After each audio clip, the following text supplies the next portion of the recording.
Yo, yo, yo, yo, yo, yo, yo, yo, yo. What up, what up, what up, what up? It's your boy True the King TV back again with another live stream.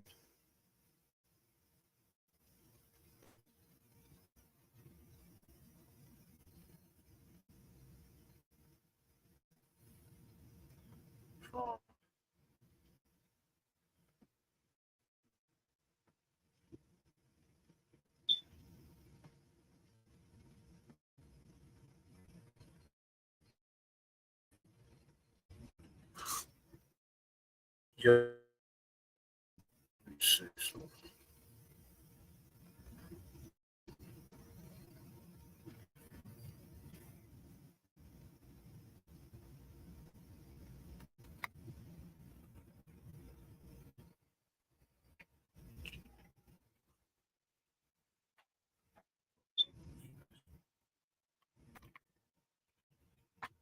bad signal.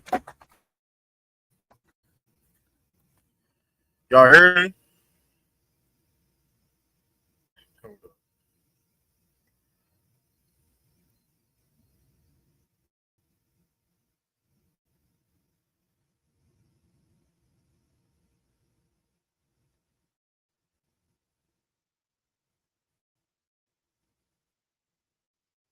Yo, yo.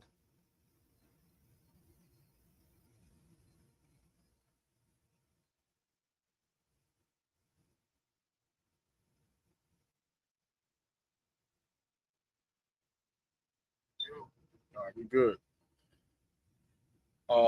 See.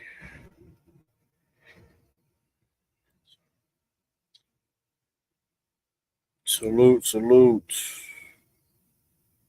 How everybody doing? How everybody doing?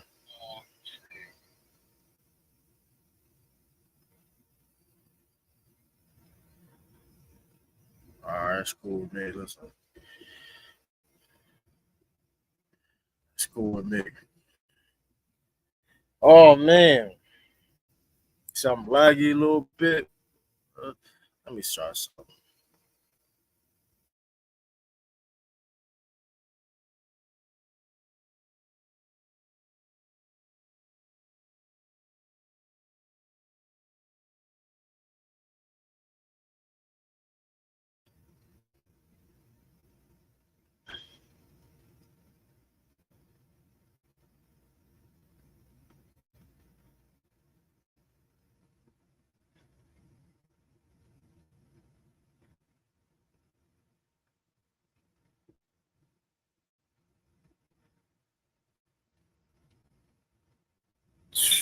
How everybody doing though, man? How everybody doing? Oh man, we got a lot to talk about, man. I was in a basketball tournament where I'm at, man, and we lost. We lost. I lost in that basketball tournament. Um, Lost my first ever coaching coach game as a coach. First loss as a coach also. I played in it also. I played. Um, it's man, oh man, oh man. I'm waiting for people to come in here. Man, oh man, oh man. Uh,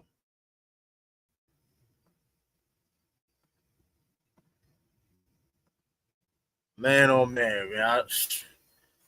I've been busy, dog. I've been busy. Things I was, you know what I mean. We gonna talk about it. Was FY Sports versus Players Choice. Unfortunately, I couldn't be there. Unfortunately, FY Sports team. Shout out to my guys. They lost. Um, it is. I mean, it is what it is. It was. I mean, we gonna talk about it. We can talk. It was biased. It wasn't even a fair playing field, but hey, good content nevertheless. Shout out to those guys, PC guys, FY Sports. Shout out to Casual Herm, as SB. Shout Mod of course. I mean, it is what it is. I mean, unfortunately, I couldn't be there. Like I said before, I mean, it is what it is. So, hey, I can't. I just can't just do things just out of nowhere, especially. You know what I mean, last minute. like that too, by the way. But it means what it is. It's unfortunate too, because that format they was doing, that format was benefiting my style. So I mean, hey, it is what it is. We can talk about it if y'all want to talk about it. I didn't see the whole thing, so hey, I don't know if my name was mentioned. I don't know if my name was mentioned or whatever case maybe. Hopefully not though. Hopefully my name wasn't mentioned. I don't like I said I wasn't part of it. So that shit didn't matter. But what else?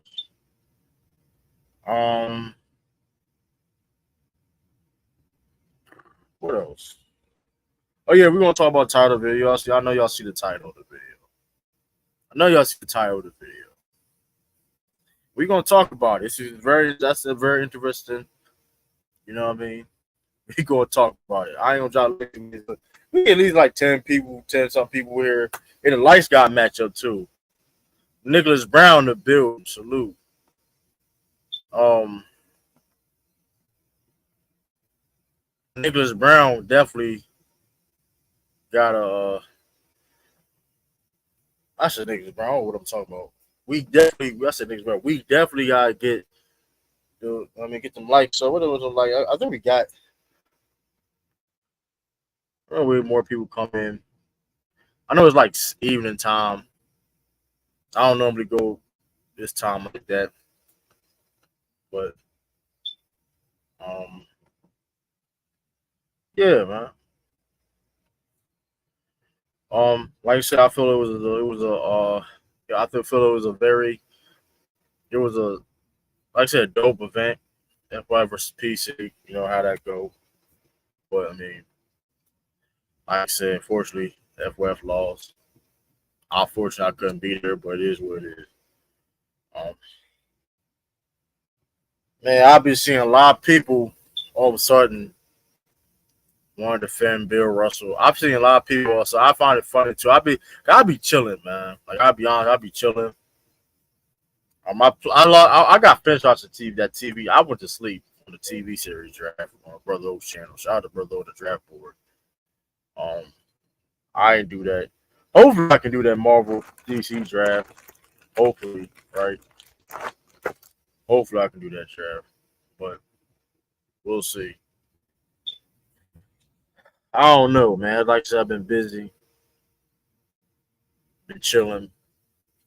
Like I said, dog, like I don't even, like I said, like compared to like I was doing, like I really don't even go on like other people's panels. Like I said, I don't even. It's tomorrow. Okay, hopefully I should do it. We'll see. I'm not gonna guarantee it. I'll be cutting it close, but yeah, though. Yeah, man. Like, yeah, I ain't really get. Listen, we get more people around. We can still really start really talking about the, you know what I mean, subjects at hand. You know what I mean. We get a certain amount of people still. Oh, was it my Twitch? Oh, my Twitch.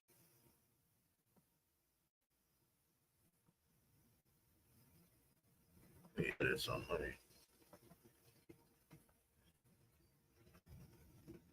It's still like that. Like I don't. My Twitch ain't trying to go live. Crazy. Oh well.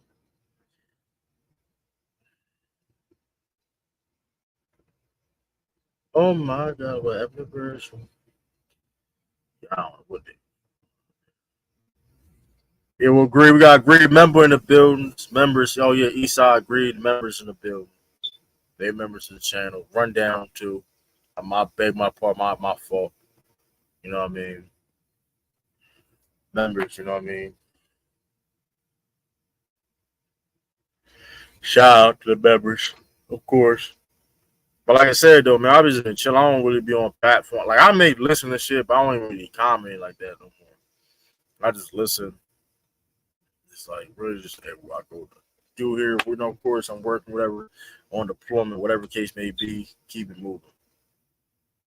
Oh, Oh, the good news is, this guy is a fucking bunker. Does this look like a bunker to you? You know what a bunker is, bro?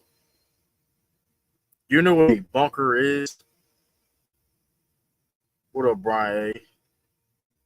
You know what a bunker is, bro? I don't think you know what a bunker is. I ain't talking about those things you see in the movies, whatever case may be.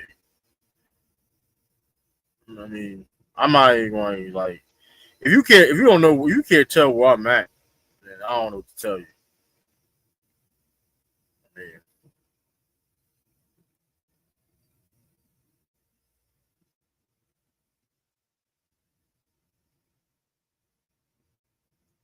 I don't think you know this guy must be in Ukraine. I guess whatever you say, so man.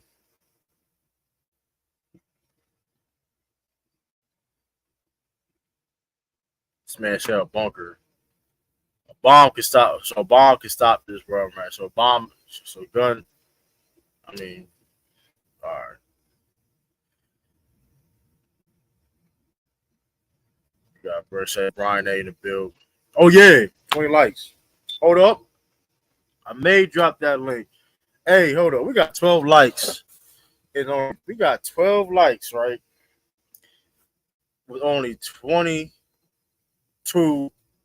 people watch. That's crazy. We can't get more. We can't get like 15. I'm not. Can we get like 6, 7? Can we get like 17 likes? We got B-Ball Digest. He hiding in Europe with Snowden. I mean, hey, I guess the joke's not hitting, man. Joke's not hitting.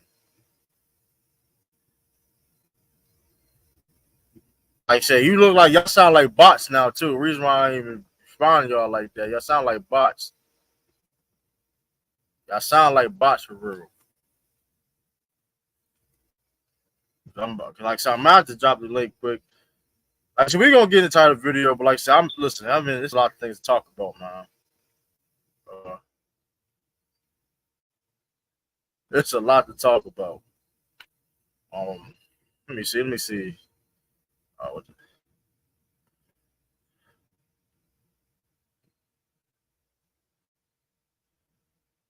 says 17 likes. It says 17. I may drop that. It says, can we get 17? We might as well get 18 likes. We might as well. We're 17.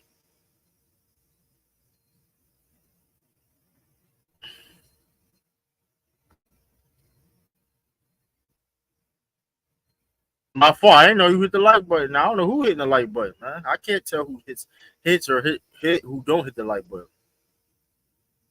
You know what I mean? I mean, appreciate that. Appreciate that. Hold on. Can we get set? Can we get at least 7? We get 17 likes, man. I asked for one more. There we go. There we go. There we go. There we go. I appreciate that.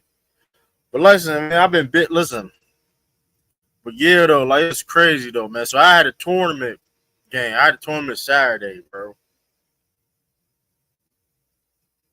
I had a tournament. Kevin did True the Kid. They needed you versus PC. Did they need me? I don't think they did need me. I think they could have. I think they could have won. I mean, I don't think it was Dirty was choking without. Man, I don't. He did a good job. What I saw. I was like awake for it. I was in and out of sleep. I mean, I ain't gonna lie to you. I was trying to watch it. I was trying to find what was man.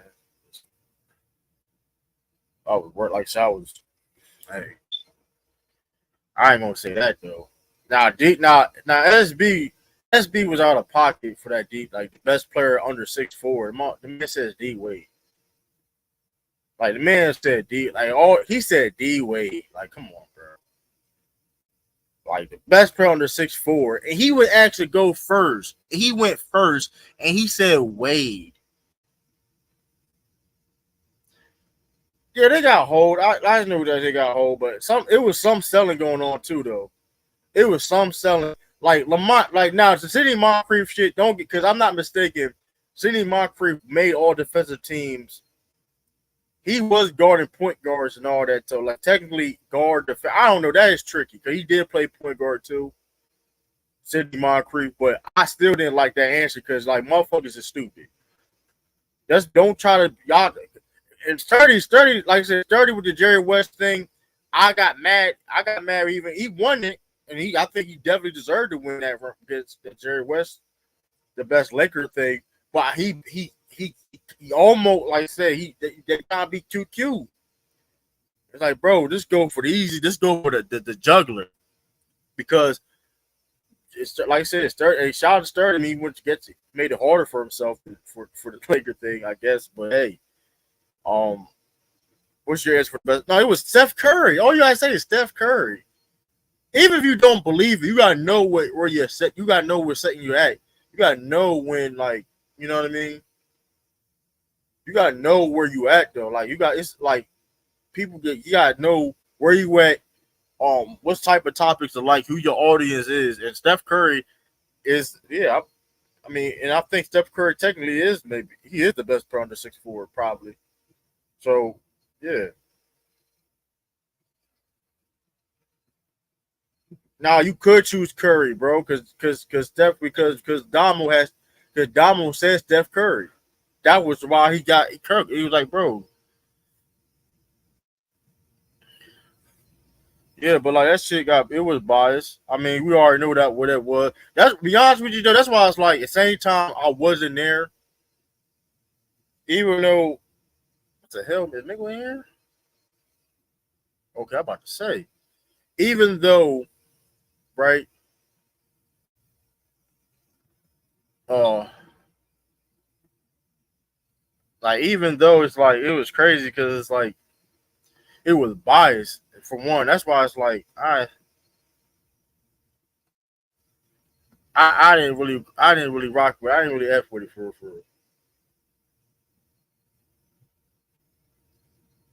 the best player is under man, all right, bro. Get out of here with that. You trolling now. What up, pull up? BJ in the bill, salute. But Chris, what up, Chris? See you.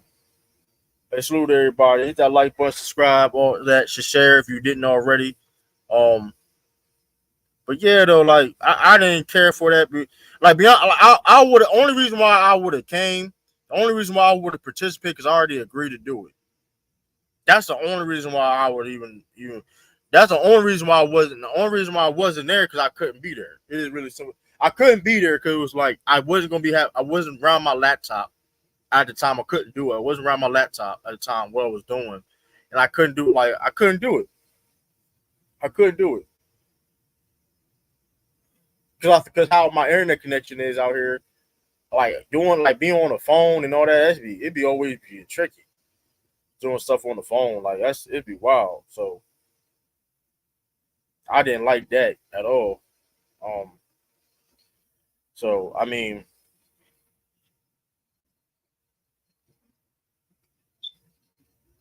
no, he was 6'4" and under, bro. He was 6'4" and under. And Jamal Murray like 6'3". He was 6'4" and under of all time. It was the best. Who the best player all time under 6'4", bro? Like I don't know what you and even what you even saying, that's still cap. What you saying we're talking right now? It's still cap. It's still cap. Bro, it was the best 6'4" players of all time, under all time, bro.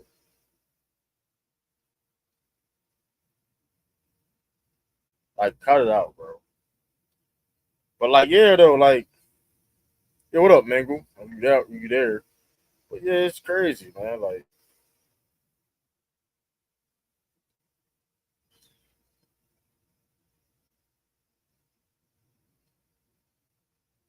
you say you there, Mangle? Saying, anybody hear me? Does anybody hear me?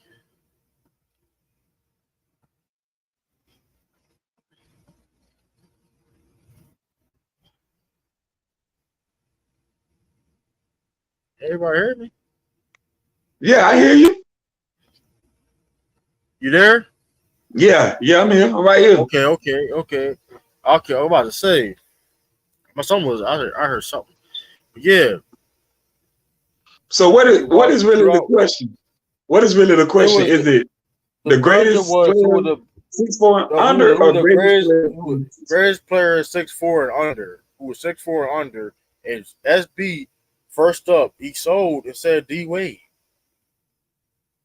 D Wade is not a bad answer. I wouldn't say D Wade is a bad But you answer. gotta D go. Wade is really great.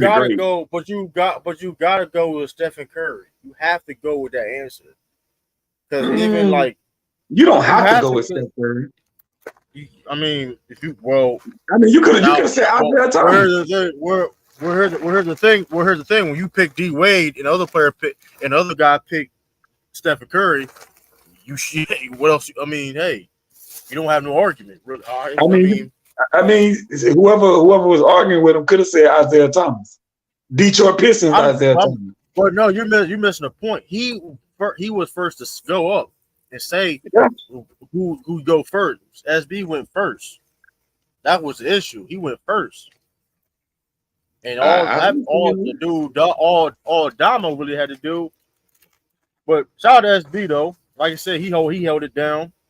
They was cheating. Like I said, they was cheating anyway. I mean, it is what it is. Yeah.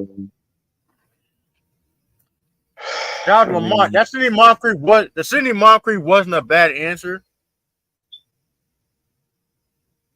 You talking about as the best defensive point guard? Yeah, and they say you couldn't say Gary Payton. Yeah. That was, but that being said, though, people are stupid. What you eating? Chicken? I mean the rap. Oh, see, but I wonder what they took. But this is my question though. Out of the whole thing, why did they take Gary Payton out? Like, why you can't say Gary Payton? I guess that's the obvious answer, right? To make it more interesting, because like Gary Payton, he has the accolades, the player of the year. Okay, true. If you wouldn't have said Sidney Moncrief, who would you have said? I would have said Jason Kidd. No, I'm not saying Sidney Moncrief is not a bad answer. Hold on, but you lose with that answer. Yeah, because he's not better than Sidney Moncrief as a defender. He's not better than Sidney Moncrief. I'm not. No, do not. Look, I'm not saying he's not. He's not better than Walt Frazier. Look, hear me out. I'm not even debating that. Okay. The audience. No, people are stupid. I understand. That's why I'm saying you gotta know. I'm saying I'm like, don't do because you saw it. You saw it. Like, okay. No. That's all I'm going with. You know what I mean? Chris Paul is the better answer. I think. What did the other guy say? He said, Drew Holiday. Right. And that's recently biased stuff like that. That's what I'm saying, Bees. Like, I'm not saying that's a terrible. I'm not arguing that at all, right? I'm just saying. All I'm saying is it didn't matter who he said. He was going to lose. So this is my question. Because go ahead. Hold on. Think about the logic they use to discredit Sidney Moncrief, that he's a combo guard play. But what is Drew Holiday? That's my point. So he was gonna lose no matter what, bro. I think he could have. Maybe you could be right, but I think he could have picked Jason Kidd. They knocked Sidney Moncrief for being the same thing Drew Holiday is. It was. But you get what I'm saying, right, B? Like it was stupid. It was dumb. I mean, it pissed me off though. It was like I wouldn't be worried about it. They got their thing. That's what they're gonna do, bro. I mean, that's weird though. That's weird. That's weird though. Blew me though when I heard it. Like they really punished Sidney Moncrief for being a combo guard, but Drew Holiday been known as a combo guard his whole career. That's what I'm saying. So when that would piss me the fuck off. When you look at Lamont's answer, it would be different if he'd have came back with Chris Paul, Walt Frazier, even Jason Kidd, Dennis Johnson. Right. If he would have came back with somebody like that, okay. But he named a combo guard. That shit's stupid, bro. That's what I'm saying. That shit was. Well, I don't. Well, I think But that was recency bias too, though. Like even now, I ain't gonna lie though. Now I ain't gonna lie though. I don't hit Cap because that's your man. That duo thing. That duo with Ticket and Lamont. Ticket cried that nigga.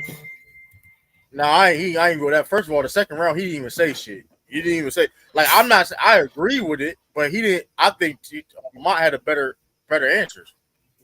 But but go back to the point guard thing. Hold on though. But could you really say you know basketball if you don't know who Sid Moncrief is? Or what? Hold on. First of all, majority of Sidney's career was a shooting guard.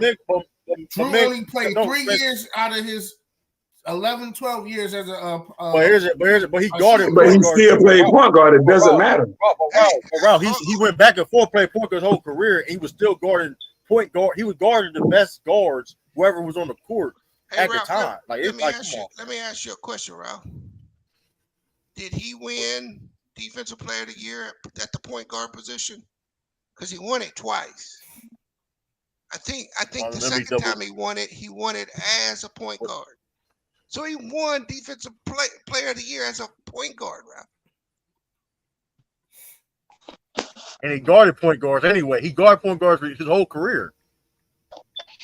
Yeah, that was Cat right there. That was Cat. But again, Drew Holiday, man, he ain't even. I'm sorry. I mean, maybe he's top 10 defensively as a point guard. Maybe.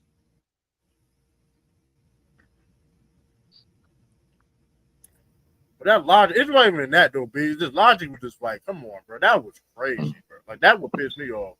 It's like that logic was insane. How you gonna punish somebody? A combo guard. They say a combo guard. But what I took out of it, True, was no matter what they wasn't gonna win. There's no way they was gonna win. That's why I was like, I saw the bees. I was like, man, listen. I would. The only reason why I would have done it because I already agreed to do it, right? But besides that, bro, that was. I mean, listen, man. What up, Herm? I see y'all. Don't tell him Butler that he smoked that boy. But there was some sorry questions though. They could have came up with some better questions than that. No, they was throwing layups around to their people. That's what I got from it. Well, no, it wasn't really challenging. No, they wasn't doing that. I won't say that because actually, Bees, you was wrong. He won both his years as a shooting guard. Okay, well, it doesn't matter, Ralph. You're still wrong. What they were doing, bro. The DPOY don't matter. When he played point guard, he was still a great defender. Either way he played. So. Either way, what they did, Eastside, is it came. They only took questions from super chats. Okay. That's where the questions came from.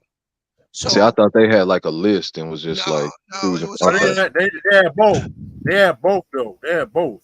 It was list, but they wanted questions from super chat too though. So I don't know. Yeah, most of the questions that I heard came from super chats because they were naming the people who they named whose question it was. Bees is right. They only did like 3 or 4 questions at the most they came up with. Most of them were super chat questions, bro. I guess I just didn't like the questions, but yeah, y'all right. I really didn't like the question. It was some sorry questions. But here's the thing. It's tough in that type of format to come up with really good questions because you don't know who knows what, right? Right. Like to get somebody to actually debate something and not just answer the question, both parties would need to know the question beforehand. Right. I did think the best Laker besides Kobe and Magic was a good question. I think that was foul that Casual lost that because I thought he had the better answer. No, that No, was that was Sturdy. Damu and Sturdy. Yeah, Sturdy picked Jerry West. No. Casual lost to Mars when they said, "Who would you start? Who would it be the guy you wouldn't start your team with?" It was Kobe. It was Akeem Olajuwon, Magic Johnson, Kobe, and who was the fourth? Oh no, he wasn't talking. Esau wasn't talking about that. He was talking about Kareem versus Jerry West. No, I'm talking. That's what I was talking about, that's Ralph. what I'm saying. That was Oh, my fault, bro. So Casual said Magic, and Mars said Akeem, but then during Mars' answer, he said the answer to the question is Magic. Right, and he won in a landslide. He won in a landslide. Even Mars even admitted that he lost. He lost afterward. He admitted that. That was the craziest I thing turned that shit off. Hey B, I turned that shit off. On everything I love, I turned that shit off. All right, bro. I'm going. So hold on. Wait a minute. So you telling me at the beginning of the question, before they asked the question, they said besides Kobe. No, what I'm saying is before they asked the question, they said besides Kobe and Magic, who is the greatest Laker? And Mars in his answer still said Magic. And no, Mingo. That's a different question. It's a different question. In that question, Mingo, it was who would you not start a franchise with? Kobe, Magic, Akeem, and I can't remember. Tim Duncan was the fourth one. So it's Kobe, Tim Duncan, Akeem Olajuwon, Magic Johnson. Which one of those four would you pick to not start your franchise with? That was wow. Man, if I having home court advantage, man, after that was crazy. What do you mean? That was funny. He gave his opinion, then he picked who he wanted. So who won the question? I mean, who won that? I mean, who? Mars. Casual had a better argument. That's the point. Is Casual clearly had a better argument to a point where after the vote, Mars even said so himself that he would even pick Casual. That's how bad it is. He said it during his answer. Magic. Something like that. Magic is the right answer. Mm-hmm. That was crazy. Even during the voting process, he said that was even. Oh my god. Hey, Rob, you doing a lot of cap right now too, Rob. You doing a lot of cap. You doing a lot of cap right now. Y'all would have had that same question. Who y'all would be? It would be Magic. I saw that part. Yeah, Magic is the right answer. Oh, okay. So y'all saying that Magic, you would not start your franchise with Magic. You talking about Ticket didn't smoke them. Ticket smoked. Hold up, Ralph. Compared to the other three, yeah. Right? Oh no. Compared to the other three, just like Casual said in the debate, offensively you got the same, if not more, production, and you got the defensive side that Magic don't bring. Where all three. Y'all glazed. He messed up on this rebuttal. That's why he lost. You forgot? Nah, y'all glazing right now. I'm sorry, but when the other party admit that you got the right answer, then I really don't care what you got to say after that. Y'all glazing right now. On his rebuttal. The man started his rebuttal with Magic is the right time. Hey, come on, bro. Casual said it himself. He said, "Oh, dang, I messed up." Hold on. It don't matter. He still had a better argument than Mars. No, it don't. True. Here's the thing, right? Because Ralph just said it. Look, and I told Lamont this yesterday. To beat Ticket, you got to be an entertainer. Because that's all he's going to do is entertain. So if you don't got no jokes and you don't know how to mix it up like that, Ticket's going to get you. Like Ralph.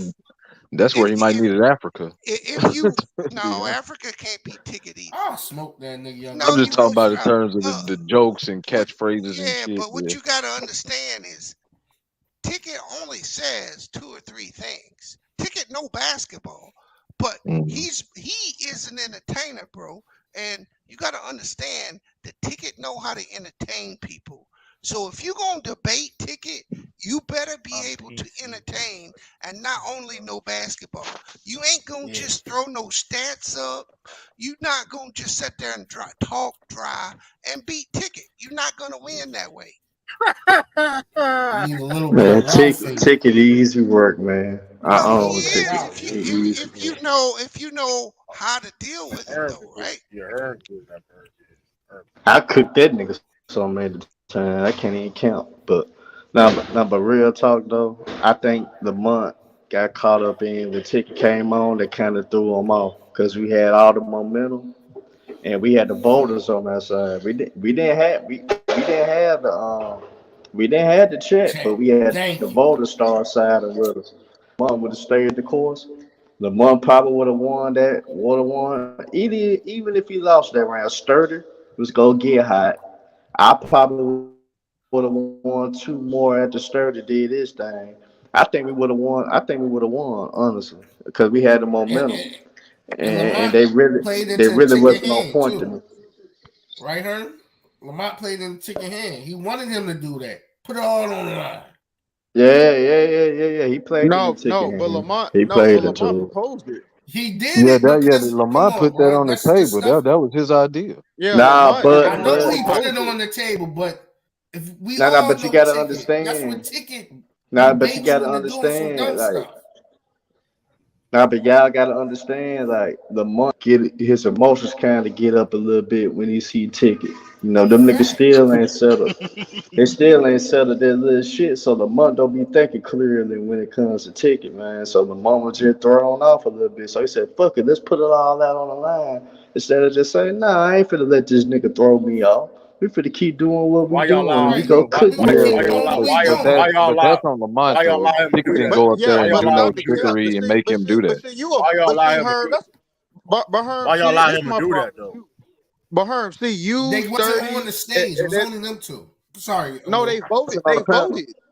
You know, you want to back? Y'all No, didn't say nothing no. backstage. Talking Hey, about staying in y'all. the game plan. Yeah, but Yeah, we were y'all got. backstage, so we couldn't tell Lamont stand down, Lamont. We couldn't.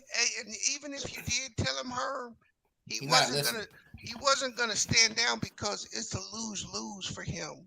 If Yeah. Lamont don't take that debate with Ticket, he gonna be trolled that Ticket came and he did not answer debate. Nah, he could take the debate, bees. He didn't. He didn't have to make it no win all take all Yeah, situation though. That's okay. what He You I'm know could have what, saying. took Herm? the I agree debate. with that. No, you I know agree what, with Herm? that. Hey, Herm, that's a good point. That's I what got I'm it. saying. You're 100% right, Herm. The fact that Yeah, he but made it sudden that death, that's what fucked it. I'll give you He that, Herm. took You're the 100% bait. right. What yeah, I I don't go think ahead Saying and nobody's getting say his something. questioning that, emotions. but that I was get on Yeah, Lamont. my bad. Ticket didn't make Lamont I do got a that. question. I That was got a on question. Lamont. So y'all didn't say. So what do y'all thought about that? So y'all was in the back, right? So when he did that, it's like we were No, like, oh, but true. SB even sounded kind of disappointed. He was like, "Go ahead, do it, Lamont," because he knew, just like B said, nah, fuck they it, put him they man. put Man, him in a that's that. situation where like they can't be like, "No, Lamont," because first off, y'all are team FYF. First off, let's keep it real. He is the captain, so like let's keep it on the Right. green. And you on their platform. 100. I No, don't it is his hey, listen. platform. Like let's keep it real. I mean, Well, I can have a suggestion. Oh, F that. Listen, I don't care about nothing. Right. Listen, Hey, that shit would have rocked. honestly, I man, think it's Herb. easy to say that now. True, No, you probably would hey, have got Yeah, smoked too. yeah, Lou. I think It's easy to You Herb. say the that only now. one that said that. What do you mean? What do you mean by getting the smoke? I said that They shit was wanted to down oh fly. three before All that, Lamont get on the stage. Hey, They were getting man. but smoked. but you Yeah, gotta Sturdy had to add come that up. too, though, Lou, because he was rolling, right? Right, Yeah, Lamont he he was won won like 3-0. five in a row. Three in a yeah. row. So he was rolling. So he probably thought he was in his bag. Cause he smoked Chill Town and Low. That was the heavy hitters. When I he didn't got know he them was out the gonna way, smoke chill like that. That was yeah, I didn't know he ooh. was gonna get chill. That was Oh that shit. was upset. That was I'm not surprised. I was surprised about that.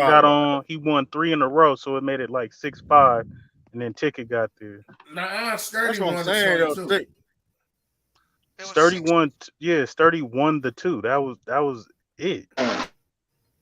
man, I yeah. don't want to hear that. You stick with the game plan, bro. I'm not that. That was a setup. Like I ain't. Yeah, no, it was a lose That for was a setup. Lamont. Man, They we did. blaming SB. That's his fault. He dropped the I ball ain't want to hear first. that shit, bro. No, that was some WWE shit, man. That's So Nah, that popped up out of nowhere. but he came. Ticket came out of nowhere. First of That all, was some he came WWE out. shit for real. No, I actually, they was felt like calling that him in was the kind of chat to come staged. up. Come They on, was calling him in the The chat. moment was too perfect, bro. Lou, did you see what he said? What up? What up? What up? What up? Did you see what's the dude that run the channel? What's his name? The dude that was running. Rob. Rob. Did you see what he said? He said, "All right, Lamont, you got two choices. His name Ron, not Rob. Ron. Okay, he said you can stay up. You can spin the block, and then Ticket came right over him. So that shit was playing, bro. But what's crazy though, nigga, they was already outnumbered. Right. Lamont, Exactly. Y'all was already out. What the fuck they needed Ticket to come up there for? It was already 5-4. Then later that night, on Lamont's stream, Bob said he was on standby, and they told him to chill. No, SB said Ticket was backstage the whole time. SB no, yeah, he probably was back there hiding and shit. Hey, where was Young Africa at? You know what? Not knowing he was there the whole time, and Lamont going on that run like that nigga couldn't take that shit, boy. That nigga couldn't handle that shit. That nigga had to. But Al, he went out there killing his own squad. Hold on. Hey, yo, Jared. I swear to God, Jared, if you say that fucking shit one more, I'm gonna block the shit out. If you say that shit one more time, you add the fucking question. You say that shit one more time, I'm gonna block the shit out of you, I'm not that. I'm gonna block the shit out. What's up, Walden? What up? I got a question, man. What up, anti-gay? Shut your ass up. What nigga anti-gates in this bitch? What's happening with everybody, dog? What's up? What up, Ty? What's good? Nah, man, I'm just coming in to get my little opinion about what's happening. You know what I'm saying? But I kind of enjoyed it. It was funny to me, but to go against what y'all was saying as far as I understand why Lamont did what he had to do, bro. Like Lamont went on a little run. He came back with everybody, and at that point, Ticket came out of nowhere, and I feel like at that, like you said, B said it was a lose-lose. Because if he didn't accept it, they was gonna be on that nigga bumper, bro. Say he ducking and shit. Yeah, so like I understand why he had to do what he had to do, but the thing that got me in the chat was they said that the KD and Book, like that was a horrible answer. I'm like, if you look at it, nigga, they was the only, if I'm not mistaken, looking back at them playoffs, they was the only people that got two games off Denver. Everybody else either got swept or they only won one game, right? Yeah. So yeah, that was basically because you couldn't go with LeBron and AD because they got swept. You couldn't go with Jimmy Butler. That's the answer. And Jimmy Butler and Bam, like I think Lamar had a better answer. No, he had a way better. That's what I'm saying. Ticket argument was trash. It wasn't even about who had the right answer. Ticket argument was trash. It was all about back on the defending Suns had a depleted team on top of it. And I mean, that's what I was saying. That's what I told Lamar. I was like, damn. I mean, he made eloquent, articulate point on that shit. Exactly. You know? Like he was talking about more individuality though than duo. That's what dude. He even addressed that. I mean, I don't agree with it, but Ralph, he addressed that. He said best duo, not best team, not best bench, not best coach. Nigga, the team wins as a champion. That's all. Exactly. Dumbass had. Like Denver, they don't understand. Denver had one of the deepest teams in the league, bro. Right, but here's the thing. Calculate for more things on the board. Hold up. And that being said, listen, here's the thing. I think Jamal Murray and Jokic are the best duo in the NBA. But at the same time, if you're judging off the argument, what Lamont said, he had a better argument than Ticket did. That's the clearest. Okay, so hold on. Let me ask you something, True. Are you saying they the best duo because they won this year? That's why? Because if they didn't win, I'm saying the best duo because how they play off each other. It's like it's off of listen. Whatever your criteria is, whatever. I've been said it was one of the best duos. I've been said they was always up in the conversation. It was like 8 quarters was that you have made say like 80 the best.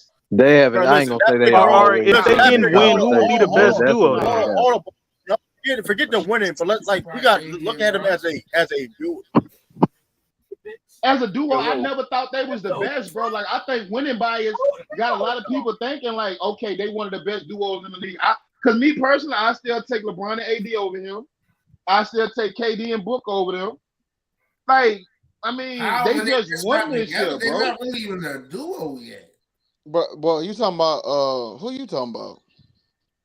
Who, Who not a me? duo? Oh, he's talking about Jokic and I don't know I'm who. talking KD and about Booker. KD and Book really Bro, not really a they duo went yet. 29. What are How they? many games did they win, bro? Bro, they won on a They ball. didn't even play that many games together. But that's Here's the irrelevant. When thing. they did play But together, they are in fact a duo though. Like but they are Exactly. If you duo. say So, like, if who the you fuck you think talking about? if you And think what Booker and what you KD is a talking better about? duo than Jalen Brown and Scoring to the Tatum, table. y'all crazy. All they do That is ain't score. Here's the thing. Listen. My whole thing is this. I'm going. no. A reason You why. would have Listen. got smoked You. back there. Back there on Ralph. that You. platform. But if you would have said Jason Tatum, Jalen Brown, you would have got smoked. You would have got smoked. Yeah, you would have got smoked. oh yeah, over there for They sure. hate them niggas over there, so Yeah, you would he have got don't ate like up. Man, look, I didn't lose nothing. What's the All I'm record? saying. What's the record? And 2-0. what you talking about me? True, what you mean? All All they I'm do is saying bring is. scoring to All the I'm table. saying. But you're not. But no, listen. Y'all As can a say You're duo, that. not that's all looking they at. bring to the table. Listen. But you're But not I mean, looking they're a at it. scoring duo then. I Right. mean, But you're they're not still a looking. But duo. you're not looking at it. You're not looking at it objectively though. I agree that Jokic and Murray is a better duo because how they play off each other. That pick and roll, the dribble handoff I combination know they what you got talking about. What they will say. is crazy. I know. It's crazy. But their So argument you can't who's deny. better But defensively? you You didn't say can't sit nothing and about say that. Ticket. Hold on. But you can't sit and say Ticket was cooking Lamont just because you agree with the point. That don't Yeah, make any Exactly. sense. that's Like not how. That's not, and that's what I'm. Ticket had I a know that's not how debate. That's That's not how Y'all debate don't even works. let us you explain get. what the man was So saying. let me ask So what you a did question. Ticket say then? Hold on. All Do he you said honestly know was Ticket? was Hold the on, wait, no. I want Nuggets. to hear Ralph. No, Ralph, Oh, break it down why you agree with Ticket. No, why you thought he had a better argument? Not agree. Yeah, Why you thought he had a better that's what I case? meant. That's what I meant. Yeah, why you take Ticket argument over Lamont? It's basically the same thing. not Ralph, really. you there, Ralph? It's really is. I mean, if you agree with it, I mean, you Nah, got better. I mean, yeah, I can but agree I with need to hear Ticket. this. Right. I need to hear this. I need to hear what he say. Oh, go ahead. Ralph, Go I ahead, can't Ralph. hear you. Ralph. Is he still there? Come on now. Ralph. Come on now. Don't get Big put on the big spot. Philly Ralph, where you at? That nigga said Big Philly, Ralph. Where you at? Big Philly Ralph. Oh man, West Y'all Ralph, didn't think come on, Ticket made bro. a good point or argument? Who? No, me. I'm gonna say this. I feel like he went with the most obvious thing. I feel like this. When you are debating, bro, like I fuck with what Sturdy did with the Jerry West shit because it was something to answer that when nobody else was gonna like go, and he actually debated that. That what made him win that round. I mean, like when you debating, it's not about the obvious answer, bro. It's about your answer and actually believing in your shit and actually, you know what I'm saying, speaking on the points to make your shit believe that the chat, you know what I'm saying, like they know what they actually believe in what you're saying. So you don't have to go with the obvious answer all the time. No, but you know what? Hey, Anti, you made an excellent point. You know what they should have did? They should have asked that question and said anybody but Jokic and Murray. But Jokic and but the thing is though, like to me, the obvious answer is only them because they won a championship this year, bro. That's what if I'm they saying. didn't win this year, it wouldn't It's have the been easy there. answer. Yeah, it's But the that's easy what I'm answer. saying. They should have took them out of the equation. I think you could. I think you could have said AD LeBron. You could have made sense. They both Not make on compelling that good platform. arguments, They but I would have mean, lost over there too. you can't They say would. I You would have don't lost think you with can them over compel there. and say that Lamont won just based off his argument. Like they both What made else it is was it dead about? ass close on arguments. I don't think Ticket stumbled No, it on his was not. No, argument. What was it Ticket's was argument? not. What was What was Ticket's what was argument Ticket's outside argument? Matt, I feel like you lying because his rebuttal How am to I Lamont lying? after he hold on, let me He say didn't say shit. That's exactly what I'm his saying. rebuttal after What Lamont, was he his didn't even argument? speak on what he was saying.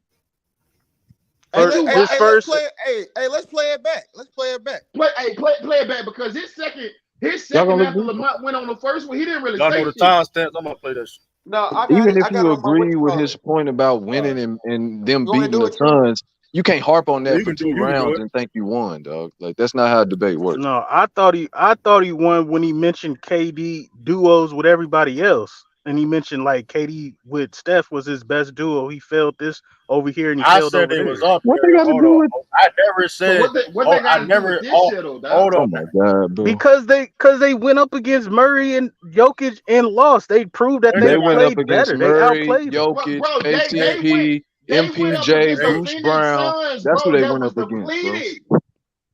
Right, Did Kevin Durant outplay Jokic? Nigga had 53. Who outplayed Jokic? Did both of them outplay Murray? You could say D Book was the best Man, player come in on, that bro. series. Did both of them outplay Murray? Yeah, I'll take Devin All Booker's right. 34 So I mean over Murray. that's a moot point. That's a moot point. No, All no, it's I'm not. saying, No, it's not. Because They both outplayed Murray. Ran the offense. It was the second leading guy. He ran the offense, Yes. not Jokic. No, Murray ran the offense. Stop. All right, then we can move on. Nah, you all right, bro. We can move on. You would have got cooked on there. You would have got cooked on that. I ain't getting cooked nowhere. Y'all the ones who got cooked. Y'all the ones who mad for some reason. The nigga made the two arguments was compelling, and both of them made great arguments. I thought Ticket when he said KD with KD's duo not winning without Steph Curry. I mean, that's kind of true. How you gonna call KD and Devin Booker a better duo and they ain't done nothing? That's not the argument. That really ain't the argument at that all. ain't the argument. Damn. Hold on. This year, if Jamal Murray and Jokic didn't win the finals this year, would they be the best duo in the NBA? They better than KD and Devin Booker. Nigga, shut up. They just got together this year, so they wouldn't be no KD and Booker. Nigga, they still went to the Western Conference Finals in the bubble. The Nuggets and got their ass whooped. Bro, if you put Jokic and Murray as a duo, they work better off each other than KD and Devin Booker. Obviously, when they're together and healthy, they either go to the Western Conference Finals or the Finals. That ain't nothing that Finals. Ticket said though. That's not what Ticket said. That's what we're talking about. Y'all bring y'all own. That's the point. That's what he did say that. Ticket did not play the tape. Play the tape, bro. I'm not bringing my own comments. Play the tape. Let's go. Hold on. McDuff, you going against somebody? Hold on. That way, hold on. Play the tape. Okay, go ahead. Play the tape. I got it on. The question. All right. Like if you want to do a question, do it like you. Right now in the NBA, who's the best current duo? You agree? Hold on. Do you agree to that, Lamont? Everything's on the wood right now. Everything. Hey, all everybody from the screen. Here we go. Ticket. It's on you. A minute and a half.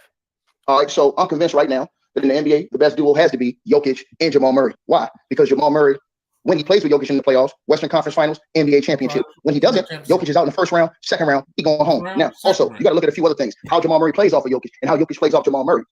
And then you have to look at also their winning percentage is them playing together. When you look at these two guys, Jamal Murray and Jokic, you can look at Murray as a guy, he can break down the defense, he can hit the J, he can take you to the cup, he can facilitate, he can play off of Jokic, he can be a player that goes and gets you 40, or he can get you a 30-point triple-double. Jokic is the type of guy, he feels the game, and he can play off Jamal Murray effortlessly. That being said, at the end of the day, you have to pick those two because Jokic is so versatile, you can put him with pretty much any other guard in the NBA, and it's going to work. I'm done, I don't need time. Right. Oh, stop it right there. That point he made right there killed his argument. Exactly. The point and I got my notes out there. Now that I hear that, I didn't hear that the first time, but he just said you can put any guard in the NBA with Joker and it's gonna work. Exactly, bro. Instant cooked himself. That nigga cooked himself. Nigga's a dummy. And y'all niggas ran with that shit, caping for the nigga. Ate it up because it sounded good. Hold on, time out. When Mac did, where did he say? In the beginning.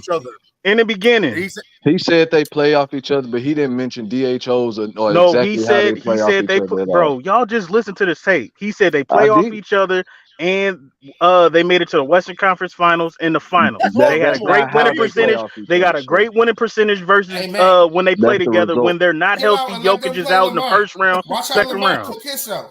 Also, there was like, bro, I'm not saying I'm regurgitating what he said. I'm not adding shit to it. Hey, True, go ahead and play the rest of the tape. I need to see something about the second half with Ticket. Y'all want to play in its entirety? Y'all want to do? Yeah, go ahead. Or you could just play Ticket's point. You could just play Ticket's point. No. Play the rest of it. It's only 45 seconds. So we need to hear LeBron answer. Let's go. You on mute? You on mute, Ron? It's on you, Lamont. Minute and a half. Oh, best duo in the NBA. Not team, not coaching staff and organization. Best duo got to be KD and D Book. That's the duo, right? What we think of these players individually. KD, one of the most elite scorers in the game, one of the most versatile scorers in the game. He don't need a ton of dribbles. You talk about two guys that can play off each other. As a duo, as a duo, they gave this Denver Nugget team the most problems in the playoff, getting them 2 games. And that's with a fractured team, a team that was fractured, a team that had just got put together, right, off of trades, a whole bunch of chemistry issues with Monty Williams, and they still gave them 2 games. We're talking about 2 talented players as a duo, and you're not trying to incorporate the whole 5-man team, which is the whole 5-man team of Michael Porter Jr. being healthy, and some of these other guys, the Bruce Browns and those guys. That's what made them much more elite team, because we saw this story with Jokic, and we saw that story with Murray years and years before, and they hadn't won before. So if you're just talking about a duo, you're talking about talent. D-Book, who's been an MVP candidate, KD, who's been an MVP player. These guys are both still playing in their prime. This is the best duo in the league. Now, will this duo ultimately lead to a championship? That's going to be all based on the team that the Phoenix Suns put around them. So we're not talking about team. We're not talking about coaching. We're talking about a duo. And as a duo, you ain't going to find too many duos better than KD and Book in this NBA. And it's just really that. Like I said, you can incorporate a lot of other facts, but all the other facts that made Jokic and Murray better is team. Aaron Gordon falling into that 3rd row. All right, Lamont, that's a minute and a half. Nah, let's get ticking on this. This man ain't said a bunch of nothing. What was a bunch of nothing? Just glazing. That's crazy. He didn't say nothing, Ralph. Damn, this Max Glaze. God damn, Come on, bro. You talking about it when we done. Oh, I get it. Hold on, y'all. You know, Ralph and Lamont got like beef or something. So I mean, I get it now. I mean, no, we can talk about it. Oh, that's true. Yeah, you did. Yeah, you did say true. Y'all just come on, bro. Nah. I remember. No, that's not. We ain't gotta get into it. You are biased, not bro. Let's keep it on the ground. No, we're gonna get into these things. When he sent your photo to Bang, you still kind of tight about that. I understand. Oh, y'all got some off the I don't know about I've been going for a minute. I ain't know nothing about it. Nigga, you was on the stream. Yeah, you was on the stream. You was on there. Hold up. I didn't know. No, when Cool P was on Ralph's ass. Yeah, that's true. Hold up. I didn't know Lamar had nothing to do with that. Yeah, he sent Bang the photo. Yeah, he sent Bang that photo. He gave Cool P in the assist. Oh, okay, I must have missed that gave part. us, yeah. So Ralph. Ralph, that's why your ass up there disagree with everything. That man said he ain't say nothing. Hey, yo, I done put you two together, Anton. Hold on, wait a minute, hold on. I really got to let him think about it. I'm gonna deep dive in this when we done about because I think Ticket lost, but even I could say Ticket did say something. I just think he kept saying the same thing, but he said something. Now watch how he cooking with the Clippers point. Watch. All right, let's go. Okay, bring up. Okay, let's go. All right. Ticket, you got another minute and a half to rebuttal, and then Lamont, you gonna have a minute and a half as well. Go ahead, Ticket. It's all you. Lamont, you easy work. A caveman can do it, sucker. This is why you're Lamont Lane, and I'm the big ticket boy. Now sit your punk ass down and pay attention to what I'm about to say. What you just said is completely wrong because you over here capping for 2 dudes who you say is the best duo. But these dudes struggle to get past the Clippers without Kawhi and Paul George. So how in the hell are they the best duo when they wouldn't even have made it out the first round if Kawhi Leonard didn't get hurt? Then let's talk about the second round when they went and got absolutely mauled when the Denver Nuggets was playing games with these boys. You talking about duo, sir? It's not my fault. KD goes from duo to the only duo that you would have won with is you would have used KD and Steph Curry because that's the only dude and KD could win a championship with is Steph Curry. You chump. Now I'm gonna stump a mud hole in you and walk the rest of the draft. Now let's get to the rest of this point. When we talk about duos, we talk about Jamal Murray and we talk about Jokic. You talking about all the role players, but guess what? Jamal Murray and Jokic, they went to the Western Conference Finals with a whole different cast of role players. So they showed you they could be the top 4 in the league. They could be at the creme de la creme with these role players or these role players. Because like I said before, if the right one don't get you Lamont, the left one will. If the left one don't get you, the right one will, sucker. And if you look at Jamal Murray and Jokic in the last 4 years, Western Conference Finals, when they was there, completely different cast of role players. Murray gets hurt, misses those next 2. Jokic goes down to first round, second round. This year, NBA championship. Sir, Kevin Durant has been bouncing around like a cheap hoe from team to team to team to team to team. The only player he fits with, that you can say is a great duo, is a better duo, I should say, is Steph Curry. And we talking about 2 dudes that don't play deep. Well, what the hell defense was Kevin Durant and Devin Booker playing? Because the last time I looked, they was getting a mud hole stumped on the air and wall dresser. So like I said again, everybody in the audience, I put all the PC on my back. Don't y'all ever disrespect me again. I'll mop my ass up, easy work. Like I told y'all, a caveman can do it. Y'all. All right, ticket. Your time's up. Yo, Lamont, you got a minute and a half. Stop it right there, right quick. Stop it right there. Ticket is wild. Ticket is wild, bro. Ticket is wild. Ticket is wild, bro. He said nothing about basketball. What? Hold on. He got hold Bum ass catchphrases, dog. That's it. Here's the problem. I said all he was quoting was them bum ass catchphrases. Walk up mud, hold in his phone for drop. All that dumb ass shit. What did he say, bro? Hold up, here's the problem with Ticket's argument, and this is why if you had him winning, you did not have him winning because of his argument. His argument was solely based on team results. In the second, that was not the debate. Whether KD won with Steph or lost in Brooklyn, that was totally irrelevant to the debate. It's who is the best duo in the NBA now. So if you subscribe to that, then you didn't understand the question. No, you just picking the or part. you just glazing. Bro, you a man. Let me talk my talk. Yeah, let him go. Go ahead, Rob. Go ahead, Rob. First of all, he said, if they the best duo, why they had a struggling time with a Westbrook-led Clippers?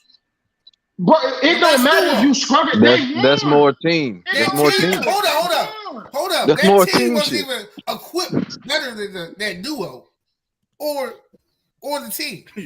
They wasn't. That's why they lost. Okay, but they struggled to win. But they won, right? What the fuck is struggling to win? Hold on. What are you saying? Hold on. They beat them 4-1. Why is that struggling? Hey, bro, I'm done with this shit, dog. Like, come on, man. That was a mute ass point, bro.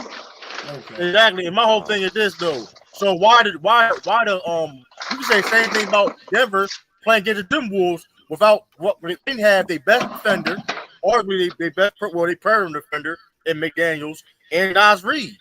And they back up big, Nas Reed. Somebody got an echo too. What do you mean? Didn't Anthony Edwards play out his body? Sturdy, don't star me. Sturdy, don't star me. Nigga, they did beat the Clippers 4-1. It was 4-1. Whatever the games is, they won the series. It don't matter how many games it is. Exactly. It's like but they say they struggle. How the fuck they struggle? The gentleman swept their ass. How's that struggling? Like, come on, bro. Bro, I don't dog. Even if they did struggle to beat them, Lou, I do think they would have lost to the Clippers, but that does not mean they're not a better duo. That's the problem with the argument, right? And that's what I told Lamont. Most people aren't going to be able to separate results from individual play. Mm-hmm. Yeah, you good, my dude. You good, Sturdy. You good, Sturdy.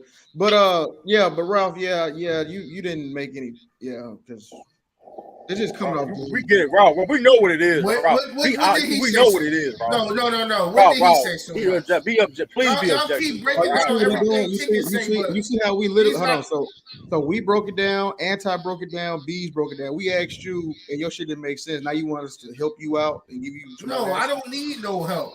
All y'all niggas is doing is just breaking down what Ticket said. Break down the points Lamont said. He's not even making no rules.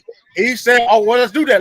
Hold on, let's do that." All right, then let's give him my last. Your echo. You still got the echo, man. And to be fair, I'm gonna come back. And to keep it real, I actually kind of sided with Chilltown when he was versus Lamont and keep it 100 grand. I actually thought Chilltown won, but it is what it is. So let me go ahead and go. Ticket can't do. Oh, hold up! I got a question. As individuals, because what you say, bro? Who was the two niggas that was voting off the panel? Context matters, and who was the other dude? Tyson. Who was them niggas? Was it Gabe? It was Tyson. Who was these niggas? I mean, context and Gabe. Come on, still got it. Say. Okay. ¿Tenías algún problema de tener un bebé? No. Hold on.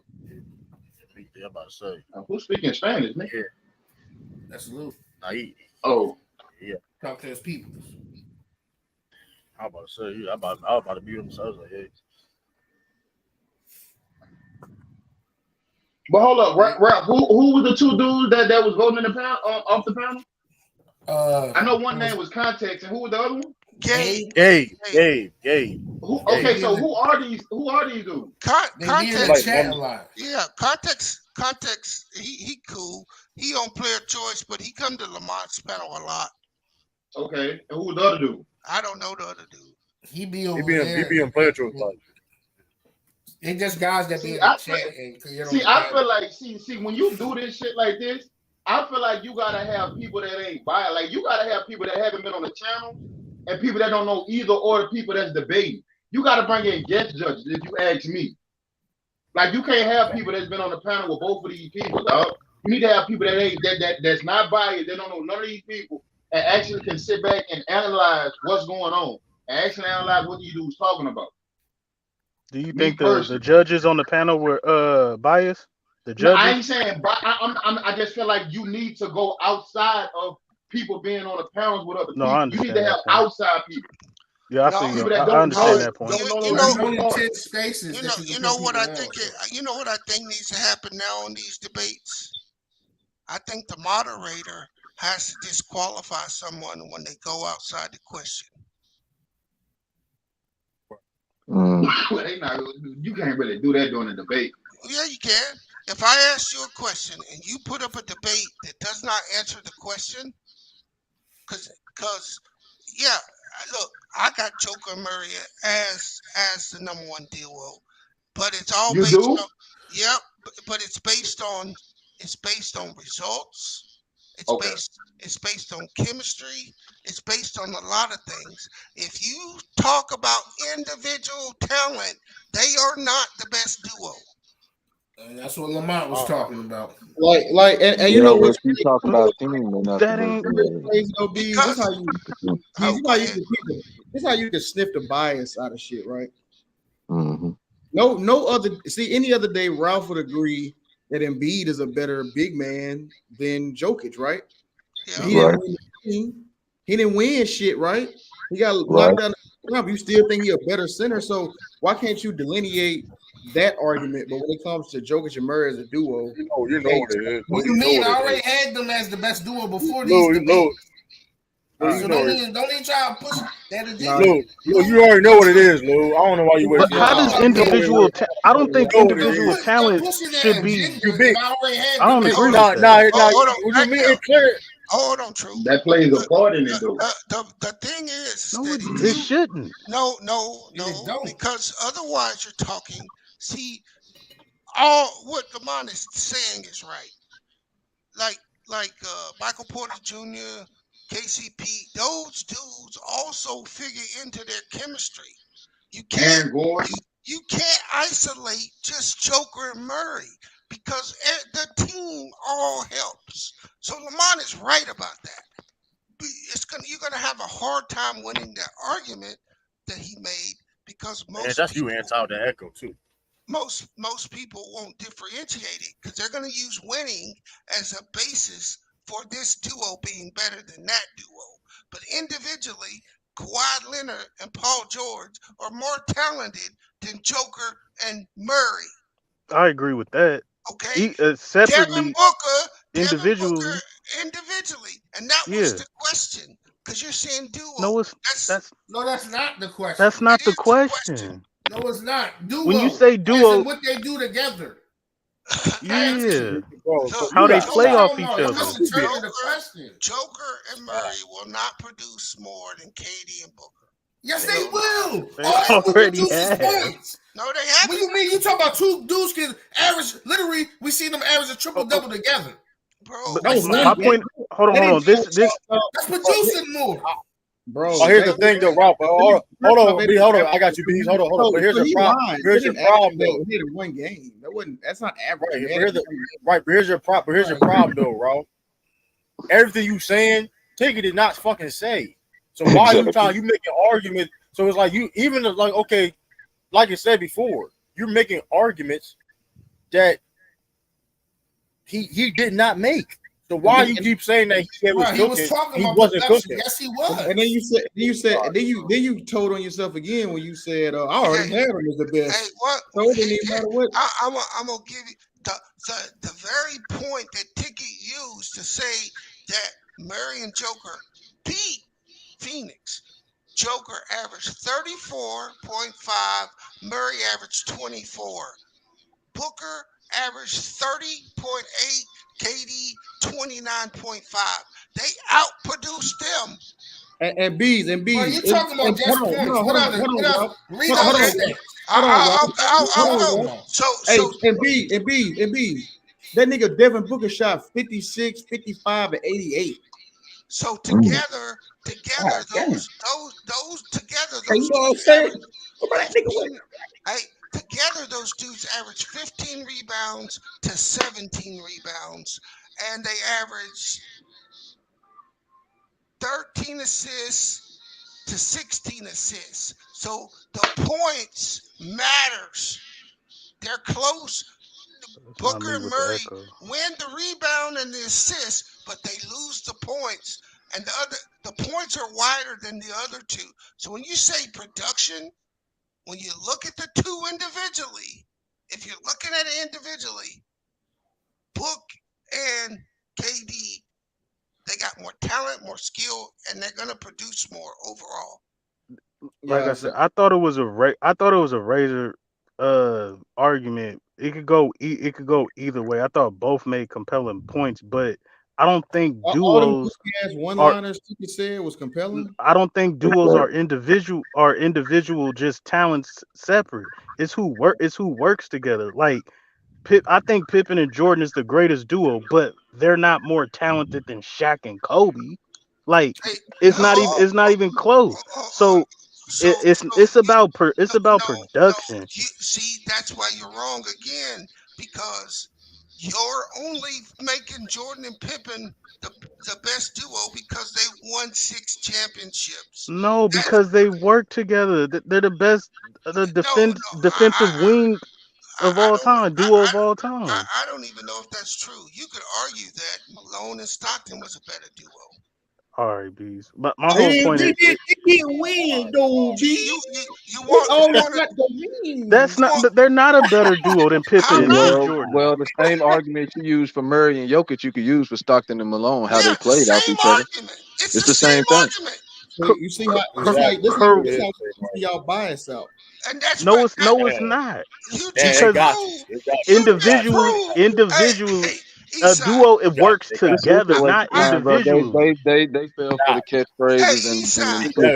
No, I didn't. Y'all cutting me off. A duo works together, not individual talent. If it's about individual talent, then everybody will have Shaq and Kobe number one. It's about how a duo works together and what they produce. Nobody works together and produce. He was still wrong. Okay. So hold on. So tell me how anybody outproduced and worked better together than Jordan and Pippen. Working together in production. You talking about off the logic? Don't they call? Because it's not about individual talent. I'll tell you how. For 2 straight years, Karl Malone and Stockton were able to get to the same place that Jordan and Pippen got. We're the worst team. No, they didn't. You're telling me that the Bulls team wasn't better than the Jazz team? I think it's not the first three-peat. No, bro, the second three-peat. Yes. Bro, we talking. I still got an echo, Lamont. I mean, true. No, the Bulls. Yes, the Bulls. The 96 through 98 Bulls is better. Yes, I agree with that. Yes. They're better than the Jazz. The team is the Bulls. All the Bulls championship teams were better than the Jazz. Stop the cap. Okay? We're talking about duos. Why you keep on going back to team? Because you are using results. No, I'm not, Beast. You can't tell me. Hold on. Defensively, Stockton and Malone don't compare to Jordan and Pippen. It's not even. It's a different stratosphere. No, you kind of tripping with that, but you tripping, bro. Stockton and they're nowhere near Pippen and Jordan as a duo defensively. A nigga that lead the NBA all time in steals and a 6-time all defensive center are not okay. Which one of them has a defensive player of the year award? And which one of them has a 10-time all defense? Are not getting clear. Jordan only got one, and Scottie Pippen don't got none. Okay. So nobody on Stockton and Malone don't got got one, and none of them are 10-time all defensive teams like Pippen. All-time leader. I'm good now, True. Bro, that's nobody even got stopped. Shut up, nigga. Like I said, the nigga the all-time leader and a 6-time all-defensive center in the greatest big man era in the league are not getting cleared by Jordan and Pippen. That's what I was saying. Now you can say they better. I rock with that. As a duo, they were dominant. They produced one of the greatest defensive teams of all time. Right, but hold on. But this is why it's kind of because when they look at their first three teams. No, because when they did not have Horace Grant or Dennis Rodman, they got their ass cooked.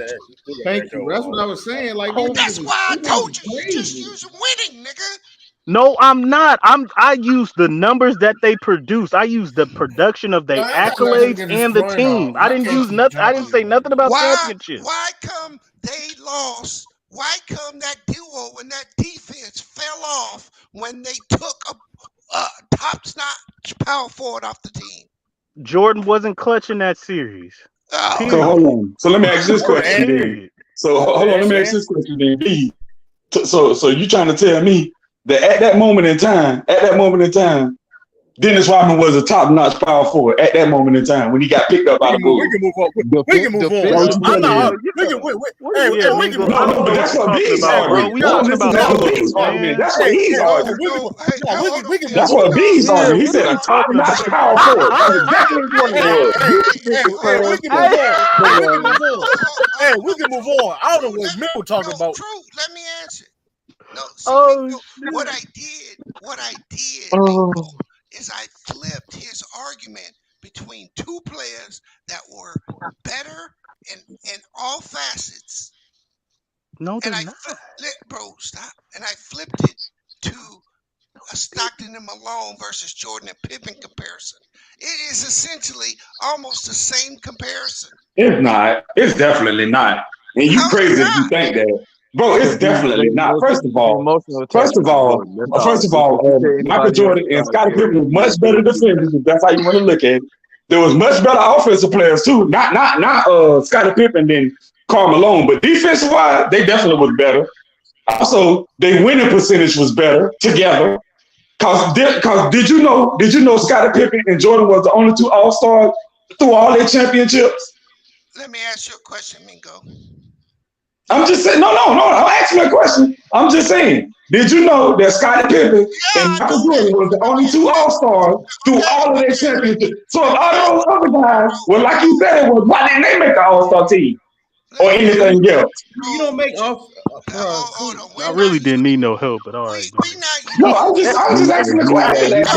Hold on, Mingo. I'm just asking the question. You don't need I don't know help. I'm just asking the question. Hold on, I'm gonna ask you the same question I asked McDill. Lamont's point was, no matter how great your duo is, it still encompasses three other guys on the court. When we saw Jordan without his power forward, he got sent home in the second round. True or false? True. So that example illustrates Lamont's point. So that's not necessarily. No, it don't.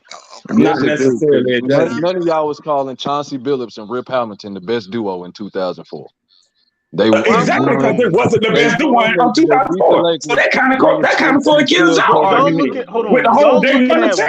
Y'all looking at winning bias. I'm not looking at no winning bias. I'm looking at two players who are star players on their team and how they work together and production wise. If you want to go talent, like I said, talent wise, Magic and Kareem, Shaq and Kobe are the best duos. If you're trying to just go talent, Michael Jordan, when you go production and who played the best together, you can't tell me that Stockton and Malone is a better duo than Steph Curry and Draymond Green.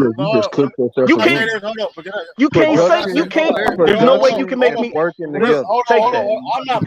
Like I said, but this is why it's contradicting because I agree. Michael Jordan and Scottie Pippen are a better duo. But the point is, we come about you had to argue about playing continuity, chemistry. That pick and roll is synonymous when it comes to that. When we think of the Utah Jazz, is that pick and roll that John Stockton and Karl Malone did. You know what I mean? The most unstoppable pick and roll in NBA history. So when you, but you use also, you talked about Jamal Murray and Jokic in a sense Playing of off today's each game. Okay, so why are you dismissing? It's okay to feel Jordan and Scottie Pippen the best duo, but you're dismissing the fact with what John Stockton and Karl Malone was doing. That's similar to what Jamal Murray is doing. No, I'm not. And they fit your criteria so perfectly. When you say the word duo, you start with Stockton and Malone. Like you haven't, They like not in my top. no They barely in my top 5, bro. Why? You got echo. You got echo. All right, we can. Hey, got Drew, echo. he just cooked himself. We can They're move not the in fuck his on. top 10. Because here's the thing, you having bad arguments because like I think Scottie Pippen and Michael Jordan, they wanted to do is I think they're better doing than Scottie. I mean Stockton and Malone. But off your arguments though, like it's like come on, bro. That's the whole base of the point. It's not about what you agree with or not. It's about your points in when Ticket made the argument. Then I gotta run. I'll be back. You cat real quick on the stats too. Here we go. Here you go, Ralph. He will not say Stockton and Malone. I did the numbers. He will not say Stockton and Malone are a better duo because of the way they work together. Because Michael and Scottie are better individual players. No, I'm not. So he uses the individuality when it comes to Mike. Karl Malone is better than Pippen. What are you talking about? No, I didn't say that. You're putting words in my mouth. I didn't say that. I said if you want an individual, you don't go into a duo. You don't judge them individually. You judge them how they work together and play together. Michael Jordan and Pippen together played way better defensively than Stockton and Malone, and they had production on the offensive end. What Ticket said with Jamal Murray and Jokic, he said they play better off of each other. I agree with that. He said one thing. This is the main thing that he. But this is the main. Like I said, you could go either way. This is the main thing that he rebutted Lamont when Lamont was talking about the team. When Lamont was talking, bro, when Lamont talked about the team, Ticket rebutted him and said, "Bro, they had a different set of supporting cast around them, and then they still went to the Western Conference Finals." When that different supporting cast was around them, the result. I don't. Yeah, y'all. It could have went either way. I'm gonna say this though, because it found it ironic though. A guy that you may be feeling some type of way that he wasn't selected on the FYF team. And a guy that true, bro. How do I feel some type? How do I feel some type of way? How do I feel some type of way? Because that's a reach. That's a reach. That's guessing. Hold on, Ralph. That's a reach and that's guessing. That's a reach and that's guessing. But I still be on the panels. You expose yourself, bro. I didn't expose nothing. I didn't even say the nigga won or lost. I said it could have went either way. But I'm not finna.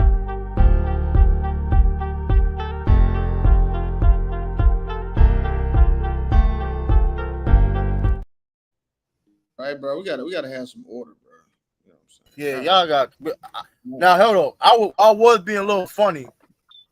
But reason why I said because like there's no way back there that you can literally look at that and say like that was close. That's what I'm saying. Again, y'all let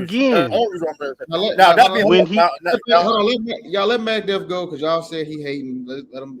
No, I want to correct because I didn't. He took it as I said. He was exposed. I was saying Ralph. I didn't say. He did say Ralph was exposed, man, not you. All right, that's what's up. Yeah. Look, I didn't say nobody won, nobody lost. I said it's close. It could have went either way. But I look at both of their points. When Lamont said something about the team and how they won, Ticket came back and said it's not about the team because they had a different supporting cast and they went to the Western Conference Finals. Now that they got a totally different supporting cast and Jamal Murray is back healthy, they go to the finals and win. So to me, he rebutted Lamont's point as well. It could have went either way, but I don't think Ticket just took a L, but I don't think Lamont just took a L neither. I think it was razor thin. It could have went either way.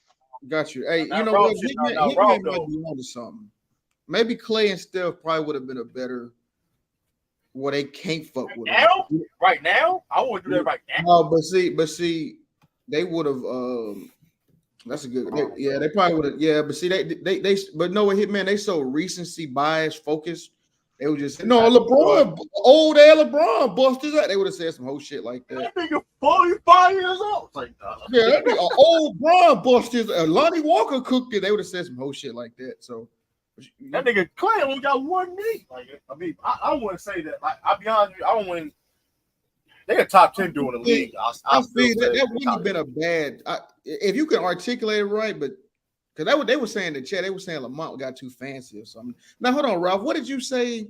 B's capped on? Because I was looking at the stats too. What did when you talking about the production and all that?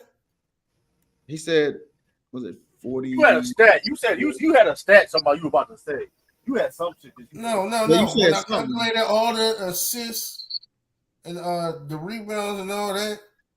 Like, yeah, they got a point over them in points. It's 59.3 to 60.3. And then with the steals, 2.5, the Nuggets got 2.4. Ralph, you doing something beyond nasty work, like Ralph, you now that being said though, you know why you that ticket. I was joking with Mac Dell. No, I was just like, I don't care about any of that. Don't bring that. I don't bring none of that up. We was there. We was just there, making stuff bro. Bro, we were there, bro. I'm not talking. Come on, bro. Like how we know how many times I've been over that channel, still over bank channels. Bro, don't you talk have about any of that when they bring it up. Do I lose? Bro, you on multiple What are we talking about? I don't care about none of that. That's not the first. No, that's not the first time you just. I don't know what's your angle.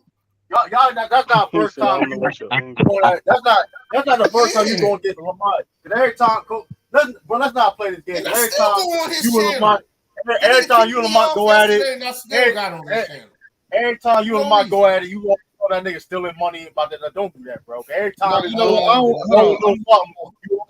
don't even make sense. Hold on, I want to get up off Ralph for a minute. We got Illis and Jerry. What up, Illis? Jared? Damn. Hey, Jared. I ain't gonna hold. I gotta say this. Hold on, my fault. Hey, Jared. If you say that, I ain't no bullshit, like no BS, bro. If you say I gotta ask a question in the chat one more time, you getting blocked. I ain't nobody gonna say it. I'm not like I don't care what nobody talking about. Like I don't like you will get blocked. Like that was crazy. Cause like we told you before, like why you do that, bro. That's like it's crazy. But let's get yeah. So that's your warning, Jared. Hey, what up, Illis? What's up? Yo Khalifa to go. Hey, speaking of Yo Khalifa, I want this now. Let's get to nitty gritty. That's why it's a good time to get Illis in here, and he said something about this in chat and Twitter. If y'all want to be part of that too, follow me on, like I said, True the King TV on Twitter. Y'all want to be part of the chat? I mean, y'all can be part of it. It is what I mean. It's open. It's really like, you know what I mean. Y'all gotta follow me, Lou. You can't just follow just me. You gotta follow basically everybody. Majority of people on there, I guess, right? Yeah, but I'm on there, Citizen Lou. Hey, good point though, Hitman. Illis on there. That's a good point, Hitman. By the way, we about to finally get on the main event. James Harden said Darren Moore is a liar and did not report the training camp. Which I mean, I don't think we'll see because the new CBA he has to go back to a certain time where he won't get paid, something like that, right?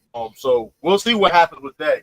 But how y'all feel about that? And then the report also saying that basically the reason why James Harden said Darren Moore was a liar is because Darren Moore promised him a bag this season when he took less money last off season for extension. So how y'all feel about that? Let me start with Illis. So my main takeaway when I put my personal feelings about certain players to the side, because we all know what James Harden has done over the last few years. He got more, you know what I'm saying? He got more trade requests than damn playoff wins, it feel like. But all it does for me is just confirm that even with all of that, I'm still gonna always choose go with the players over them damn execs and GMs. Even a nigga like James Harden, because at the end of the day, if you can, Sturdy made a good point. Yeah, he made a non on paper, wink wink deal, but still, you said something and you didn't do it, and you knew probably you wasn't gonna do it from the jump when you said it. So you'll never get me to fully go on no GM or no damn front office side, because they will do this to a player in a fucking minute. I know for a fact. We don't know for a fact, but I'm willing to bet that that's exactly how it went. Is exactly how it's been reported. That nigga told him, "Hey, bro, buy in, bro. We can win. PJ got to get his money. So, hey, man, take less. I get you on the back end. I'll get you later." And he did it to try to buy in. And now look at him. He reneged on it. So that's some bullshit to me. So I'll always side with the player, even when it's extreme cases like fucking James Harden. I'll still go on his side over them damn front offices. That's my take. Jerry, how you feel about it? And I don't fuck with Harden at all. How you feel about it, Jared? About the Harden situation? Nah. Well, yeah. What you talking? Yeah. Just ask. But yeah. What you been? All right. So yeah, I'm gonna cook on that real quick. So I don't hit that light. Y'all come in. Hit that light button too when y'all come in. My fault. Hit that light button too. 39 lights. 36% people to do it. Y'all go. You can go. My fault. So, look, but anyway, I'm kind of with Ellis, but sort of for the opposite reason. Like I kind of can't buy into like what Harden don't says agree with me. Just because like certain players, you're just never gonna really like completely believe what they say. Like even if what they're saying is true, like if it comes from a certain player, you're always gonna have a side eye. So I can't really say I'm like in on what James Harden is saying. Like I don't know whether to really believe or not. Is my main point. I didn't say that shit, by the way, but continue. But no, basically all I'm saying is that like until we get like definitive evidence from James Harden on like whether or not it's true or not, like I'm gonna like just pause and like say like, okay, are you sure that's what happened? That's all I'm saying. I'm a little bit skeptical. I'm not mad at that. I mean, yeah, it's fair to be fair. I mean, honest. Hey, it is fair to be honest though. I mean, I'm going backwards. Then I'm Chris. What up, Chris? What's up, man? You got to fix your mic too, though, Jared, too. But yeah, Chris. How you feel about this situation? How you feel about this situation? Talking about James Harden? Yeah. I mean, I don't really look at it no way. You know, it's just another off season. You know, James Harden. You know what I'm saying? Shout out to him, man, giving, you know what I'm saying, content creators good content. You know, I like what he did, man. Daryl Murray is a damn stat. You know, he one of them damn analytics guys. You know what I'm saying? You know, some shit that really shouldn't be used to judge basketball players. You know what I'm saying? There's no shade to guys that look at stats and stuff like that. You know what I'm saying? But if I'm not mistaken, he's one of the little advanced stat guys and all that. You know what I'm saying? So, you know, like I say, man, you can't trust a lot of these cats out here, man. You know, they say one thing, end up doing something else. You know what I'm saying? It's just a whole lot of shit going on with that, man. It's just like a movie. You know what I'm saying? But yeah, man, I hope James, you know, come to the Lakers. You know what I'm saying? We could really use you. You know what I'm saying? Boy, fuck, that shit fuck, dead. man, Are fuck you Philly. right now? Let him finish. Fuck James Harden. You know what I'm saying? I thought y'all wanted to win. Who that? Hello. The Lakers. Let him finish though. Yeah, man, James. If you're listening, my nigga, I know you're in that Houston strip club right now, my nigga. Shout out to you, man. We need you on the Lakers, my nigga. Fuck Philly, man. That's it. Man. Fuck. Nigga, I thought y'all wanted to win, man. That's wild. Hey, Mac Def. Man, fuck Professor Clone. Mac Def ain't there. East That's rich coming from you. What's up? How you feel about this situation, James Harden situation, man? Much respect to Harden, bro. I what I take from it is Harden a gangster about his shit, man. If he want out, he gonna get out by any means necessary. And to be honest, looking at it, I don't really blame him. I could kind of see Daryl Morey's side when you look at what he produced. You wouldn't want to invest in that at his age, but at the same time, if you open your mouth and promise that man something, bro, then that's on you to kind of hold up that end of it. It is a such thing as good business practices. So yeah, it's a business, but at the same time, your word does play into it a bit. Now, how people take it, that's up to you, but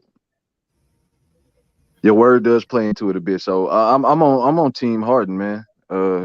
They thought he was playing games, and he went out and showed them in China that he not playing no games. Yo, Mingle. What up, though? How you feel about this James Harden situation? Man, it's Harden a damn fool. That's how I feel about it. Cause see, the thing is, bro, this is like your third time doing this shit, bro. This shit get tiring at some point. I mean, I'm sick of it. I'm sick of him. I'm sick of every team that he played for. I'm just sick of all of it. This dude, you mean to tell me when you was with the Brooklyn and you had all that drama, okay, you didn't want to do this. Kyrie got hurt, Kevin Durant got hurt, whatever. The vaccine and all that nonsense. And you forced your way out of Brooklyn to go to the 70s, somewhere you wanted to be, mind you.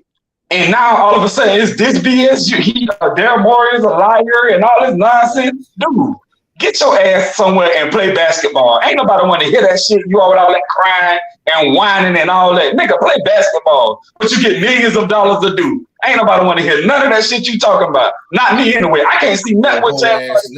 Cause you bitches lazy. Bitch, play basketball. What you get play basketball? Chill. Hey, talk to that nigga, Mingle. Talk to that nigga, Mingle.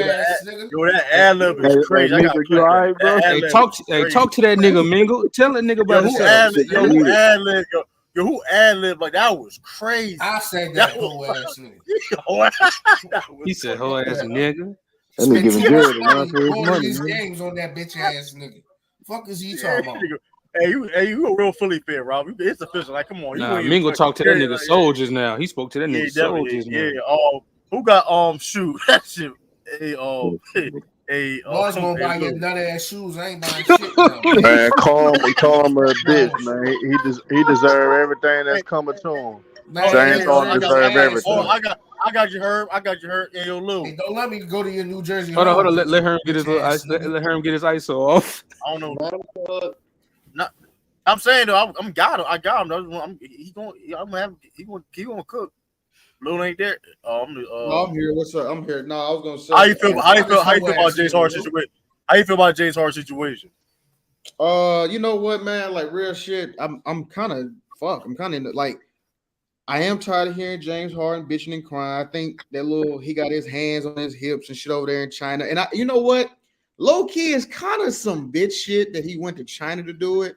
Because y'all remember them comments he made, Daryl Moore made about he was like free Taiwan or free Hong Kong or something like that. Yeah. While they was in China. So that's some other layers to that. You know what I'm saying? It's like he waited to get over there in China. I don't know. That's just some. It was gangster to me. I don't know that it was gangster. Well, you know what? Why I disagree? That's some female shit. This is why I disagree with you on that east side. You see how his hands was on his chest and he was all sitting like a little like an angry black mom and shit like that. Oh no, he a zesty nigga. But you know what I'm saying? That shit, but the actual move was gangster. Hey, that nigga was zesty to the motherfucker. He was zesty. But I will say this though. I ain't gonna say nothing else. Sorry, Daryl Moore Hey man, listen. If you promise that man more money, I do think it's his prerogative, it's his power to roast your ass because he wants you to get more money. You didn't trade Tobias Harris. You signed Montrezl Harrell trash ass, and the other nigga I forgot his name. Ray Ralph, the other nigga I forgot. Y'all didn't do shit to help the nigga at all. I mean, so I don't. I mean, he probably just disgruntled and want to get the fuck up out of there. Talking about PJ Tucker, the niggas that he asked for. Yeah, y'all got all y'all niggas that James Harden asked for. Montrezl Harrell though, he asked for them niggas to come over there. He asked for Montrez. I don't believe. I don't believe Yes, he he went did, requested bro. Montrez. I don't believe. I know he said he made it. He made it.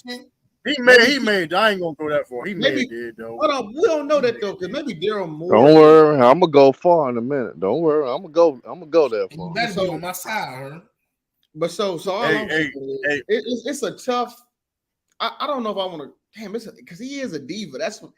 It's like two things can be right at the same time. Nigga can't be a bitch ass diva, nigga, and Daryl Moore could be a fuck nigga in this situation. That's why this situation is so nasty. You know what I'm saying? Because Daryl Moore, he already bitch ass once in Houston. You took him back. You know what I'm saying? You know, I like your homeboy stab you in the back and you back cool with him. Hey, he fucked you over again. But I can see my time. Y'all go ahead. I remember, he got fired. Remember, they fired him. Then that's when James Harden. Oh, I'm tripping. You right. Damn, you sure right. They did fire him. You right. I thought they fired him. James do some Magic Johnson and shit. Hey, Ralph, though, how you feel about this situation? I mean, we probably already know, but. I'm like, shit, we know how you feel. I gotta go anyway. So, Sturdy, you can have my spot, Sturdy. Hey, salute to my man Lou. I mean, good chopping up with you. Come back, man. Yeah, I'll probably come back. I got a meeting in like 15 minutes. So you can have my spot, Sturdy. Yeah, get that paper, brother. All right, man. All right, so I'll be back later on. Shut up. Man, I think Harden on some whole ass shit, man. For real, like, bruh. You didn't perform well, bro. You had 2 games when you performed well in the playoffs, and it took Embiid for him to come back to get you to perform because, nigga, Tobias Harris and Maxey outperformed you in round 1, nigga. You got hurt. Okay, you got hurt, just like Embiid, whatever.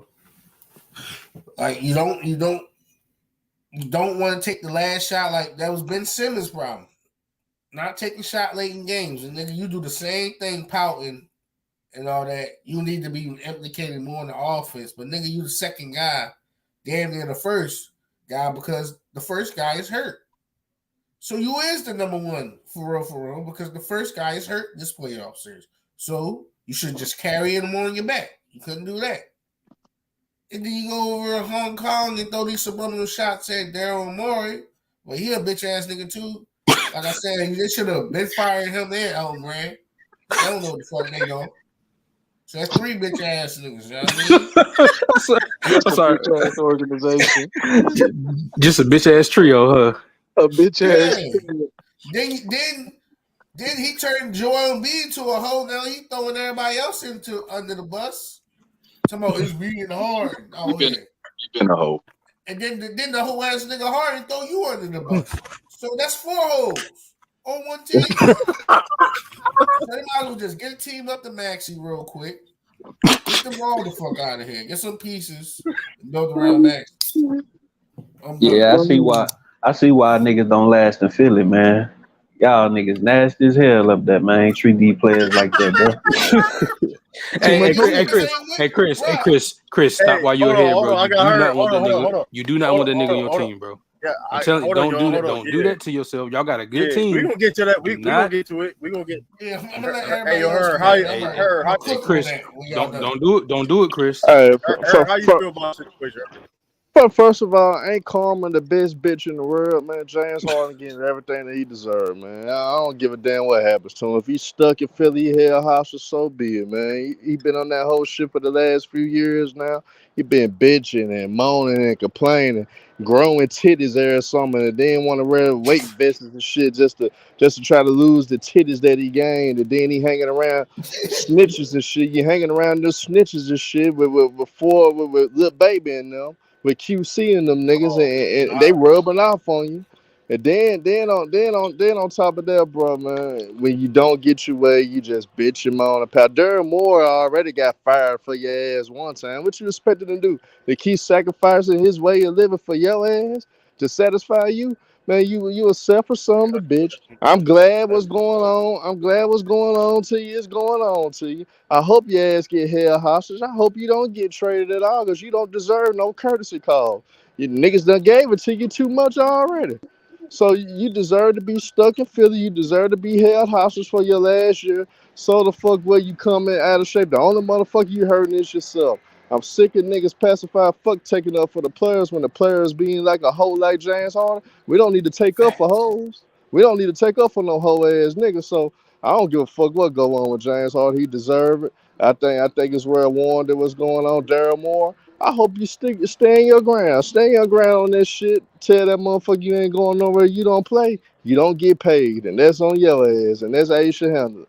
Fuck letting them go. Fuck Trader. Fuck giving him what he want. Cause spoiled ass, bitch made ass niggas like him always get that way. And they slick put a bad name on everybody else. And guess what? Since Lou, I wish you was still on here.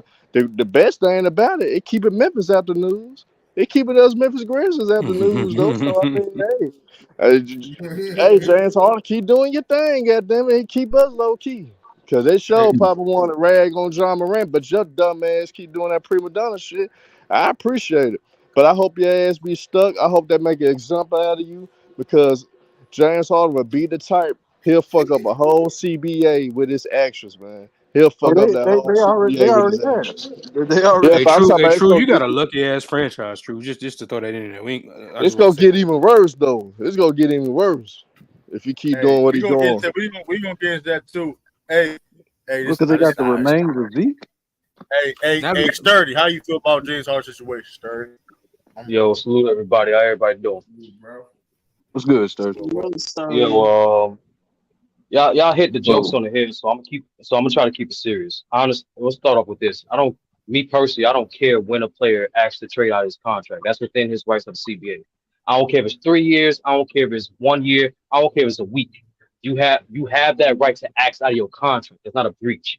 That's just an ask. Now, what I do have a problem with is, and me and Sean talked about this, is like, why are you going to approach it from an unprofessional manner? Why are you making private talks public? Why are you gaining weight, only putting yourself at health risk and injuring yourself further? Why are you taking shots at a GM where, one, that's the closest GM that you had that you said publicly, and number two, he's still your same GM. How you gonna talk trash to your boss and then get mad if your boss don't do what you ask? That's crazy to me. And I understand what Illa said in terms of right of players, but at the same time, Harden is a veteran, bro. Like, this is the NBA business. You know this for a fact. Nothing is guaranteed unless it's written down. So despite what's said behind closed doors, it's like you still have an obligation not only to your contract, but also that's your fault for not negotiating with. You was in the most leverage last offseason, but you decided to give that leverage away and opposed to like helping your teammates out. Let the general managers work that out. That's not your job description. Your job is to worry about you and yours. So that's my only problem with Harden is the fact that he's once again approached things unprofessionally. And also, I'm gonna hit this on the head too. I don't blame him for leaving Houston. I don't like the way he lost Houston, but I don't blame him for leaving Houston. They blew it up. That man was contending for championships on a consecutive basis, and then they blew that team up. And same thing for the Brooklyn Nets. I don't blame him for leaving the Nets situation either. It was a trash, chaotic situation. The 2 seasons he was there, KD Harden, and Kyrie barely played more than 30 games together, including playoffs. They barely played 30 games together in total out of 2 seasons. And we had the Steve Nash situation and like the GM situation. I would ask out of there too. But once again, it's about being a professional. I just don't understand logically how are you being unprofessional going to somehow get you your way. And then second thing is, this for every player that try to make their trade request public. Dude, the more you make your trade request public, the less of a chance you get what you want. Because now teams know, okay, he only wants to go here, so I'm going to lowball him now. If you would have said that same thing in private, there probably would have been the deal got it done. Maybe the 76 wouldn't draft as much high. or ask so much high demand. Or maybe both teams would have been smart and get a third team and got the deal done. So that's the thing. Hard is not learning from mistakes. He's not being professional, and I can't side with any athlete when they're not being professional. Yes, we all know organizations are grimy, but at the same time, that's why the CBA is intact. That's why the player unions is there. That's why contract obligations are there to protect the players from the franchise. But if you don't optimize your negotiations as a player, that's on you. So, last thing to conclude is Harden got two choices. Either he gets traded to a contending team or stay on the contending team, or he gets his money and get traded to a team that's not contending. It's up to him what he wants to do. If he wants the money, I'm telling Daryl Morey, listen, I understand I was emotional all that in China. You know, I like honey buns. Honey buns raised my estrogen levels. I apologize for that, whatever. But try to give me to Portland. You give me to Portland, it'll be a sign and trade because Dame's making $60 million. I currently make 35. Y'all have to sign and trade me to make the money work. And boom, I get my money. Y'all still remain in contention. That's, in my opinion, that's the best move forward because so far with these public comments, you only hurting the team's chemistry. Why the fuck would you want to go to Portland? Explain like that. I said, Illis. Like I said, Illis. No, about like I said, Illis. That's the only trade I can see so far, and I'm still looking at other trade scenarios where he can get his money. This whole thing is Harden wants max money. So if he were to get traded to Portland, they will have to do a sign and trade for Harden, and that's the only way he'll get max money. At least so far, that's why I'm looking through trade scenarios now, because that's what Harden is in his mind wants to have max money and contend, and he's not worth it. No, I'm saying it's not about morals or if he worth it or not. I'm just giving y'all a reality situation. He gave up his last leverage piece last off season. Oh, he did? In business, yes, in business, it's only about two things. It's about your value and about your leverage. He still has high value based off contract and his production, but he gave away his leverage. Yeah. Now that being said, too, right? That being said, oh yeah, Brother O, Houston native. How you feel about this James Harden situation? Man, I'm making it quick. I don't care. I mean, I thought Brother O was about to cook. Nah, I mean, why would I cook? If y'all ever listen to me about James Harden, I mean, this is how he always conducted himself. And I mean, you can like it or you can hate it. I don't really care how he conducts his business or he don't conduct his business. You know, he got to live with the narrative about his career after he's done. I don't. You know, it's just good fodder for me right now to listen and watch it. But I mean, but James Harden, this is what I do respect about James Harden, because most men want this luxury, enough money and enough, I guess, confidence or whatever to say, I don't care what y'all say. I'm going to do what I want to do. When people tell him what to do here in Houston, he was bricking in Game 7. He was out in the strip club, hanging, kicking it. And he failed playoff after failed playoff. He was outside. He didn't care what the Stephen A. Smith or the Skip Bayless said. He just kept doing what he did. He got to Brooklyn, same thing. And now he in Philly, he doing the same thing. I respect it because every man want that freedom to say, I want to do what I want to do. And you can talk about me, I don't care. Now we'll see what it does to his money, but he at the point he probably just don't care about all that. You know, we know he's saying it's about money. He'll get his money one way or another. Will he win? That's up for the debate. But even when James Harden's career is done, win the championship or not, he's not going to care what nobody says. Skip, Shannon, Ticket TV, True to King TV. He gonna do him. And I respect that. But I hope they don't keep on James Morales. He James Morales. And that being said, I agree with everybody that said that. I agree with everybody who said. I agree with legit everything everybody said. for the most part. Everybody said it. I'm gonna be honest with you. I don't feel sorry for James Harden because my whole thing is this man Daryl Morey been a snake even when he was in Houston and he was pampering James Harden. It just all of a sudden now the snake bit you. Now you have a problem with it. Let's not forget. I'm not mistaken. Let's not forget. If I'm not mistaken, though, didn't Daryl Morey ask for time off and lied to the Houston to get out his contract to go to Philly? If I'm not mistaken, did that happen? That's a fact. So you saying he ain't got no anti-venom no more? Okay. So my whole thing is James Harden, the fact, and going back with what Sturdy said. Why would you trust a man that would no snake? He did snake. He had snake behavior, but you didn't care because you benefited, and snake never bit you. Now you have a problem. Now you have a problem. Now when a snake bites you. And mind you, you should already know better. You're a veteran. You've been in the NBA for over 10 years. You've been in business, but you going to basically, you going to trust that man word of all people, especially how you played. And like I said before, Daryl Morey trying to keep a job. I forgot whoever said that, but Daryl Morey trying to keep a job too at the same time. But that being said, you trusted the snake. The only reason why, listen, and I said this too in the chat. I said this earlier. If let's say that happened to Joel Embiid and James Harden got paid, James Harden wouldn't care. He wouldn't stick up for nobody on that team if that happened to somebody else. James Harden cares about himself, about his money. Well, hey, listen, it is what it is. It's a business. If you look at it as a business, hey, I understand that. But don't try to play victim because the snake finally want to bite you now. Oh, now you cool with him. He a liar. That was your boy, though. You were skipping practice. You could do anything you wanted. You know, go to the strip club and you know what I mean, do all this other and all that. But now all of a sudden it's snake bite you because like I said before, James Harden, you're not an MVP no more. You're not no MVP no more. You're not that player no more.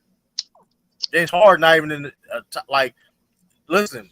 I've seen a list. I seen it was hoopshype.com. He was like lower level of the top 10 point guards in the league or something like that. Like he wasn't even a top like James Harden, mind you, this is not so long ago. Just like time go by fast, he was one of the best players in the world. He's still the very talented player. He's still the guy that can contribute to the winning team. But listen, this is what happens. And you trust the man. Listen, if James Harden was playing at MVP level, would he got his money? Absolutely. I don't even think we would have this conversation. But the problem is, Harden, you got to understand it too, the value and leverage too. That's what Renegade, you said, well, he lost his leverage. Well, technically, he did lose his leverage. The trust in the snake. That's when you lost your leverage, you trusted the snake. And then you're on a decline. You getting injuries these past couple of years and not being undisciplined.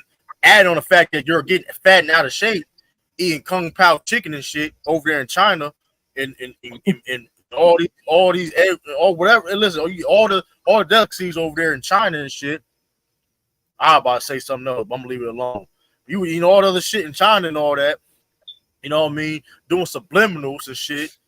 But you didn't care about that shit when you was he was pamping you with what up, AI? So I don't feel sorry for him whatsoever. Like, is Daryl Morey a snake? You a liar? I bet. I'm not surprised. He been a snake. They've been reporting him being a snake for years. And you was cool with that snake for years. But now you don't benefit from him. Now you have a problem. That's why he's a crybaby diva. The man asked for more trades to press out of anybody in the past 21st century. These are facts. So, I think James Harden should get his money. He's been the model citizen his whole career. He ain't never lied to nobody. This dude. He played his contract. He did his due diligence on the court. He don't deserve no blame for nothing. Yeah, that's what I'm trying to see. Like, how niggas mad at him? Can I? Y'all niggas saying dude the snake. Nobody mad at him, bro. Come on, I'm being honest. Come on, bro. You try to do this. People mad at him. You try to Okay. that bad. My fault. Okay, I'll say this, Chris. I don't think. Listen, I heard they call a B and an H and everything else. Yes. Yeah. No, I think that's just. But no, I just think that's financial standpoint. Well, Ralph. First of all, read that ticket next time you buy it. You go to see the Sixers, regardless who play that uniform. So cut that shit out. Second thing is, I want to propose this theory to y'all because I don't think it's Daryl Morey preventing him from getting that max money. I think it's the ownership. Right. If y'all notice, since they changed ownership, they've been more studious about where their money goes, as they should. Sturdy, they haven't been over the luxury tax in the last 3 years. And that's the point. And they say they're trying to continue. And that's what I'm saying, Eastside. Like I think everything tighter too. Yeah, I think this is I personally think this is another OKC moment. Because remember, people forget the reason why he only the only reason I got traded to Houston in the first place because the owner said, "Hey, Sam Presti, we not spending $5 million. Nah, we're not doing that." I think that's just a theory because I'm still looking up how the owner feels about James Harden publicly. So I'm trying to piece it together. But that's just my theory that I want to bounce. Man, like we gotta James Harden his money. Are we right? We gotta overdo it because look, if the owner wanted to give James Harden the money, regardless of what Derek Moore is doing, you give him the money. It's always about. It's never about the general manager to me. It's always about the owner. The general manager is there. He's the face. He's the guy to take the arrows, and that's just what it is. Like, but that's why I don't get why James Harden's so mad at Morey. Like Morey and I say, "Nah, I ain't gonna give it to you." I believe Morey probably presented something to him about he paying was talking directly too hard. Right, yeah. That's what the problem. He talked directly too hard, promising things. That being said, though, never make but my whole goal, but going back to my point, you trusted the whole snake. At the end of the day, though, listen, at the end of the day, you trust the whole snake. Hey man, I told you trust the whole snake. Well, didn't he request? So you're not supposed to trust. You trust the whole snake in the same organization that hired that snake. So you're not supposed to trust nobody in the organization now. Listen, I'm gonna be listen, bro. Listen. I understand you trying to recruit James Harden. No, you're not supposed to trust nobody. But that being said, I'm being serious. You supposed to handle your business, and he didn't handle his business. Trust nobody. Okay, so what is James? He didn't handle his business.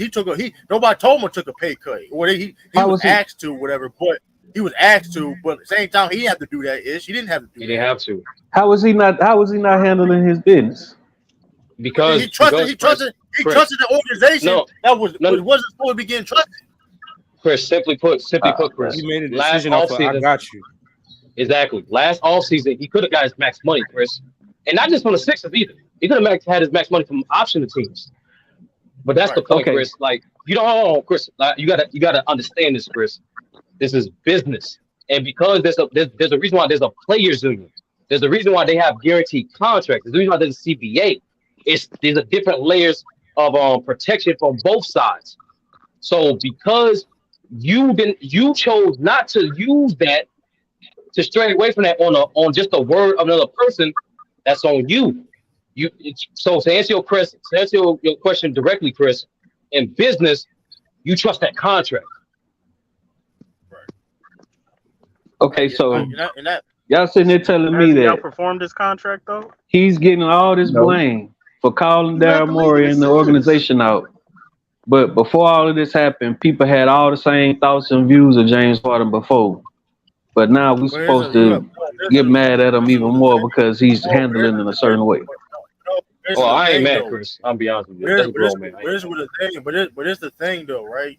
And this is why I agree with everybody saying, even all the cuss words about him, because in the day, this is some female behavior. At the end of the day, though, Daryl Morey been a snake, and we've been talked about him being a snake for years. It's not act like this is some, he a liar now. This is some, we're nobody surprised that Daryl Morey is a liar. Somebody got echo too. Okay. But nobody's surprised the fact that he's a liar. The problem, the issue James Harden has now is the fact that he don't have the same leverage no more. So now the snake bit him now. And now that's the problem with James Harden. Let's come on, bro. Daryl Morey been a liar. If that point blank period, correct? If he would have got paid, James Harden he wouldn't care. He wouldn't care. James did not care Daryl being a snake. This is the same dude that, mind you, lied to the Rockets and said he just wanted time off and they just wanted to chill. Next thing you know, he signs with the Philadelphia Sixers. So you're going to trust that guy in that organization to do that. You're going to trust the ownership that will sign a dude like that, Daryl Morey. Let's be honest. It is what it is. It's called spade a spade, bro. That's what you call a spade a spade. So now we supposed to get mad because he took a pay cut, but we're not gonna get mad at players that sign $200 and $300 million contracts that probably don't deserve, right? Like I've heard people say AD didn't deserve the $180 million contract extension. Are we supposed to question AD for signing? Nah, he deserved it. No, Chris. The point is, Chris. Hold on, Chris. The point is, regardless of money, bro, you get that on paper. That's the whole point. I don't care who it is. I don't care what type of player you are, role player, star player, 10 year, 10 day, it don't matter.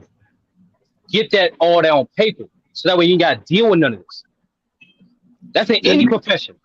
Yeah, you learn that early. You learn that real early. You don't take no wink, handshake. Nah, none of that. Let's he know better. And James Harden knows better. He's been in the league for how many years getting paid top dollar? That's all these organizations do. You got echo now. Yeah, you got echo like that. That's all these organizations do, though. Chris, that's why you signed the contract to protect yourself from these organizations. It don't matter how niggas feel about the organization. Nigga, according to this union, according to this contract by law, give me mine. Right. It is bro. The factor is it's his fault that he trusted Daryl more than Sixers. That's the point. That's really the point. And you can't. There's nothing. He had to take accountability for himself for that. That's really the situation with it. I don't know if it's his fault. That's just a fact. I mean, how? I mean, listen. If he trusted, he would have got. He could have got paid. He chose to take a pay cut. Nobody put a gun to his head to take a pay cut. Okay, he's already, early 30s, late mid 30s, or whatever you want to look at it, right? Like I say, he hear a lot of the chatter going around about his career. You think a lot of these players just want to play their whole career without winning? Maybe he took the pay cut to try to get some of them guys signed so they could try to win. But it didn't go that way because niggas ended up getting hurt. Don't sit here and cry, act like that you're owed something when nothing's in writing you to get owed.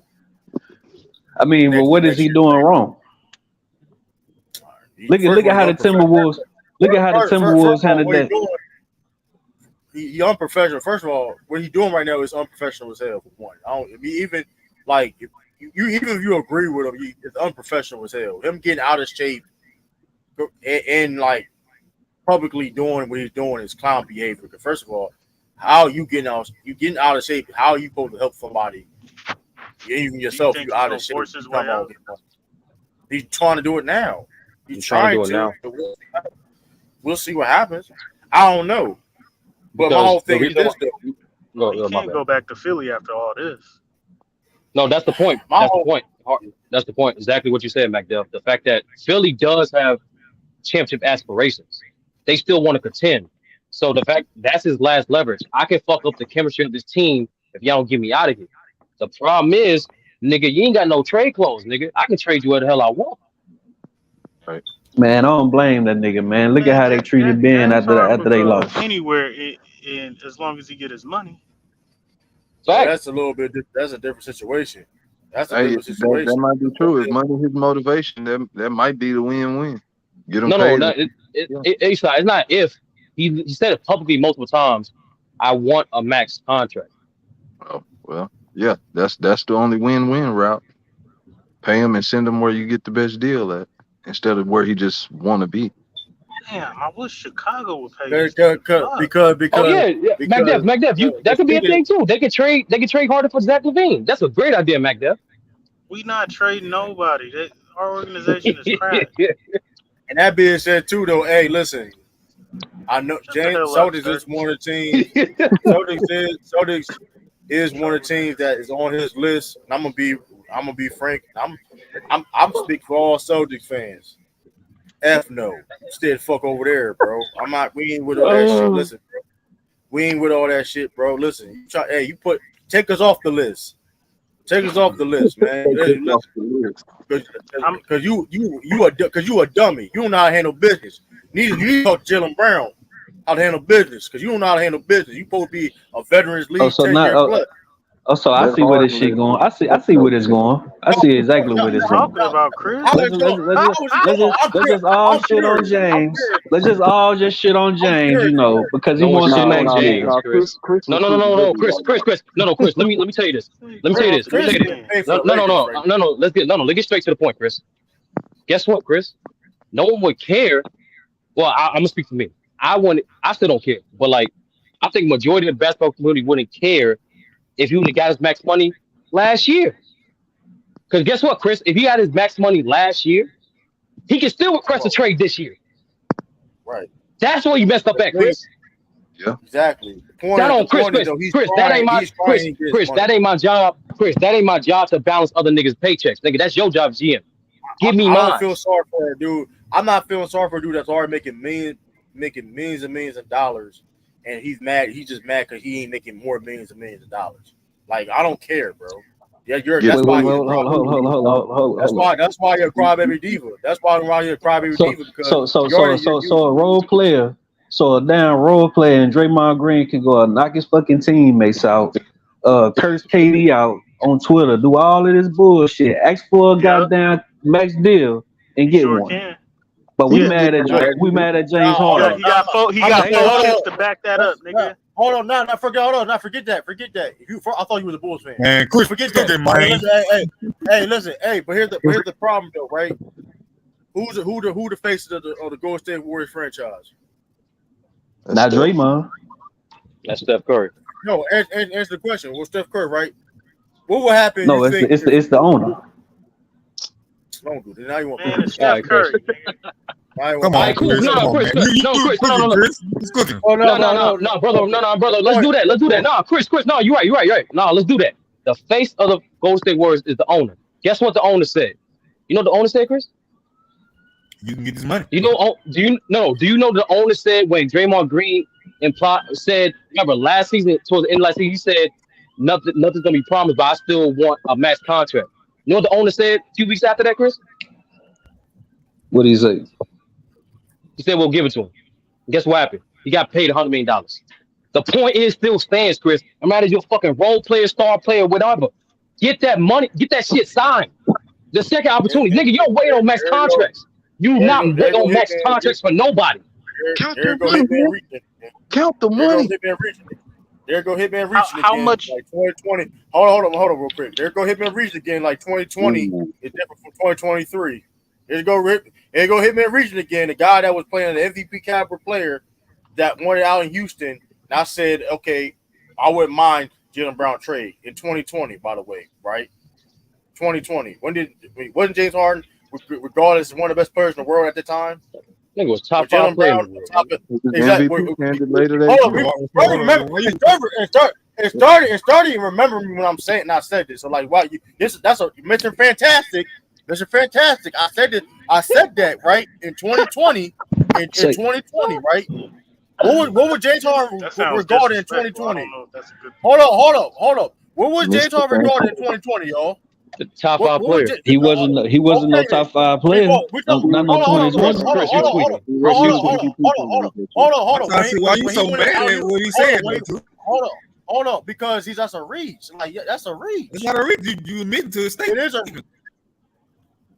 All right, bro. So we gonna have to. True, didn't you want to trade Brown for Harden? Okay. 3 years late. Let's not play this game because we can play this. We can play this all night. Let's not play that. Say hit, man. Let's not play that. Man, just say true. Just say yeah. True. Just say yeah. He's not the same player for 2020. I already said. And just move on. I do got address. But Hitman though, you is reaching though, Mr. Fantastic, a plastic man. Let's come on now. Yeah, you ready for that DC? So here, man.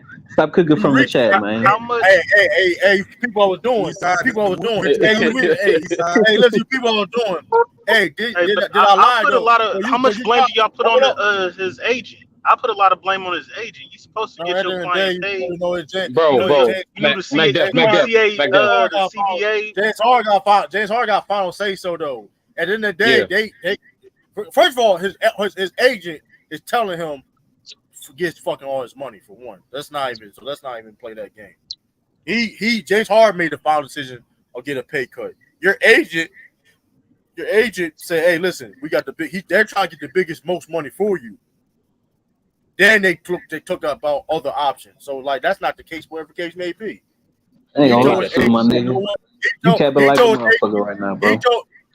That's how it works. That's how it works. That's how it works. That's how having an agent works. They should give you the most. They try to leverage you your business to get you the most money possible, right?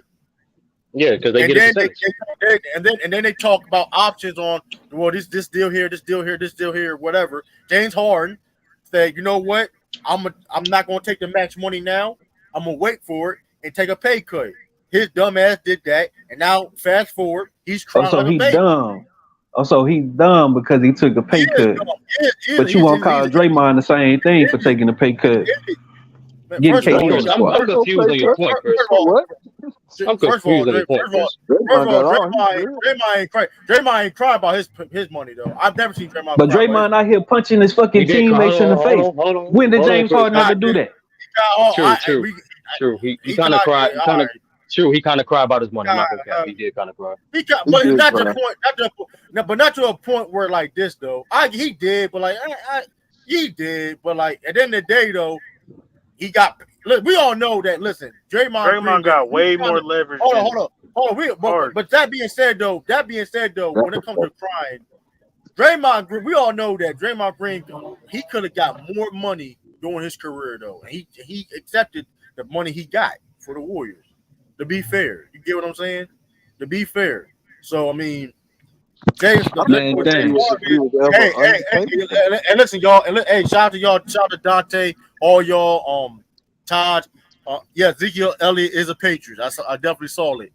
You know what I mean? Don't say nothing. Let's just move on. Y'all I don't want to hear no headline on that. Don't say the reason why I have to say it because they keep saying in chat. True wanted to trade Young Brown for a far back ass nigga for Harden. That's a cap. Harden was still top 5, top 10 in the league. So okay, that's fine. Top 5. Chris, are you gonna pay James Harden the max contract? Not now, right now. Chris. Yes, right now. Are you gonna give him max contract? Hell yeah. We can move on. Crazy. We can move on.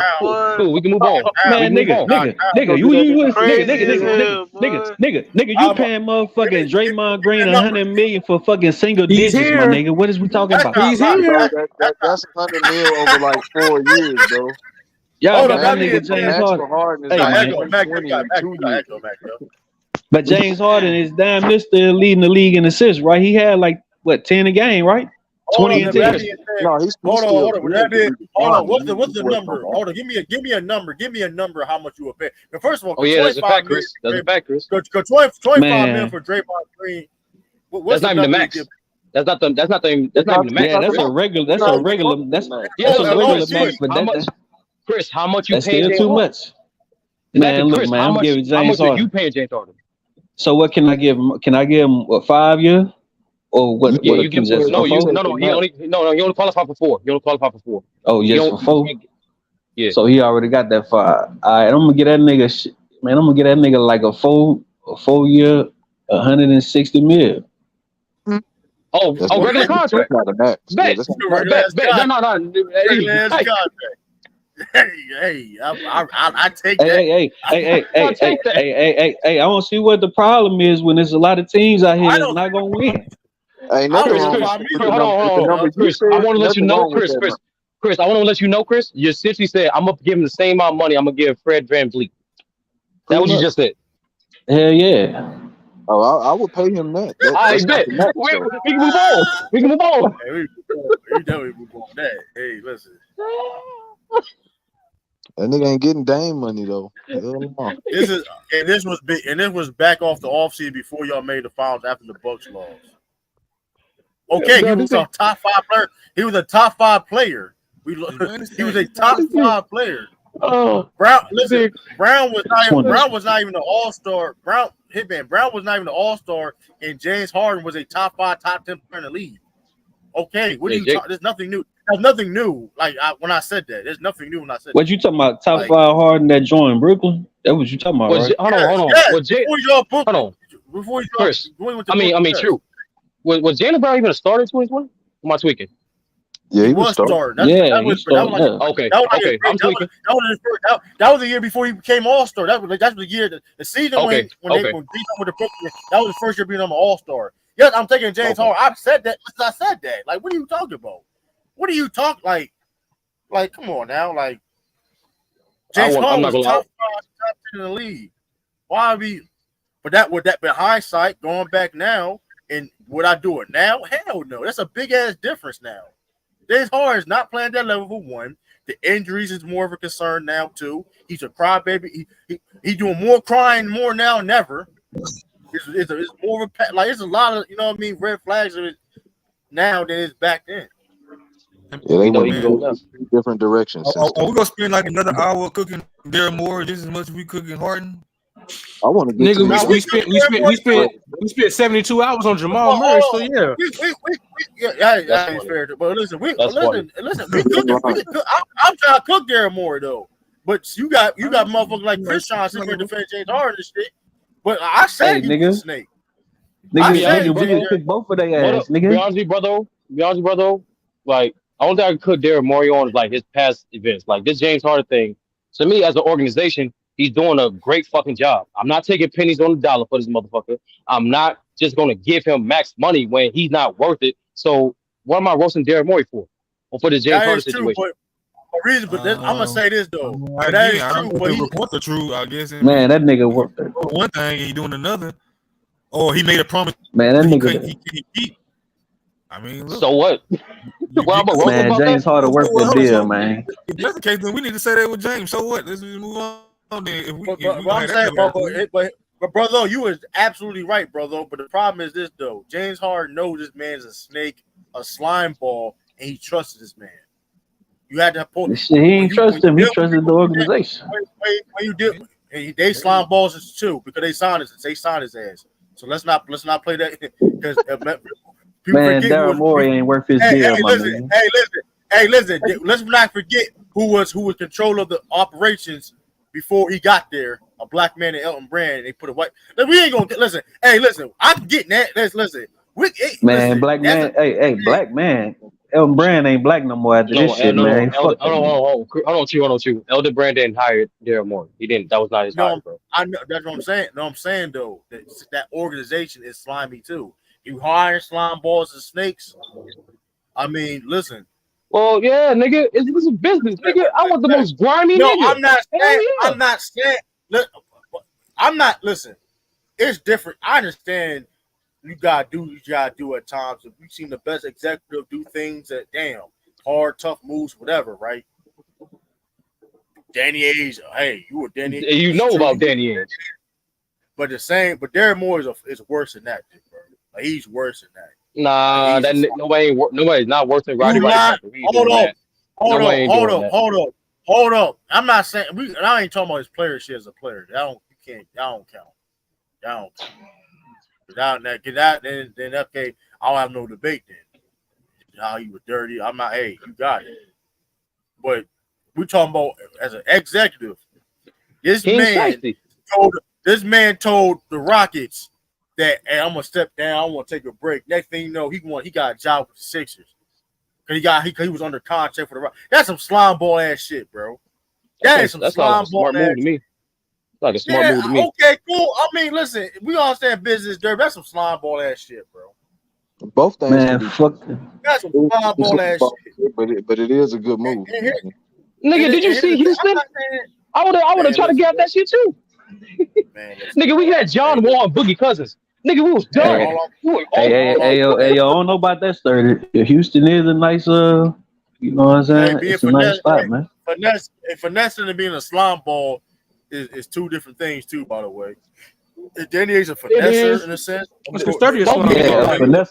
a finesse is what you call me. You feel me? A slime ball is what you call my son. Hold on. I guarantee you this though, nigga. You can say anything about Danny Ainge. I guarantee he get more respect in the NBA than Darren Morey do. I guarantee you that. Slime ball slime alike. Yeah, go ahead. I guarantee you. I guarantee you he do. He didn't pick the Lakers out of his last trade. You know what I'm saying? So hey, good with me. I'm just saying. Hey, that's a fact. This man, y'all thought Danny Ainge was bad when it comes to like try to win in every trade, every drill, every trade. Darren Morey's worse than that times 10. So yes, I'm not gonna lie. I don't know about y'all, bro. I want Rico doing deals for me in business, bro. I want the most grimiest nigga. Because those niggas grimy nigga. Because those niggas get it done. You can't be you can't be an honest. You can't be like an upstanding citizen, a Boy Scout, nigga. Like hell no, nigga. Darren Moore overrated too, and Darren Moore overrated too. By the way, he only did like a couple moves that was like True. You know this. True. You know this as a Celtics fan, bro. You really think everything Red Auerbach did was clean by the book? I'm not saying that. But I'm not saying that. I'm not saying that he did finesse. Okay, did they finesse in certain things? Okay, cool. They did make. Hey, but Darren Moore is not. Motherfucker don't even f with him though, bro. Motherfucker don't even f. Motherfucker don't like him, bro. Motherfucker because he look like a penguin. That's why he look like a penguin. That's why. That's why I get what you saying though, Sturdy. But like, it's a different when motherfucker don't really like this man on some like. He's a slime ball. Because he look like he like Jerry Krause's son. That's why. That's why niggas don't fuck with him. He King Slime. He King Slime. This man had to lie. This man had to lie to get out his contract in Houston to sign with the Sixers, bro. That nigga said he King Slime. Nigga, he ain't the slime ball. He the slime ball. Nigga. This man considered James Harden as a son at one point in time. Wasn't there reports of that shit too? That's crazy. That's low key racist. That's low key racist. I'm not. Well, like I don't know. They had a regardless of the case may be. They had a close ass son to me, nigga. Hey, Andy said James Harden was. Hold on. I gotta finish it. I wasn't made to play the son. Go ahead. That's crazy. I'm saying though. Hey, look. He also said James Harden was better than Jordan too, though. Hold on. No, he didn't. He said he had better ISO score than him. He better score. They say. Yeah. He said he had better ISO score than him. Okay. Right. And that being said, though, right? Motherfucker don't respect. Nobody respect him because he was Dick Ryan Harden for years. For one, you Dick Ryan players as an executive is crazy. As an executive, you can never compare Danny Ainge. Listen, Danny Ainge made effort. He gonna Dick Ryan. Hold on, Bob Myers exists. Bob Myers does exist. Bob Myers did glaze the hell out of when you got great players, you gonna end up sounding like you glazing anyway. No, hold up, no, but okay. When you win though, it's different, motherfucker. You win, motherfucker ain't win shit. You gonna put a winning card? You gonna put a winning card? Okay. So it's winning glaze. So it's winning glaze. But hold up, let's not play that game. But you understand? I don't agree with it, but I will understand it. Okay, you making me a lot of money. I got a whole new organization. I get money or whatever. I'm getting way more. That's the greatest nigga ever. Yeah. Hold on. Harden is doing. He bought money in for Houston, but he ain't win shit at all. He ain't Darren Moore. Like I said, but I'm saying though, he ain't helped me get in the Hall of Fame. Bob Myers he elevated his. You get what I'm saying in the basketball world, like as a great owner. Or you get what I'm saying? I'm elevated him right to NBA. He elevated him right to NBA countdown. Would you get what I'm saying though? True. You heard what you just said though, bro. What I say was a lie. Wasn't true. Nah, it wasn't no lie. I'm just saying, like, you say that boy was, you know what I'm saying, like a fan of Harden. So you don't see why Harden kind of treating him like this there? I understand. Listen, you didn't listen to what I'm saying though. They had a great relationship, but my whole thing was this the whole beginning. You shouldn't trust him in the first place. I've said, listen, you're not listening, you've not been listening. I said James Harden, you should have never trusted dude in the first place like that. Just because he was riding you, was thinking you like that. Now you trust him, take a pay cut. Fast forward, now you mad he don't want your money. That's the whole point I've been saying. Nigga fell for the I got you, bro. He fell for the I got you, bro. He want to sign that. He want to sign it. Yes, he did. And Mike Sampson, how I'm capping, Mike Sampson? Please tell me how I'm capping, because James Harden didn't put himself accountable and trust a snake in Daryl Morey. How? A slithering snake, huh? Should have been KD. I mean, they did have a good history up until this point with him coming through. Yeah, so, like Tom Riddle. Hey man, listen, snake. Hey, listen, you can have a pet snake. That shit can bite you too sometimes. Listen, hey, listen. I don't know if y'all caught it. Did you caught it? Did y'all just catch that? Yeah, I caught it. I'm just saying. Where I'm capped at, Mike. Where I'm capped at. I understand that motherfucker. Listen, I understand that Daryl Morey is fucking wrong for lying to that man in his face. I understand that. But James Harden, at the end of the day, we what your parents taught you, like us, whatever, and held your people. When you hang around with dirty people, you're gonna get dirty results. I'll be honest with you, True. Day, everything's a lie. Everything's a lie that's not on contract. Everything's a lie in business that's not in writing. I'm being real. But exactly.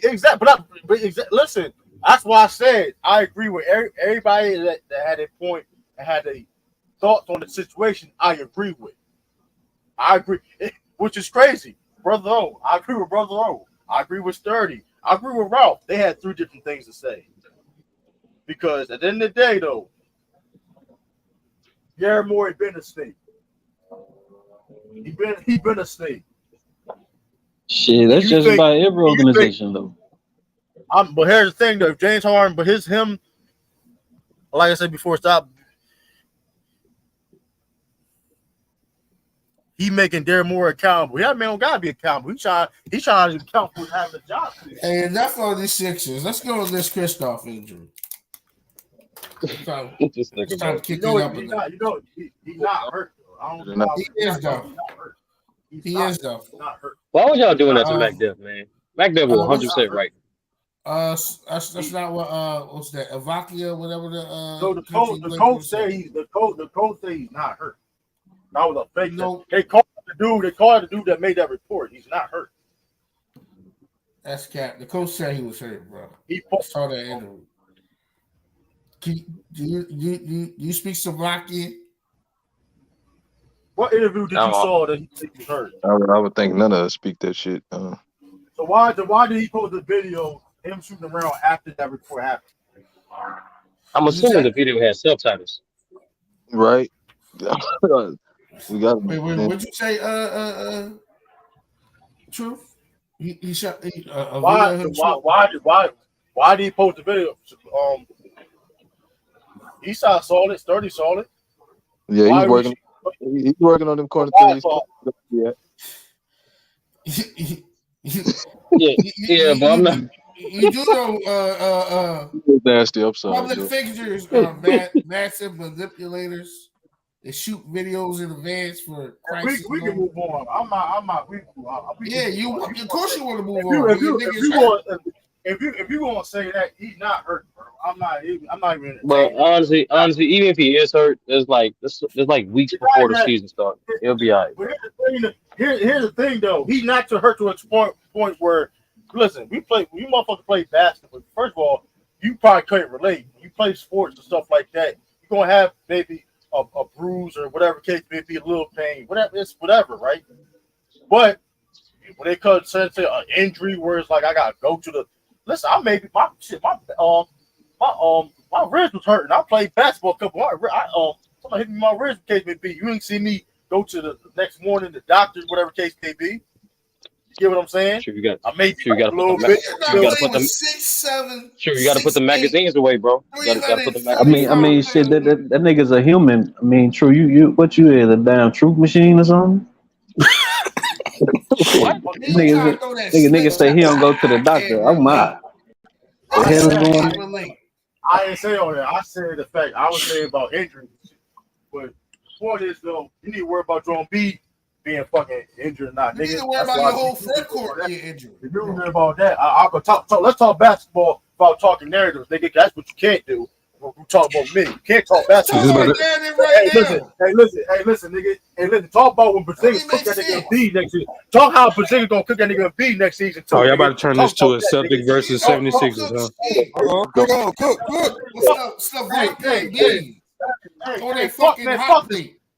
Fuck the Sixers. They don't even, they got work. They got work on.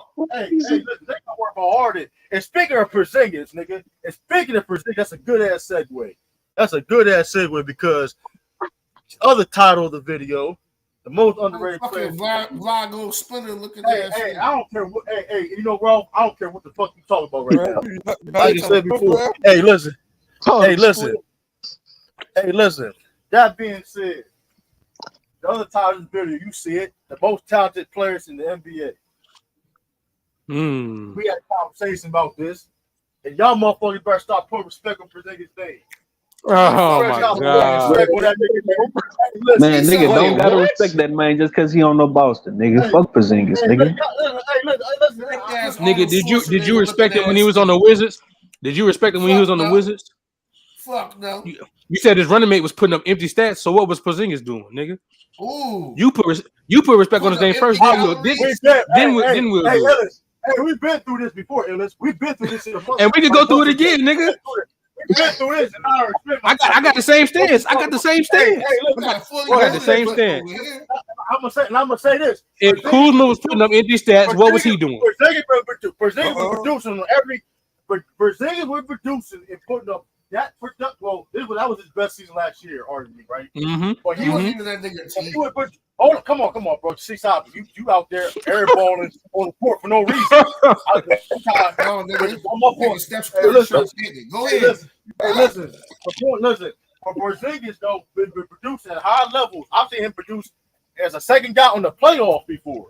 I've seen him produce in different situations though. That's the difference. When you talk about Kyle Kuzma, that man was a 7-8. He produced on a championship team, nigga. He produced on a championship team, nigga. Hold on. If you want to do that, if you want to do that, if you see that, you see the bobbing and weaving he do. No, it's not the bob weaving. It's not the bob weaving. I didn't say he didn't produce at all. Clearly, I didn't say he wasn't producing. First, I didn't say Kyle Kuzma was trash. One, I didn't say he was trash. You said he put up. You said he put up empty stats. You said he put up empty stats. I didn't say he was trash though. And if his, I didn't say that you said that. I didn't say you said that. You said he put up empty stats, and I said if that's the case, what the hell was Porzingis doing? Because he was right next to the nigga. Man, listen. All I know is losing, nigga. What was he doing? First of all, nobody was surprised Porzingis was doing that. One, nobody was surprised Porzingis was doing that. They weren't surprised he was losing. They wasn't surprised. Why didn't nigga make an all-star? Hey, it's the Wizards. Tell that nigga make an all-star. Hey, nigga, behave on. Oh, now it's the Wizards. Oh, now it's the Wizards. But you hold it against you hold it against Kuzma though. You hold the Wizards part against Kuzma. But for Porzingis, it's the Wizards. But this is the difference though. Tell me the difference. I'm listening. Tell me. Porzingis was the second best player on a playoff team. Kyle Kuzma was factually correct. Hold on. Okay, factually correct. Okay. Hey, that's fine. That's fine. So let's kind of compare. That's fine. Kyle Kuzma has never been the second best player on a playoff team, but he has been arguably the third or fourth on a championship team. That's not true. That's factually true. What the hell are you talking about? Don't do that. That's factually true. Don't do that. Oh my god, man, that nigga go crash out for them Celtics, man. First of all, that's like factually correct. I don't get it. Was he better than KCP? No, we talking about. I said third or fourth. Yeah, he was. That ain't no question. KCP wasn't lighting it up like that. Hold on. He was. All right, Chris. Come on, Chris. I can't. Hold on. Hey, True. Hold on. Time out. True, we went through this already. Him and KCP was tied throughout the entire playoffs for what they averaged, bro. They were tied. He was. I'm just. He wasn't there. Nobody said. I'm gonna tell you. Hold on. I'm gonna tell you. Listen. I'm gonna tell you. You can say at the highest you make it say 4 if you want to be generous at 4. If you want to be generous. Okay. You said 3 Okay, or 4. Okay. So now we're taking baby steps. Let's go further now. So we already Let's the first. Hold on. The first block. I got the 5th. Okay, cool. So the first block was hold on, Sturdy. The first block was first step was Porzingis has been the second best player on the playoff team. Okay, we established that has a green check next to it. Then next, I said, well, Kuzma has been 3rd or 4th. You disagree. Most people up here say, yes, that's true. He's been 3rd or 4th on the championship team. Okay, green check. Now, 3rd, what number was Porzingis on his championship? Oh, shit. My bad.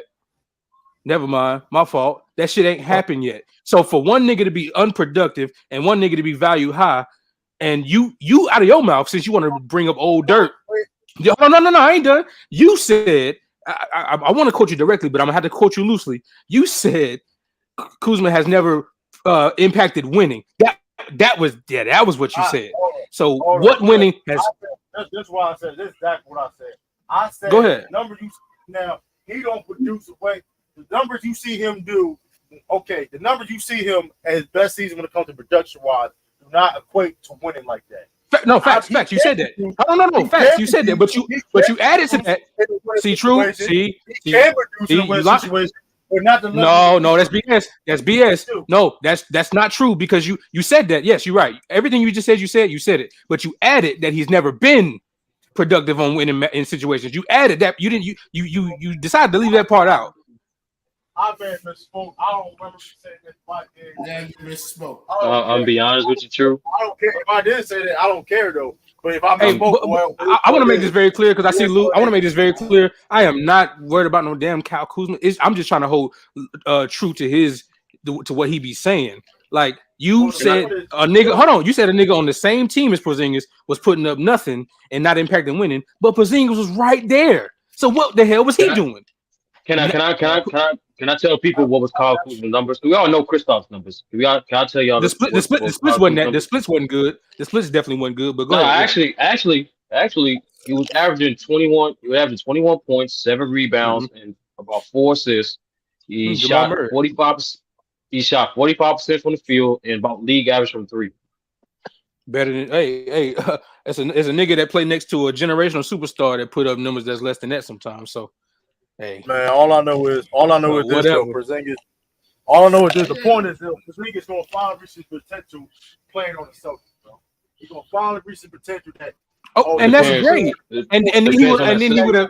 And then he would have officially have done more on a championship team than Kuz. But until then, he has not. And listen. And here's the thing: it's all about situations too. Kyle Kuzma been in the better situation. Porzingis, he was on facts. Factually, that's factually true as well. So listen, all I'm saying is he played with LeBron on the back and Luka on the front. Stop it. You fucking hate Facts, bro. Facts, bro. And he got his dumbass booed at the draft. Hey, bro.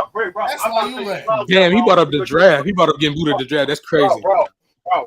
I'm not gonna let you slide with that. I'm not letting you slide with that, bro, because you up here get mad. Nigga, disrespect the Lakers. They're not a good situation.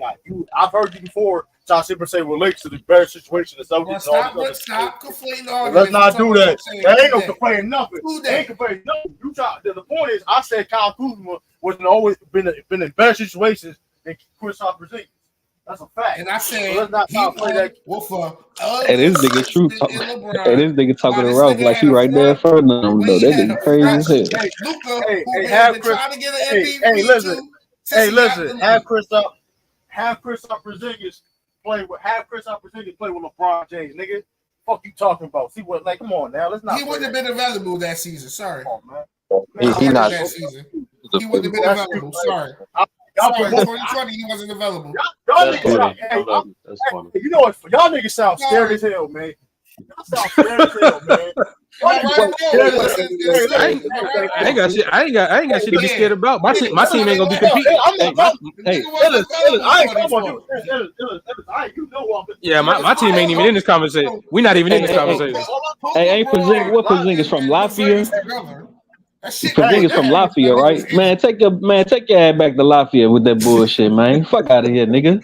All I know is this: a lot of motherfuckers sounding scared about dude Y'all better hope that nigga get hurt. Nobody said That's the only scared about no motherfucker. damn Y'all Porzingis, better bro. hope that nigga. Y'all better Keep talking hope. about him Y'all and better hope. be Hey, I got a question for y'all. What the fuck are we talking about?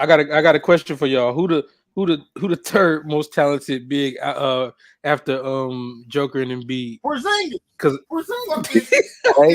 What? I wasn't even gonna out you yet. He just jumped out there and said, "I was there." That's crazy. Anthony, whatever Davis. The right answer is And that's Anthony. why. Anthony Marshawn Davis.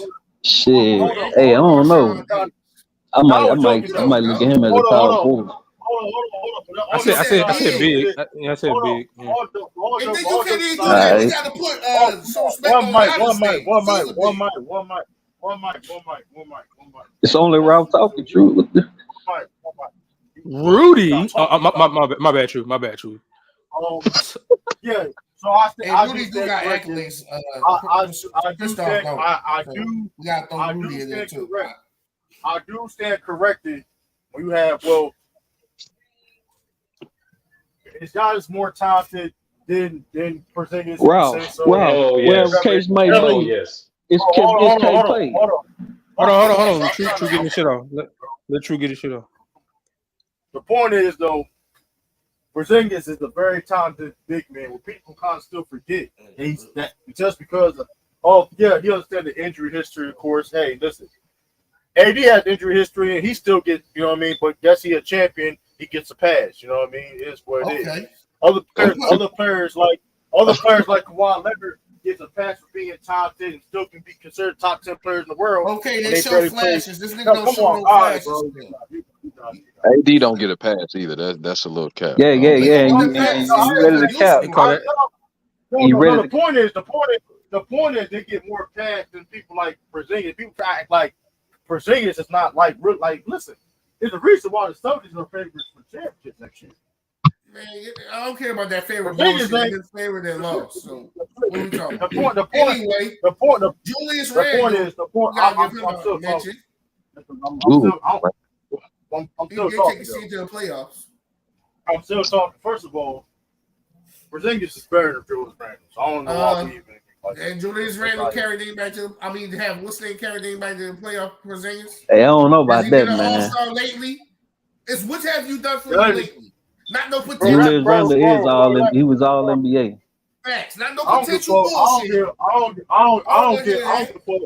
I don't care what time team he was on. He's not very Porzingis. I don't want to hear that potential bullshit. I don't give a fuck about potential. What have you done in this league, nigga? I'm going off the fuck I see my fucking eyes. I'm going off my eyes. You seen this nigga carry his team to the playoffs. Hold on. We can't change the argument though. Let's not change the argument. Let's not change the argument. You changing the argument. You changing the argument. He's not more talented. He's not. Bro, first of all, I said talent, nigga. Watch the fucking title of the video, jackass. Look at the title. Look at the title, nigga. No, you can play art. You can play art, but I don't give a fuck what you talk about. I don't know what the fuck you just said. Hey, I'm taking Julius over that bitch. The point is this though. Julius Randle. What? At least I get extra playoff money. Nah, Julius not more talented than Kristaps. He's not more talented than Kristaps. We're not doing that. We're not doing that. The only people you can say is AD, Jokic, Embiid, and Giannis. And mind you, these guys are like all-time great. And Kevin Durant. No, we saying big. We saying big. Kevin Durant. That's what they say. That proves my point. That proves my point. How listen, the fact you guys say Kevin Durant to try to. No, but I'm saying what I was speaking of because they said Kevin Durant is 7 foot. That's why I was. That's one of the best lies ever told, by the way, too. Evan Mobley up there too. He just young, but yeah, he in that conversation for talent. He getting KD comparisons. You got to think about Cat. As much as I despise him, you got to think about Karl Anthony Towns. Even Hitman said it. Aiton is talented like a motherfucker. Let's be real. Yeah, he is. Not Karl Anthony Towns. No. Towns is talented. I don't. He's not with them guys. He's not with those guys. Yeah, I don't know what you smoking on right now, Mingo. Man, Cat ain't with those guys, bro. Stop it. The reality situation is Cat not better than Porzingis. Yes, he is. That is the That's a reality. goddamn lie, nigga. We not. He's been an all-star how many years? I refuse to cape for Cat. Y'all not about to make me cape for Cat. Keep it So 100. Bro. Stop. So y'all can have Cat think he's a better 3-point shooter than Steph Curry. Get out of here with that. Keep 100, bro. First of all, he's supposed to think that. First of all, Carver Towns. First of all, like let's not act like when people say about Porzingis selling for jump shots, that's more. Carver Towns is that on steroids, bro. That man is soft. That man soft. Cool. He be bricking too. Yeah, we understand when the moment thing goes, he be bricking. The nigga can't even post up. The nigga can't even post up guards, bro. Like, let's stop it, bro. They can be struggling to post up guards, bro. Let's stop it. I think Anthony Davis is the best out of all of them, though. Anthony Davis got to beat by I've seen Porzingis. If it's a mismatch on Porzingis, I've seen Porzingis take advantage every single time. That man Carver Town get a mismatch, he be struggling, bro. Nah, Mingo. Nah, hold on, Mingo, because the original conversation was who's the most talented out. After we go from Joker to Embiid, and Joker better. Joker better. He is. I agree with that. He is. So he third. Hey, this might be my Embiid bias, but I'm still going with AD over Embiid. I know that may be like blasphemy to some people, but I don't know what it is. I just don't really. I know. That's a hard choice, though, man. That's a good conversation too. Actually, I believe in Anthony Davis's. I believe in Anthony Davis's defense. Oh, go ahead. My bad. Go ahead, True. All I'm saying is, you said Porzingis game. Brian said Porzingis game post game is suspect. The numbers. Hey, look what he was doing the Wizards last year. When you put a mismatch on him, look what he did. You put a dude. Yeah, look at the team he was on. Come on, bro. God damn it, dog. Like, I don't listen. You niggas can talk. You niggas cut me off. What you mean? Look at the team. He was on. The point is this though. When he had a mismatch. When he had a mismatch, he took advantage of the mismatch. That's my point. That's basketball. It is what it is. I mean, true, but most NBA players take advantage of the mismatch, though. He also had the ultimate green light.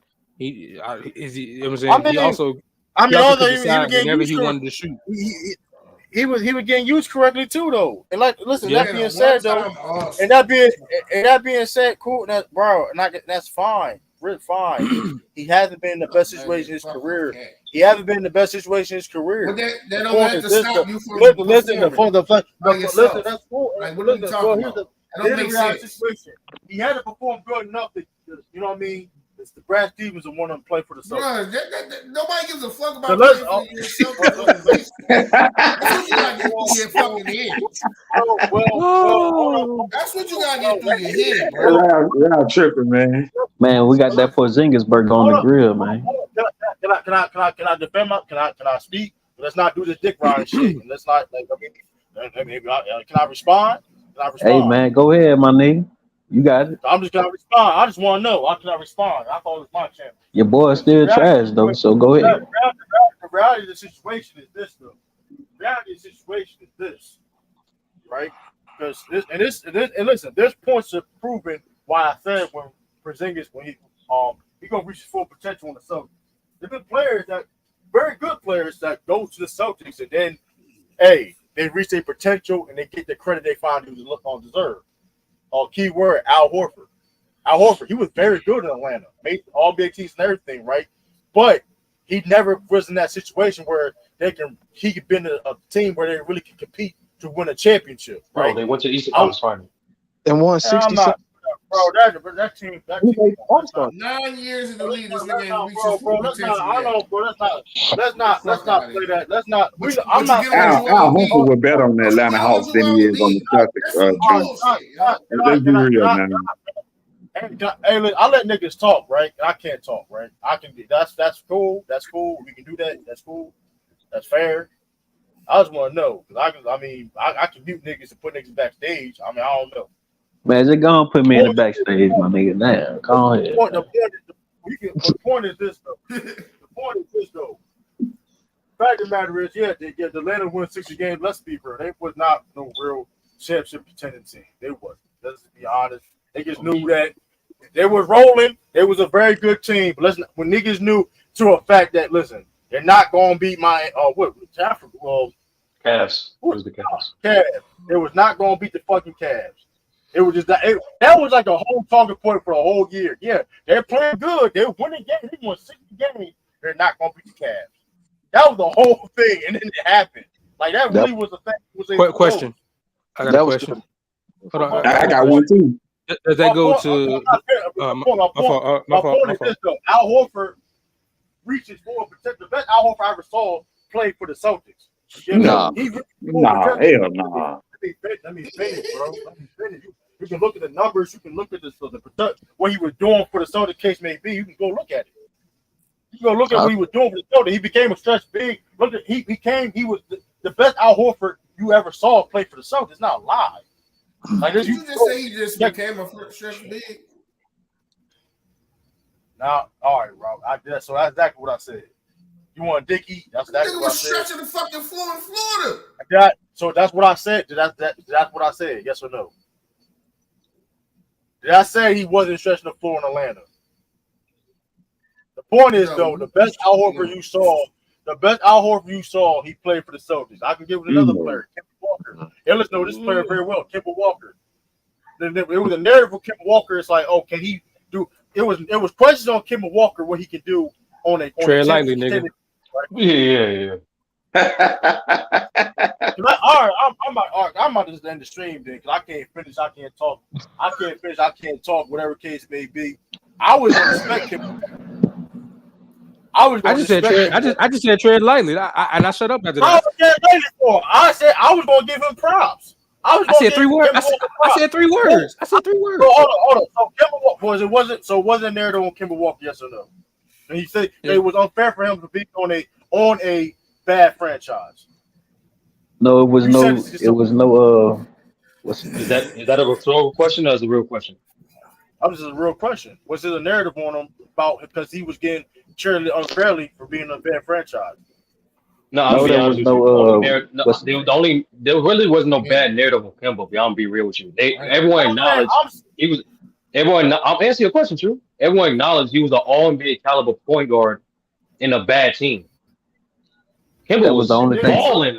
Right. Kemba was balling on the court. That's it. Right. But then, right. Let him finish the take, yo.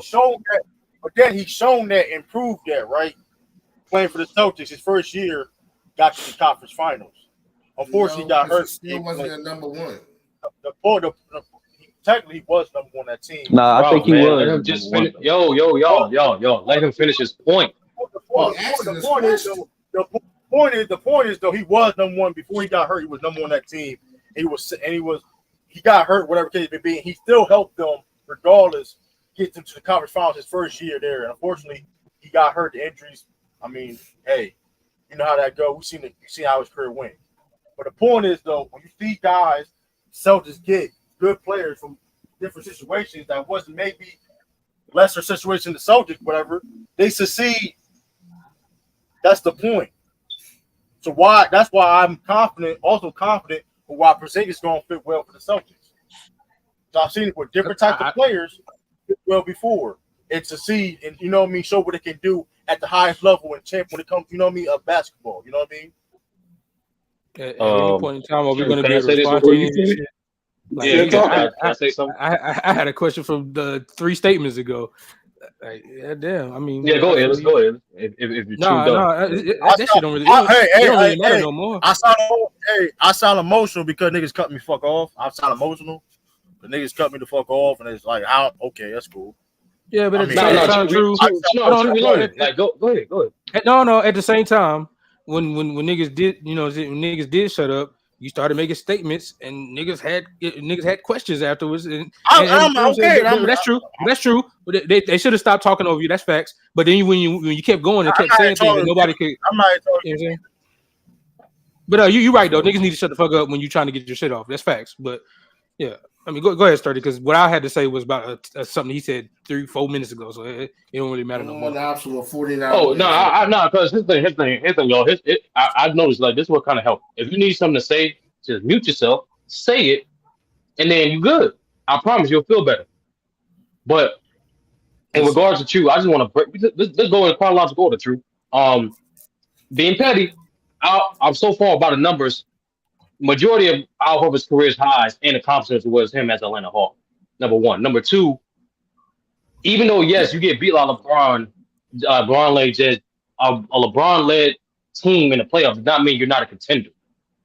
They literally beat everybody except LeBron-led team. Third, honestly, True, to get straight to the point, what matters most, True, is the system, the offensive system that's going to be implemented with this new iteration of the Celtics.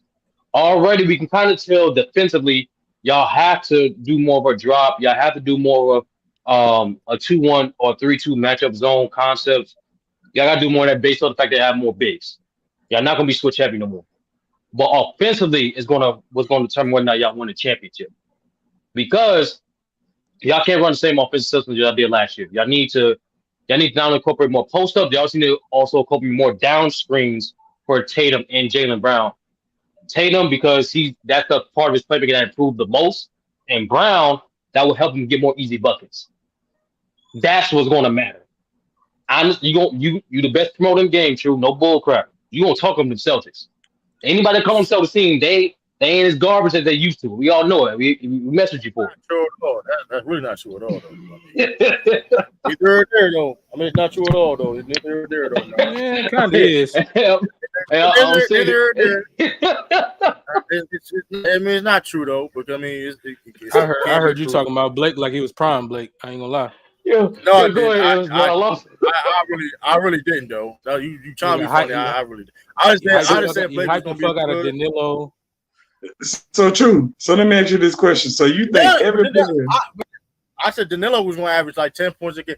People don't because listen. Here's the difference, right? Just because I say something, I say it bluntly, or maybe people may not like how I say it. Don't mean I'm overhyping it. It's two different things. So True. Let me ask you this question. So you think every player that ever played for the Celtics had a better career than they played for any team like a Rondo and like teams like that? I mean, players like that. That's not what I said. I'm talking about for this current team you see now, with this core team. Oh, it's the current team. You look at guys that transition very well. Good players from different situations and different, transition well. And yeah, I mean, going back to what 30 said about Al Horford, his numbers wise. I mean, yeah, he was putting up better numbers per se, but like the best Al Horford I saw play for the Celtics, it's kind of been shown that improving. I'm being real with you, True. That's just not true. No. I'm being real with you. Objectively, True. The numbers he was no. That's the best. I'm gonna give you this. That was the best defensive Al Horford we ever seen. But that's not the best playmaker Al Horford. That's definitely not the best scoring Al Horford. Niggas forget Al Horford used to get busy in that post, especially that right. That's right. That was the best post. Maybe, and you can argue. No. True. That's the best scoring Al Horford. That's the best playmaker Al Horford. That's the best rebound Al Horford. Y'all got the best defensive Al Horford. That's not the best player. I just told you. Just say you saw him in the best situation. Like, hold on. You can go look at the number. The number. Hold on. If you can't separate this, this is the only reason I'm saying that, because you can't say that was the best Al Horford over numbers off of his points per game. When then playmaking. I'm trying to get to his game. Hold up. You said you were going to be petty, and you said numbers. Okay, cool. You're looking at numbers. Okay, scoring wise, I'm not going to argue that, but it don't make any sense when I say, when you say playmaking, when clearly he was playmaking more for the Celtics than he did for Atlanta. He just bro, no, you wasn't, man. He was. What's the stats on that, True? How many assists he averaged for the Atlanta Hawks? Assists don't equate. It's not. That's usually how they determine that. Here's the thing though too. And when the first thing on the Celtics, he wasn't just posting up. First of all, he was posting up and shooting the three ball. Like, he was doing both. So let's not act like let's not get both. Let's not get his tenure on the Celtics now the same way he was his first thing on the Celtics. It's not the same. either. Yeah, but the difference is he was once an all-star, now he's a high value role player. So how He was can an that be all-star. the He was an all-star on the Celtics. So let's not see that people didn't. You may didn't know that, but he was also on the Celtics. So I mean, well, that was the first time, right? He ain't no all-star now. That was the first time we was on the Celtics. He was an all-star. Nobody say he was, but like let's not act like people trying to act like he wasn't an all-star on the Celtics. He was. I ain't say that. Like let's not like. I mean, Man, you overvaluing the hell out of these niggas, man. Clearly better. I mean, hey, listen, go. All I know is go check the scoreboard if I do that or not. Because when I say certain people do certain things, and if I'm overhyping them when they do it, then it's like okay, let's not play that game now. Because I'm niggas now. Because before all this respect about Al Horford, niggas talking about can he this and that. I've been talking about Al Horford, so let's not. Hey, well, I'm just gonna wait and see if Kristaps Porzingis is better than he was with the Knicks or with the Wizards. I just want to say this about Kristaps Porzingis. Yeah, him going to the Celtics, it's kind of reminding me of Paul Gasol going to the Lakers. Real talk. That's a funny comparison. I'm just saying, love it. If you look at what Paul Gasol did in Memphis, you look at that career before they got. If Paul Gasol didn't make any All NBA teams until they got to the Lakers. I mean, so let's just keep that $100 grand. He got one All Star in Memphis, and so did Paul Gasol. Kristaps. So I mean, listen, man. Yeah, he was on the Wizards ass team. Nobody was really watching him. You know, Bradley Beal was everybody was just getting their buckets, not really caring about winning. But I mean, y'all don't see how dangerous these niggas will be. You know, it's like these niggas about to be so you just fucking came here to crazy. save this nigga, huh? But that ain't even. I agree, bro. Nobody saving nobody. I'm not saving him. But look how Lou see how Lou's saying it. Now how I say it's different. Lou's saying no, it's different. The same bullshit. Hold on, no. Hold on, no. Y'all not saying the same thing. Y'all are not saying the same thing. How is that? Y'all not saying the same thing. How is what I said bullshit? How did y'all say the same thing? That's not the question. How did y'all say the same thing, True? Because y'all did not say the same thing. Lou made sense. You making Kristaps Porzingis seem like the third best big in the league out of nowhere when you ain't never talked about him that way. I don't agree with that. Y'all didn't say the same thing at all. I'm gonna say this. Go ahead, say it. Of course, he's not gonna be better than. I don't see him being better than Giannis, AD, Embiid, and Joker, right? But I'll say this. I'm gonna say this. He will be in that fifth big conversation when it's all said and done next season. He will be in that. Hey, listen, he could. Hey, AD, bro, watch out. But I'm gonna say this. He will be in that fifth big conversation. AD ain't got nothing to worry about. I highly doubt it. JJ gonna make an All NBA. JJ gonna be better than that nigga. Fucking Giannis, of course. Embiid, of course. Joker, of course. AD, fucking Bam. Like, come on, bro. Let's stop. Bam, hey, don't mention that nigga Bam. Don't mention that. Don't mention Bam. Bam good though. Bam good though. See, there go that Celtic bias. Bam can play, bro. He hate them heat. He hate them heat. Right. He hate the heat. Stay out the kitchen. Bam is one of the most talented bigs in the league. What we talking about, bro? Now we're going. All right, now hey, niggas saw that in chat earlier when I had to cook. And then you had them as one of the duos. I had to cook, man. I'm not. I didn't. He said he had to cook them. Nah, I don't think True play though. You can't downgrade Bam like that. Now Bam can play though. I didn't cook Bam. I didn't have to cook Bam earlier. I had to cook Bam earlier. Come on. Porzingis got to fight. Porzingis got to fight Sabonis allegations. He got to fight Sabonis allegations. Don't worry about the big dogs, bro. Like, stop. He said he got to fight. He said he got to fight. Sabonis allegations. Hey, it was. Well, hold on. Lou say he better. That's better season than Wemby. He better. But hold on, Lou. You said better. Okay, that's based off what we've seen. Now he talking about this upcoming season. When the 2023-2024 season is over, Porzingis is gonna be fighting not against Yoke, not against Embiid, not against AD, not against. He gonna be fighting against Sabonis in them. Fuck out of here, bro. Like what we talking about? He's gonna be the third best player on the team. Hold on. He fighting your man Steven Adams. He's gonna be the third best player. Steven Adams might not even. He's gonna be the third best player on the team. Now, once again, some of this stuff gonna go down, but as of right now, he's the third best player on the team that had a 30-point and a 27-point per game score. What the fuck you think his numbers gonna look like next year? It ain't even gonna be what it was in What you mean, Washington. Clay? What you mean? Hold on, Clay. I'm gonna tell you what you're gonna have. You're gonna Hold have on. 20 points a game. Yeah, I was about to say. Clay Okay. If he does, with cool. KD and Steph. Clay averaged 20. If he does that, okay. But that was capped for Bam earlier. But when he put up a teenager, and a good teenager, but when he put up a teenager, like I said, it's gonna be in Sabonis land. He gonna be fighting with Sabonis. Hey, let's be honest though, man. Clay is one of the best shooters all time, bro. Porzingis nowhere near that. Right, but okay. Hold on. Well, how many Porzingis shoot almost 40% from three? So let's. I was about to say that you missing the point. It's not about whether I'm just saying you. On what value? On what value? With his skill set, he shot 5 threes a game. Like, is he gonna get 5? Is he gonna get 5 threes a game still this year? Yeah, he's definitely gonna get 5 threes. But hold on. Okay. I just ask questions. Two things. Number one, True.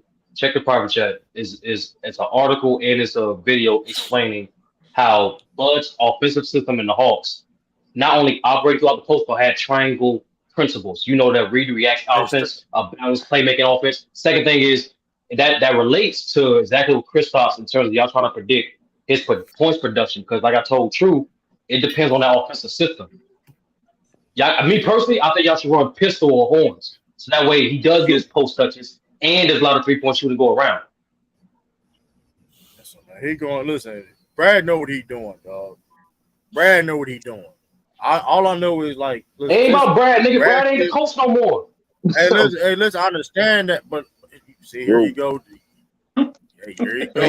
You lucky your streams ain't timestamped, nigga. Because there you go. Not get you could. Hey, say what I said. I don't care, bro. No, I ain't talking about now. I can almost guarantee you was talking to Greasy about Porzingis before he got to the. When he was with Dallas, I guarantee you weren't talking about him like this. I said he was. Ben said he wasn't used correctly. That's what I've been saying. I said he wasn't used. You Ben said he was the third. You Ben said he was the third most talented big in the league. I know you didn't say that. I know, but I never. That's a new revelation right there. I wonder what made you think that. I was just thinking. I was thinking about talented. I was thinking about talented bigs. We never really had that conversation on other platforms. Period. He's still about 6 or 7. Even you talking about talent, and that's cool. That's cool. But like, listen. At the end of the day, though, I stand on what I said. Niggas gotta deal with them next year, though. Cause like I said before, you standing on shaky ground, brother. Y'all defense is too, by the way. All I know is this though, and going back, I lost train of thought, but going back because what Sturdy said about Will Bradshaw not a coach no more. Well, the reason why I said Bradshaw know what he's doing because he been making great decisions since he's been the general manager to help benefit the team. So I agree with that. I mean, it's really that simple as that. I mean, listen, we talk about a dude that hired Imadoka, a guy that hired Joe Mazzulla. People question, and Joe Mazzulla with barely an off season at all went to the Eastern Conference Finals as a rookie head coach with barely a coaching staff. So it's nasty work right here though. I mean, how does nasty work? What did I say was nasty? About this overachieving BS, bro. I didn't say anything about overachieving. I didn't say anything about overachieving, bro. I just said I know I did not. No. First of all, you ain't resulting in a good take, nigga. So that being said, you ain't talking no facts. You ain't talking no good takes. The point is the fish, though. I was going back with 30 cents. Stop trying to be a cheerleader. Because you can't talk basketball with me. A lot of people can't. So don't take that. Bro, you're not talking basketball. You talking about what you feel about what the Celtics going to be. Hey, I I'm don't give a saying fuck. Hey, that's check this. factual. I'm gonna keep. Hey, listen. Hey, listen. Hold up.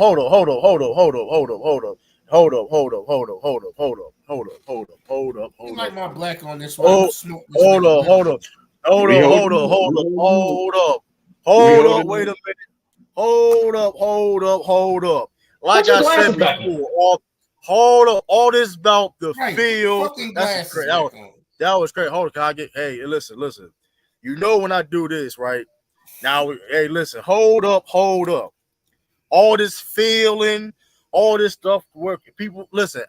This is not a feel. This is what I think or what I know, and I do know this. You better check the scoreboard when I do talk about the Celtics, right? Yes, I've been wrong before. And not just the Celtics, just in basketball period. I've been sports period. I've been wrong before. I said Julius Randle was better than AD. Why nobody brought that up before? I said that a couple years ago. And I was should have said Thank you for that ammo. Thank you for that ammo, by the way. I didn't even know that. I didn't know that. I can stand because I don't care though. Because guess what though, Ellis? You say a lot of shit right. You know what I mean? Where did that come from? And when you shooting 70% from the field, Ellis, that shit. When you shooting like 70, and I'm being generous saying 72. I'm being very generous. I'm saying 70. You know what I mean? I'm being very humble saying 70. When you doing that, you can do that, right? That being said, when it comes to these basketball sports period, and especially Celtics basketball, check the scoreboard, check that box score, check the results. Because they called me crazy for a lot of things I've said. And hindsight. But let me ask you a question then. Speaking of man, still 0-0, nigga. Back and forth. Well, hold on, but I'm just want to ask a simple question. What conversation y'all was having to make you say that Julius Randle is better than Anthony Davis? This is when he first became All NBA 13, like a couple years ago. Okay. All NBA team. That's what happened. That's what happened. I say, to be fair, I did say that he was having a better year than AD, whatever. Not style, because how AD he was hurt. I mean, it is what it is, right? I don't care. Okay, well that's different. Better year, that's different. I don't care. But I don't care though. I said what I said. I said what I said. I don't care. The point is this: though, I don't listen. Hey, and that being said, though, other people say other worst takes and get motherfuckers get passes. So I don't listen. That being Put said, names on though, it. right? Put names on it. I don't got to. Put names on it or you pussy. Put names on it or you pussy. You say name, I agree. You said name, I agree. No, how about that? No, that's not how this worked. That's not how that worked. He tried to get you to go down with him. Right. The reason why I'm saying that is I'm talking about people on TV, people on okay. people on everywhere. I'm talking about everybody. Say dumb shit. What are we talking about? And listen, but also, they also people swearing they didn't know everything. But the point is though, listen, man, I can admit being wrong and stuff like that. I've been wrong. It's documented me being wrong. But listen, when talk about people talk about feeling about the Celtics, right? So how was I feeling when I said Ime Udoka was going to be a great head coach? How was I feeling then? How was I feeling when I said? How did I feel? How did I feel? How did I? First year as a head coach made to the finals. What do you think? Okay, and Tyronn Lue made it his first year and won. I could have took that roster to the finals, nigga. Hey, all I'm knowing is how many head coach you know as a rookie go to the finals? David Black, Tyronn Lue. And a lot. Those are great coaches, though. They great coaches. Great company, isn't it? Hey, that's cool. David Black, no great coach, nigga. Like I said, Ty Lue won though. David Black, your boy didn't win. You know what? I had to go back and see what my Kristaps Porzingis take was. I said it looked good on paper, but real world application is different. I just had to make sure I wasn't. Hold on, didn't Greg Popovich do that too? As a rookie head coach? Did not. No. Oh, okay. No, I think that was his second year, something like that. I thought 99 was his first year. Hey, Hitman, your takes is terrible. Hey, Hitman, your takes is terrible. This is making a question. Nick Nurse is a great coach. Get out of my face, bro. I don't even gonna entertain that. But my point is this though. Okay, besides you gonna say David Blatt, besides David Black though, even though David Black was a very good coach though, let's not. I mean, he wasn't. You can say he wasn't great, but let's. I mean, he was not a good coach. That nigga not a good coach, bro. Oh, Dave Black. Now we're gonna take Dave Black not a good coach. Hell no, that nigga not no good coach. He's a great overseas coach. I mean, hey, regardless case may be, right? Imadoka was in great company. Take LeBron James to the championship. Imadoka, the report. All right, we can move on. The point is, the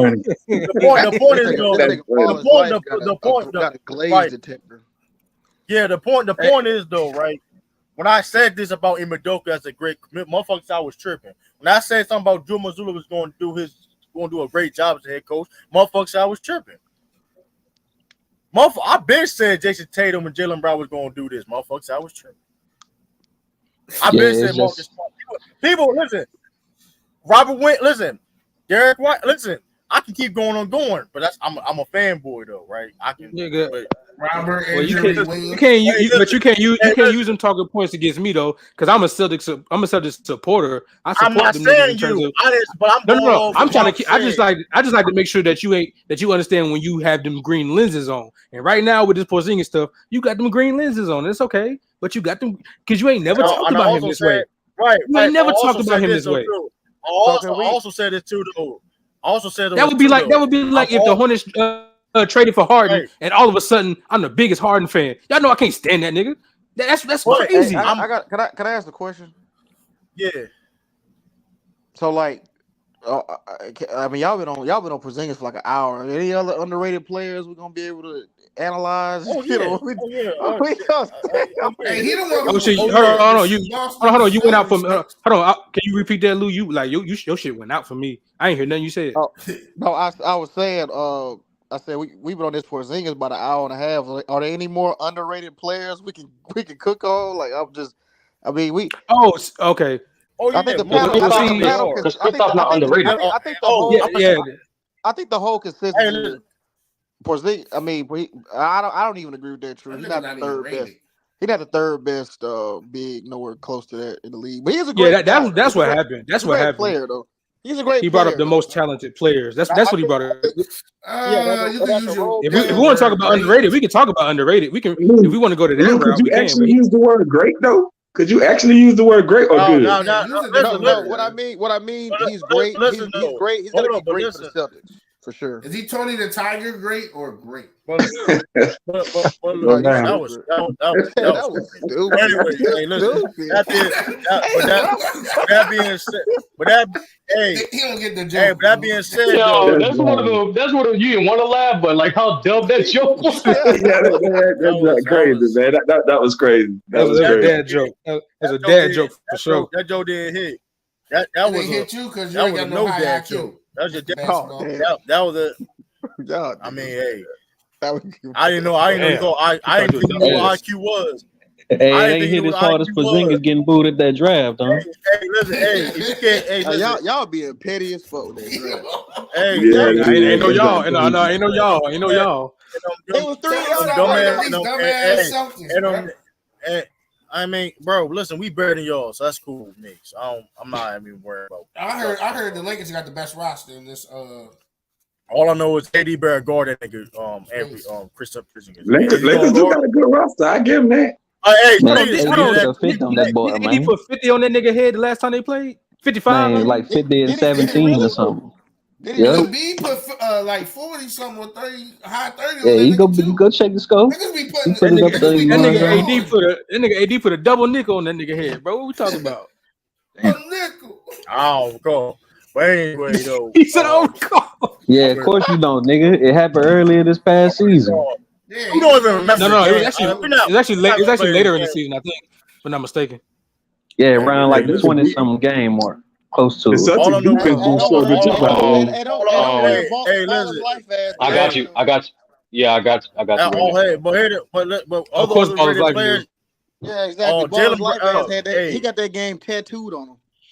But that being said, though, that's crazy. But also, that's crazy. Underrated players. When it comes to underrated players, Jalen Brunson and Pascal is not underrated in my opinion. Damn. What the? Hold on, Chris, no. Chris, Jalen Brunson. No. I'm sorry, Ellis. Can I say this I'm real not quick, gonna bro? call. 'Cause I'm not calling dude Jalen Brunson underrated when He's he has not an underrated. opportunity. Yeah, that's what I'm saying. But But he's I'm not in the saying, same category. the reason why I'm saying this is though I'm not gonna call dude underrated when he made it over Olympic team over Trey Young. And true. I'm sorry. and hold on. I don't know He nobody made but it over Sturdy Olympic who's team. doing that though. Hold up. He made it over Olympic team over Trey Young and has an opportunity to be on the Olympic team next year. I was about to say it's not the How Olympics. he's underrated. I was about to say that it's not. I'm saying he has this FIBA team. He has an opportunity to make the Olympics next year. How he performed for FIBA on the on the FIBA World Cup. I got you. So, Got you. So I can answer that question. But you can't use that in today's league with so many foreign players and because that's just America. Because the American side kind of it's. I'm just saying. I'm talking. And then we ain't even send our best. We didn't even send our best players. Because the best point guard in the league might not be American. But no, that's good stuff. Once again, Jalen Brunson. I don't know. The only person I ever heard say Jalen Brunson was underrated was Sturdy. Literally, that's it. I haven't heard nobody. No, else I can explain it. I ain't never heard nobody say that shit. He gets proper coverage. He gets talked about. So he get talked about every day. Jalen Brunson's game gets appreciated every day. They talk about what he did with Luka. They talk about what he did in the playoffs when Luka went down. They've been talking about him the whole year and giving his props. Pascal, on the other hand, is an afterthought. That's the difference between an underrated player and a nigga who's not underrated.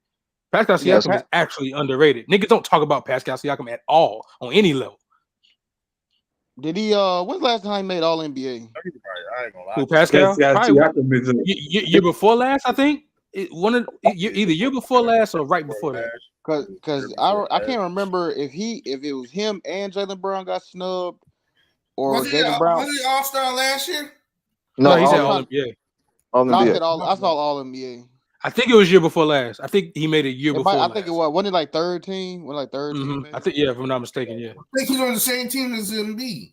This nigga averaging 24, 7, and 5, bro. Like what are we? And nobody ever mentions him as one of the best. You know what I'm saying, young players. But when you ask, like a Sturdy say, he say, oh yeah, top 20 this, top 25. You know, but you don't. He the least talked about. Go ahead, my friend. Hey, McRobinson, we debunked that shit already on Twitter. Nigga, give it a read. Y'all gotta stop listening to that nigga, bro. He just be talking. Yeah, that's what I'm saying. That He nigga's be a talking, dummy. bro. Yeah, he be talk like that. Be talk. He just better. Listen. You know, but here's the thing. That's the next story. Where stop listening to Gilbert. He's just talking and better that he didn't make a team back in the day, bro. Stop. Like y'all gotta stop listening to that nigga, bro. That nigga damn near on some borderline ticket shit, but he got actual NBA experience. He damn near on that type of shit. Yeah, that, bro? That man. What'd you say, Ralph? I'm sorry. It was 2022. That's what he. Oh, so that was last year, then, right? I just want to say Pascal is the least talked about top 25 player in the league. There's no top 25 player that gets whose game gets talked about less than Pascal. So to me, that's what underrated is. You know, when you say underrated, right? Yeah, I see you saying like they don't talk about him, right? But that's a part of it. Yeah, but I see him in a lot of trades that people really want him. Though, you get what I'm saying? Like it's just Toronto are some bitches, and they're not trying to give up nobody. I see him in a lot of trades. A lot of people they gave up free value. Garbage. Right, but Ellis. No, he was a free agent. He was a free agent, Mingle. No, but okay. Like I said, hold up. But Sister Ludo, see, here's the thing though. Now I gotta take it back. I ain't gonna lie because I did have a debate about if Pascal did went to Atlanta, that trade would have went through. Atlanta would have been like they would have been in that top 6 conversation in the East. Who was they gonna trade to get? Oh wait, whoa. Listen though. But people are. I remember some people argued me on here when I said that though. And people like, hold on. What? It was gonna be that good? Hey, Ralph, I don't want to misquote you. I don't want to misquote you, Ralph. But when we said Pascal's name for Tobias, was that one of the names you gave pushback on? Yep. Because if that's the case, see, and you see what I'm talking about? A 24, 7, and 5 nigga is weak. A nigga who's been the second best player on the championship team. Hey, Mac Def, you on some other shit. That nigga that's crazy. That nigga gave Draymond 31. Crazy work. They calling Pascal weak. That's crazy. What is Pascal to y'all? What is he? What top value 25 does he give it to you? a top 25 All NBA All-Star player. A top 25 All He is NBA not All-Star better than player. Draymond Green. Man, I hate Man, get the hell out of here, boy. Yeah, exactly, man. Say my nigga. Hey, Chris, my nigga. Say my nigga. Hey, somebody tag. I was trying. He ain't better than no Draymond Green, my nigga. Come on, man. Get Are you this nigga serious? Black Death. Oh yeah. Hold on. Y'all got like no trolling. Like y'all got Pascal over Draymond Green? He talked today. Hell Yeah, today for sure. Right. Yeah. Did For sure. Pascal make an all defensive team? Oh, so you see how He made all NBA. You see what you do? You see what you do? He made all NBA. He made all. He Nobody said he was a better back-to-back defender. All-NBAs, Nobody nigga. said Hold on, nobody said he was a better All-NBAs. defender. Draymond ain't never made He's an it all-star. All-NBA. He's an all-star All-NBA player. Like what we talking about? Bro, So Draymond ain't never made no All-NBA. Y'all think Pascal provides more impact to a team than what Draymond would bring? Y'all, first of all, Chris, you can't speak because you were speaking on Draymond to the Lakers. To be fair, Pascal played a big part in that Raptors championship. I'm not saying he didn't. I'm not saying he didn't, saying, but I was even if he was, let's say he was the second best. And he wasn't even nowhere near his prime at the time.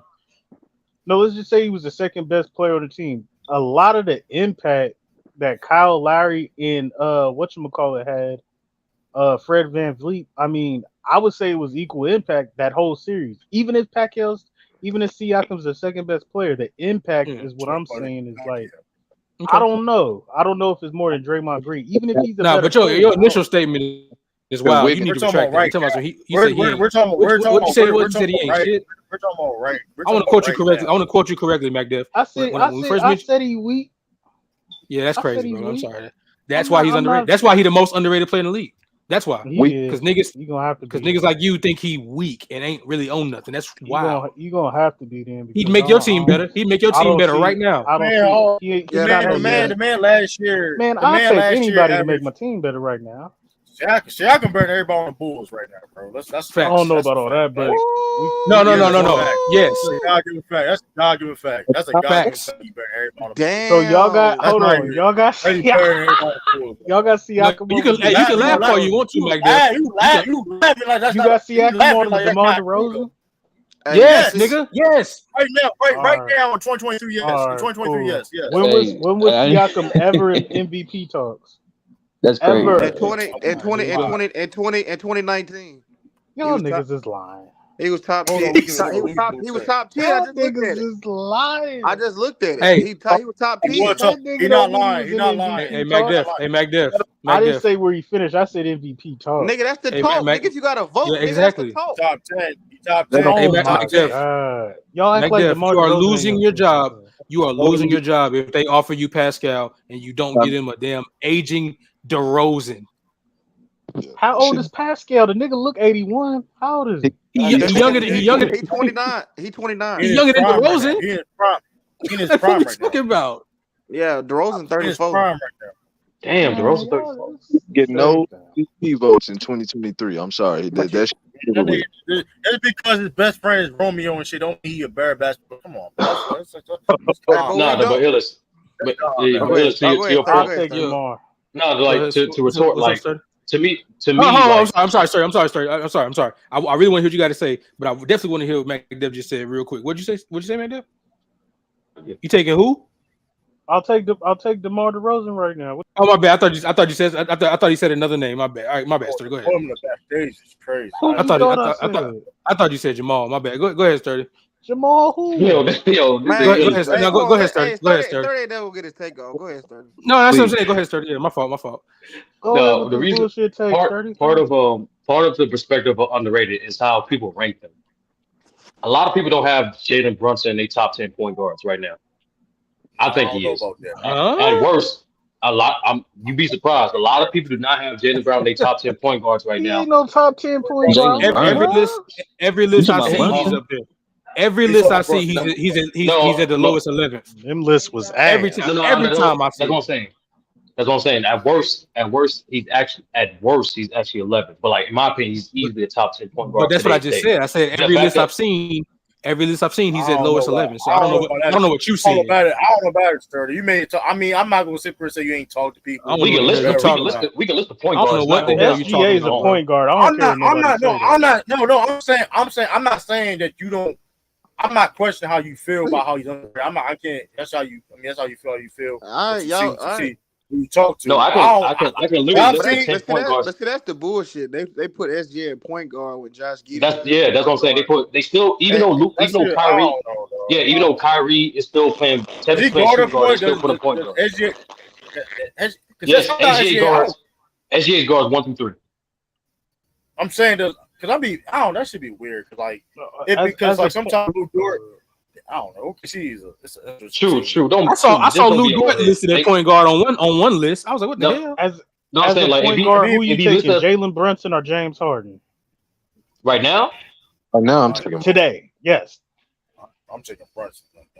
Man, y'all niggas. Yeah, I'm going Brunson as well. I'm going Brunson as well. That's close. Yo, Mac, every time you be doing that, every time you do that, you get. Yeah, that's funny. Nigga. But I'm saying he's 20 and 10. The man led the league in assists. And y'all taking Brunson? Brunson have been in the playoff fights and balled 2 times. I can't say that. Oh, come on. Brunson You ain't got no better resume. You giving history buffs. You giving history buffs, bro. We don't care about that. We're talking about right now, nigga. Today. I didn't get no history. I said that ain't the same beard. That ain't the same beard, nigga. That's you know what I'm saying. He good. He really good. In the last 2 playoffs has balled out. Hey, who y'all talking about, Illis? Hey, you know who I got is Brunson ain't had no 40-point game like Harden. Y'all trip. Go ahead. Y'all know who I got is underrated. What's up? Desmond Bain. Oh yeah, he is. Y'all know who I want to say, but I ain't trying to start no BS because the same conversation. Don't say LaMelo. Don't say LaMelo. Yeah, I'm definitely gonna say it. You can say other players on Charlotte. No, that's a homer pick though. That's why I'm not gonna say it. That's a homer pick. And I'm even though Desmond Bain is a Memphis, but like real talk, the nigga is like third. Desmond is underrated. Hey Lou, hold on. Who was that nigga that they? Who was that nigga that they was mad that we was taking Bain over that day? Who was that? Jamal Murray. My fault. I literally forgot it was him. So I'm not even gonna start that. But that was crazy. That it was crazy to them that. Like what the fuck? So I'm saying this. To me, there's 3 types of underrated, right? There's underrated as the guys like top 1, top 2 best player of their team. Then there's underrated. No, it's not no 30ism. There's like, to me, the real talk, just getting down to gritty. If you want to name one player that's the most underrated, is Bojan. It's Bojan on the Pistons. Man, exactly. He's underrated. No, he's underrated. But the most? No. Yes. All right. That nigga, like that's only. No. He's talking about Bojan. True. How many times Boban ever get thought of? How many times? Ever. Bro, you better not be talking about that nigga that was in that John Wick. You not. No. No, Lou. Bojan, not Boban. Bojan. On the Pistons. The Pistons. Man. Hey, 30. I was finna, bro. 30 on air. The one that used to play for the Utah Jazz. Yeah. He used to play for Utah. You talking about Bogdanovich? Bojan Bogdanovich. Okay, man. Listen, I thought you were talking about underrated for what? That goofy ass. But that nigga overrated. Not Boban. He shouldn't be rated at all. Right. That nigga overrated. That's something else, man. That's the point. Underrated. How is he the most underrated? Like, what you not hear what Mac is saying? You not hear what Mac is saying? No, he's he's for sure underrated. I said what I said. I stand on it. But how is he underrated? The most underrated. How is he underrated? Nobody say to me most underrated. No, that's what Sturdy's saying. No, that's what I said. No, if you because I try to break it down, y'all niggas like, it's a player. No, like I to know me, what you're talking about. Go ahead. Yeah, okay. Mm-hmm. So to me, there's different types of underrated. There's underrated for a role player, underrated for a star player, right? To me, the most underrated role player is Bojan. Either Bojan or Looney. And the most underrated star players is to That's me. not true. That's not true. Looney is rated right. Looney gets high praise. Come on, Sturdy. Let's not do No. Lou. I'm telling you, bro. When Hold on. people Give say your star. like, Give your star underrated. Give your star underrated before you go back at him. Because you no, said to Pascal me, is somebody else. I said Pascal and Jaylen Brown. I said Pascal and Jaylen Brown. Nasty. Jaylen Brown underrated. No. I'm Jalen Brunson. This is nasty, My fault. bro. The reason why I Hurry said up it and finish, because Sturdy. you even have people still trying to say Julius Randle is the best player on the Knicks. Like I said before, Jalen Brunson is not considered a top 10 point guard, which I believe he is. Matter of fact, people thought it was crazy when I said Jalen Brunson is better than Jamal Murray. They're like like bro, if you just look at the individual, not the team. He is better. That's why. Julius Randle is the best player on the next team. And outplayed Doc Mitchell 2 times. Hey, Chris, say my nigga. And that exactly, dude. That Cleveland Cavaliers series, especially, he dominated that series from a facilitating aspect and from a scoring aspect and from a playmaking aspect. When Julius Randle was getting clamped up by Evan Mobley after Game 2, Jalen Brunson made to win that series. So I believe he's he better than Randolph one series. That's what you saying? No, he's better the than whole Randall. year. No, he's better than exactly. He's better than Randall based on what he did the whole year, Chris. Nah, man.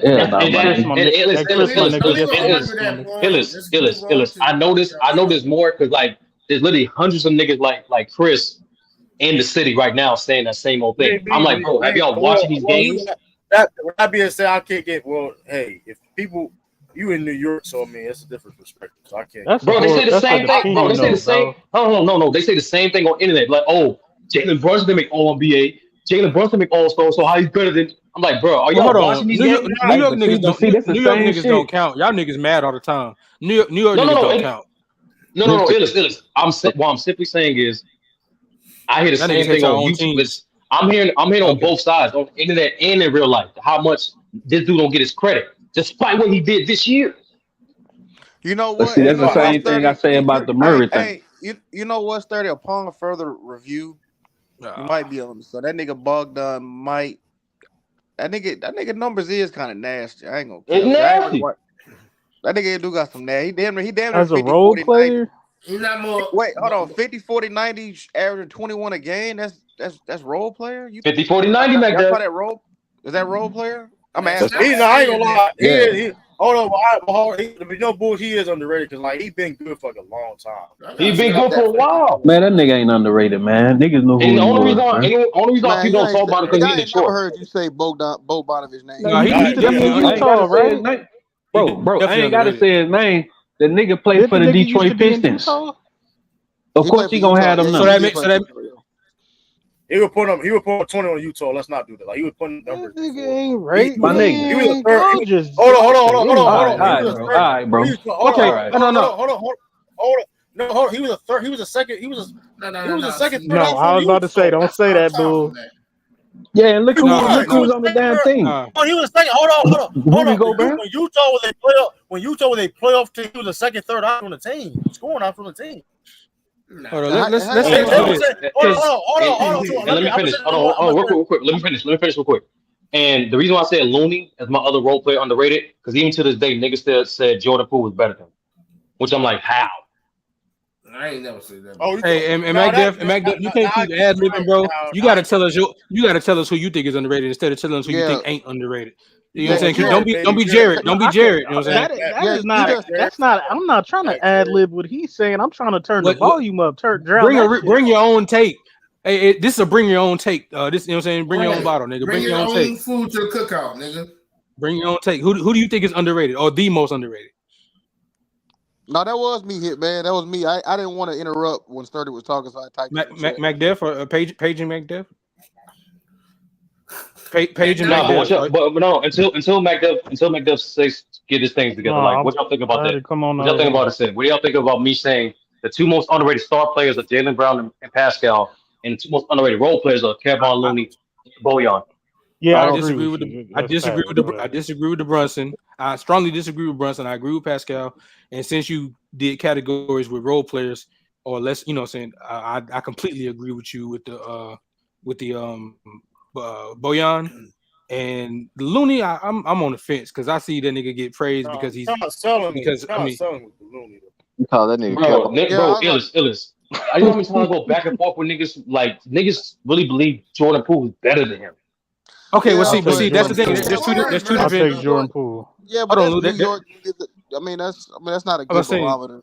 there's Yeah, two you different probably, types of there's two different types of talk about players, national and in person and on these panels on TV when basketball is being talked about by anybody on there, them niggas probably loony up any chance they see the Warriors. So is he really underrated? Was he not being called Looney Chamberlain and all kinds of craziness when they was on a short playoff run this time, and then when they No, won in Illis, 2022? because I thought even national wise, people saying Andrew Wiggins even coming back was the third best Warrior. I'm like, nah, Looney's the third best Warrior in this playoffs. Nah, come on now, Okay. 30. 30. I you, mean, Bro, I'm being real. 30. We get 30. All right, We're not. Yeah, That bro. We can move was on. crazy. I was That was crazy. I was right. done with That the was nigga when he crazy. said You Borvanovich. was Okay.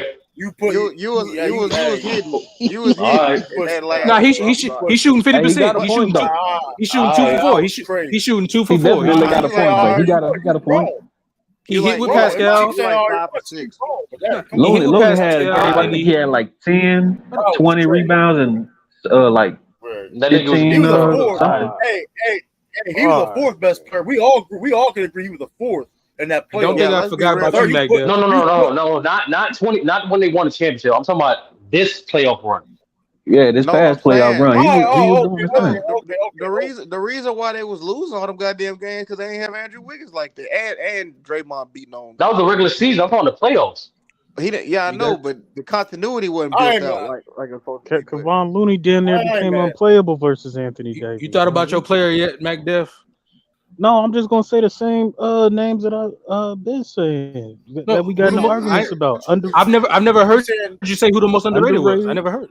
But you say a lot of shit, Mac Def. We can't remember everything you say. Nah, who's the most underrated player? I don't have the same stance as 30. So when I said Jamal Murray is this and Jamal Murray is that, I think y'all was basically saying I had him overrated. I'm like, no, that nigga's a star. Jokic got enough help with him. Jamal Murray is better than De'Aaron Fox and a whole bunch of other stuff. That's one. So nigga, are you saying he's underrated? So you're saying Jamal Murray is underrated? Is that your final answer? You saying that? My God, somebody. That's basically what I said. Yes, that's basically what I said 6-7 months ago. Insane, that y'all underrated. We can move on. Hold on, I got another one. I got another one recently since we're going with Sturdy. That's what I've been said in the past. So today, I think Marcus Smart is underrated. I think the Boston Celtics lost a lot by not bringing back Marcus Smart. So now listen, I agree. Back Def, I agree. I agree, but here's the problem. I've never heard a nigga say this shit in my life. No, you know what? Hey, True. I told you this. I agree. Me and True had a debate, and I ain't gonna. I'm gonna keep it 100 grand. True cooked my ass because I did not know that nigga Marcus Smart assist turnover ratio was that. That nigga shit up there with like Tyus Jones, real shit. That's my whole listen. And he played way better defense than Tyus Jones. I have no problem any of his play in the playoffs. I have no problem with you saying that Mark Smart underrated, but not you. You've been on these panels and I've never heard you say that he was underrated in my life. I've never. So I get cooked for saying the right thing. That's what you trying to say? No, I'm not saying it at all. That's crazy. Jamal Murray overrated, nigga. Jamal Murray gets too much love to be overrated. He overrated. Him and Shea, and I fuck with Shea. Hold on. I don't have Jamal Murray as a top. Shea not overrated. Just people just hype on that one. I saw this when niggas had him top 5. Shea definitely overrated. I saw multiple lists where niggas had him in top 5. That's overrated. He's not a top 5 player. No, I don't have Jamal Murray. I don't have Jamal Murray top 5, but I have him over Jalen Brunson. Hey, y'all know what nigga who not underrated? And y'all gotta stop saying this. Anybody who says this, I'm gonna say it again. That nigga Brandon Ingram is not. That nigga is not underrated, bro. Hold on, Tony B. Hold up. Whoa. Brandon Ingram is kind of. Oh, Brandon Ingram is underrated though. I understand. That nigga gotta produce, bro. They call that nigga baby KD. What you mean he ain't gonna He getting produce? all Hold on, to be stars. fair. Okay, I knew you about to say that. Hold on. I knew you about to say that. I knew you about to say that. But to be fair though, that whole team was hurt last year by Pele. It wasn't just him. To be fair though, let's be honest, because they did make a playoff run. He led the team to a playoff last year. To be fair, he did do that. But that's the thing, though. He's not underrated anymore. He's properly rated. Like you know what I'm saying? He's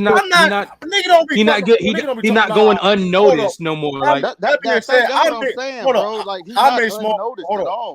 many small forwards better? How many small forwards better than Brandon Ingram? True. Do you know what? Do you know what that word means? Do you know what that word means, bro? You obviously don't. If you're thinking about who's better than him, that's not what underrated means. It's based off how you're spoken about or viewed. He's not viewed as an underrated player no more. Like he's not a hidden gem no more. Like he made it. I think Brandon Ingram is just. But I mean, I think Brandon Ingram has a narrative on this. I think he has a narrative that's been on him for like a while, even though he's been improving on his game still. Like a guy that's be a ball stopper and all that stuff. Oh, you ain't got to tell me that. Okay, no, I think. Look, watch this. He got better. He got better at that. He got better. Not being a ball stopper, stuff like that. He still had that on his. I do you one better, True. I do you one better. He didn't just get better. I think he's an elite passer now. He's an elite passer of the ball. When I asked, I can't. No, I'm not. I came on the panel and we was having talks, and I randomly said, make your starting 5 passers, and I went from 1, 2, 3, and I had Ingram at my 2 or 3. I can't remember, because if you watch him play basketball, his passing ability is approaching elite. And if you don't want to give him elite now, okay, I say it's approaching. His passing ability. How good is elite compared? His assist has gone up. Well, it's different. It's different what but you got to listen to my wording. I didn't say he was an elite playmaker in terms of.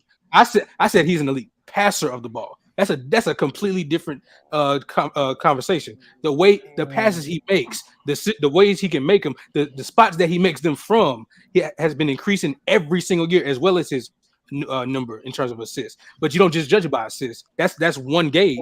But he's an elite passer of the ball. And if you don't want to give him elite, I'll say really great. I'll say great. So just to make it less bad. Nah, great is better than elite. I agree with that. But True, I gotta ask this question. So I mean, like when you say people still call him a ball stopper, but that's just casual. Niggas probably don't watch him play, stuff like that. I'm going general consensus. What would you like to see him? Like, how would you like what's I'm looking for? Like, how would you want to see him being praised or talked about, like to suffice him not being underrated anymore? I don't know. Like you said, I feel. But here's the funny thing is though, when it comes to just the forwards in general, though, I think there's a lot of forwards in general though. It's not like when you talk about guys like Pascal, guys are underrated. Like when you talk about small forwards in the league, the only small people that really get talked about the most is what Jason Tatum, KD. They kind of dominate the whole conversation. LeBron, right? LeBron, right? Those are the only people really dominate the conversation. Andrew Wiggins, Jimmy Butler. Where'd you Wiggins? Jimmy Butler. But like that being said, you got guy Jimmy Butler, of course, led him to a finals, and the guy Wiggins has won a championship, right? And you got Tatum, of course, KD, and LeBron. Those guys dominate when it comes to like small forward talk, where it's like they was like Kawhi Leonard, Paul George. Those guys are established dudes. But I'm saying though, like other guys, Paul George ain't established. Nigga, established. I just think you got the wrong definition of. I just think you got the wrong definition of underrated, or what it means to be under or over. Who else? But who's underrated small forward that we don't talk about? Basically, all the names he said. My whole point is, Brandon. It's time for Brandon Ingram to rise. That nigga's garbage. Get him out. That's what I'm saying. That nigga not underrated. It's time for everybody giving him the praise. He got to meet his end of the deal now. That's what I'm saying. Who's that? Who's the dude that got that contract for Brooklyn? That was like shot 46. McHale? No. The white boy that couldn't make nothing in the playoffs. Yee? You talking about You talking about Joe? Joe Harris. Joe, yeah. Yeah, that Bojanovic is another Joe Harris. Now you get that nigga the money in the playoff situation. No. Stop it. Hey, Stop it. That nigga ain't no needle mover like that, man. I'm not. Joe Harris can't score. Joe Harris is not the Illis. scorer that That's why I Bojan is. say- Not the ball. Okay, yeah, you know what? Illis, that's why I say Bojan. That's why I say Make his Bojan. 30-point, Mac. Hey, Mac, I'm saying he shouldn't be rated at all. And that's why you make it 30-point. Like, if you think that Joe Harris is if you think Joe Harris is a 20-point per game scorer in this league on any team, you smoking good dope. No, hold on. Time out. So this is again when we go and talk about scores. He scored 21 points a game, right? This year, shot 50, 40, 90. Correct? Yes. Was that team garbage or not? What the fuck he doing with Jazz? What he doing with Jazz? He averaged 18 on the Jazz. Did he shoot? Hold on. Did he shoot 50? Hold on. Did he shoot 50, 40, 90? Did he average 20 on the Jazz? No. So he got to shoot 50, 40, 90 every year. On a crappy team, he puts up these numbers. No, no needle mover. Hey, hold on. Did he move the needle? Mac Def, get out the pot, Mac Def, because you brought. He didn't move the needle. Mac Def, get out this pot, Mac Def. I'm warning you. Shut up! I'ma stay in it, nigga. He didn't move no needle. This nigga didn't move no needle for the Pistons. Hey, people forget man, this Bogdan is overrated, man. Hold on. He not rated. Stop saying over or under. The nigga's not rated. But hold up though. People forget how he got hurt. When he got hurt, he didn't play in the bubble. How he was missed. That if he was there, I mean, they probably could have beat Denver. Oh, I mean, come on, bro. We not finna do this. They talked about it. They fucking talked. All right, bro. Niggas be gonna watch it. All right, bro. Now it's niggas act like that didn't happen. So niggas act like that didn't happen. Where they wasn't talking about how he was being missed. It was because it was my colleague came in later, right? He came in later in that series, right? He came in later in that series. No, but Mac Def, you lying. The Utah Jazz, they were 44-28. He averaged 20 points and he shot 50, 40, 90. Like, what are you talking about? That nigga is not no needle mover. What did you talking about? He can shoot it to us. It's not about so hold on. So okay. Oh, Eastside, you still here? I didn't know you still here. Nigga's one of the best players on a 1 seed. Fuck, we talking about? Correct. He was the best, one of the best players on. Time out. He was one of the best players on the 1 seed. And in the West, Utah got rid of him because he was about maybe the 3rd or 4th best player. Wasn't he in the 6th man of the year running with Jordan Clarkson, his teammate? No, that was Joe Ingles. That was Joe Ingles. So you got the wrong white boy. Oh, okay. So the other white boy was winning awards while he was putting up 50, 40, 90 and shooting 20. Then he goes to the Pistons, didn't move a needle, shooting 20, making 21 points. Joe Ingles ain't win no goddamn award. What's the definition of moving the needle to you? What do you mean moving the needle? Like, niggas be using these phrases and just be trying to make themselves sound good. What do you mean? Like, okay. If he did it on a good team, hold on. No, hold on. Okay, hold on. If he did it on a good team, no, I ain't holding on. No, I'm not holding on. If he did it on a good team and he did it on a bad team, isn't that just who he is? If he did it on both teams in a winning situation and in a non-winning situation, that's just who he is. He didn't do it because he's in a losing situation. He just did it. That's just who he is. That's what he do. That's what he does for a living, nigga. He get 20 on good efficiency for a living, nigga. Don't matter if it's a bad situation or a good one. He gonna get buckets. So wasn't y'all talking about Kyle real quick?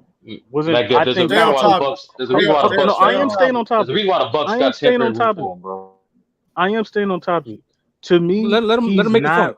To me, he's not rated. To me, because he moves no needle. If that's who he is, then that's who he is. But I don't think he moves the needle. Y'all just talked about. Hold on. Y'all just talked about Kyle Kuzma earlier, right?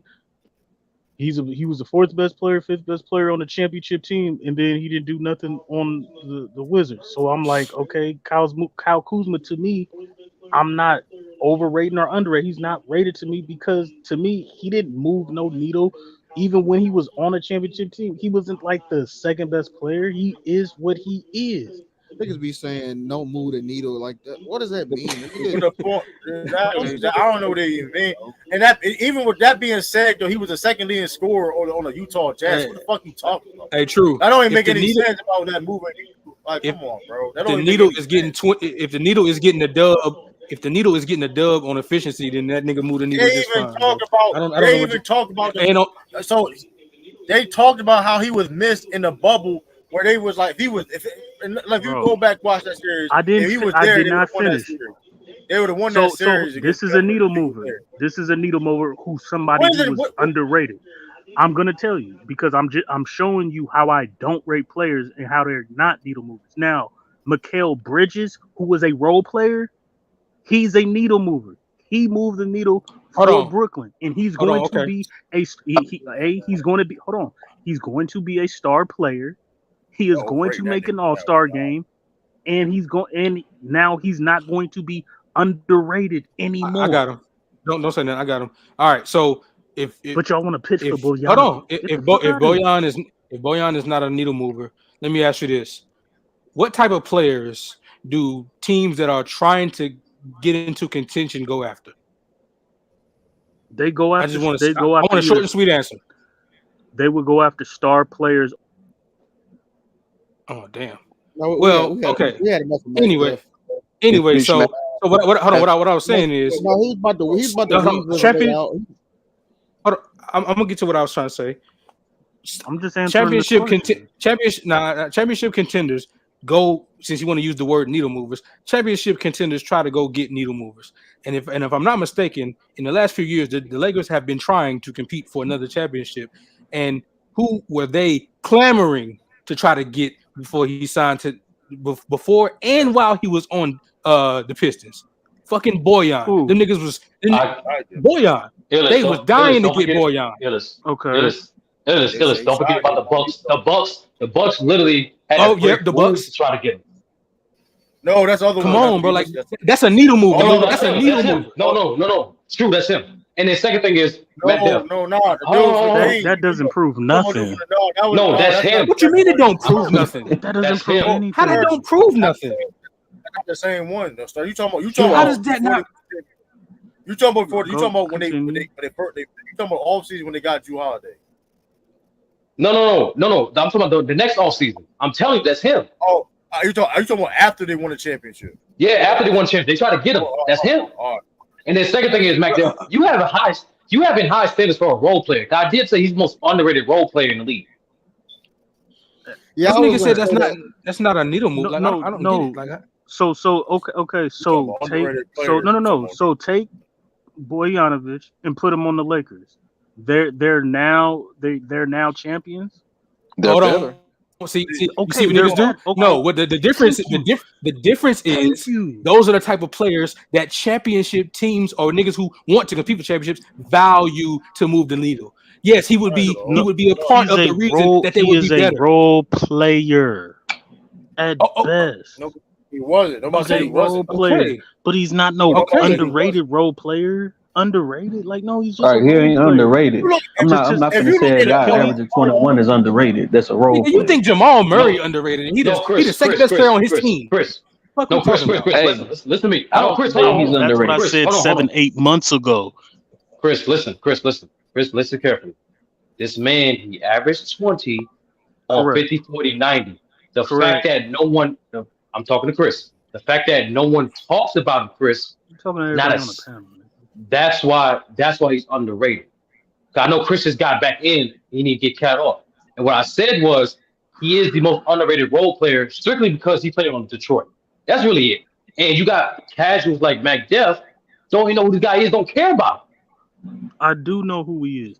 You didn't even know what the hell he was doing. You said, "Oh, did he do this on a good team?" Yes, nigga, he did. If you listen, I'm sorry. We got this totally misconstrued. If you say somebody is underrated, that means what they're rated at, they can actually be better. So if you're saying that, if you're saying Bojanovic is a underrated role player, that means he has the potential to be maybe the third best player on a championship team. If he's underrated as a role player, you think he could be better than that? No, Mac, hold on, true. He cooked himself. He cooked himself because he literally just said he gave the definition of underrated. And thank you for doing that because by your definition, you said he's not rated. So therefore, that helps our case that he's underrated. Because if you don't, no, if you don't have him rated, that's the problem, nigga. So yes, I think that's I why don't he's think underrated. he's a needle. Illis, you reached I don't know where. No, that's a fact. Hold on. No, I said based on what Sturdy said, not my definition. What did I say? If Sturdy says that this man is an underrated role player in his aspect, because we don't talk about him. Okay, that's cool. Right. To me, we don't talk about him. That means I don't rate him. Why would I rate somebody I don't talk about? But So my if perspective, he's not rated, no. Again, but my perspective on it is okay.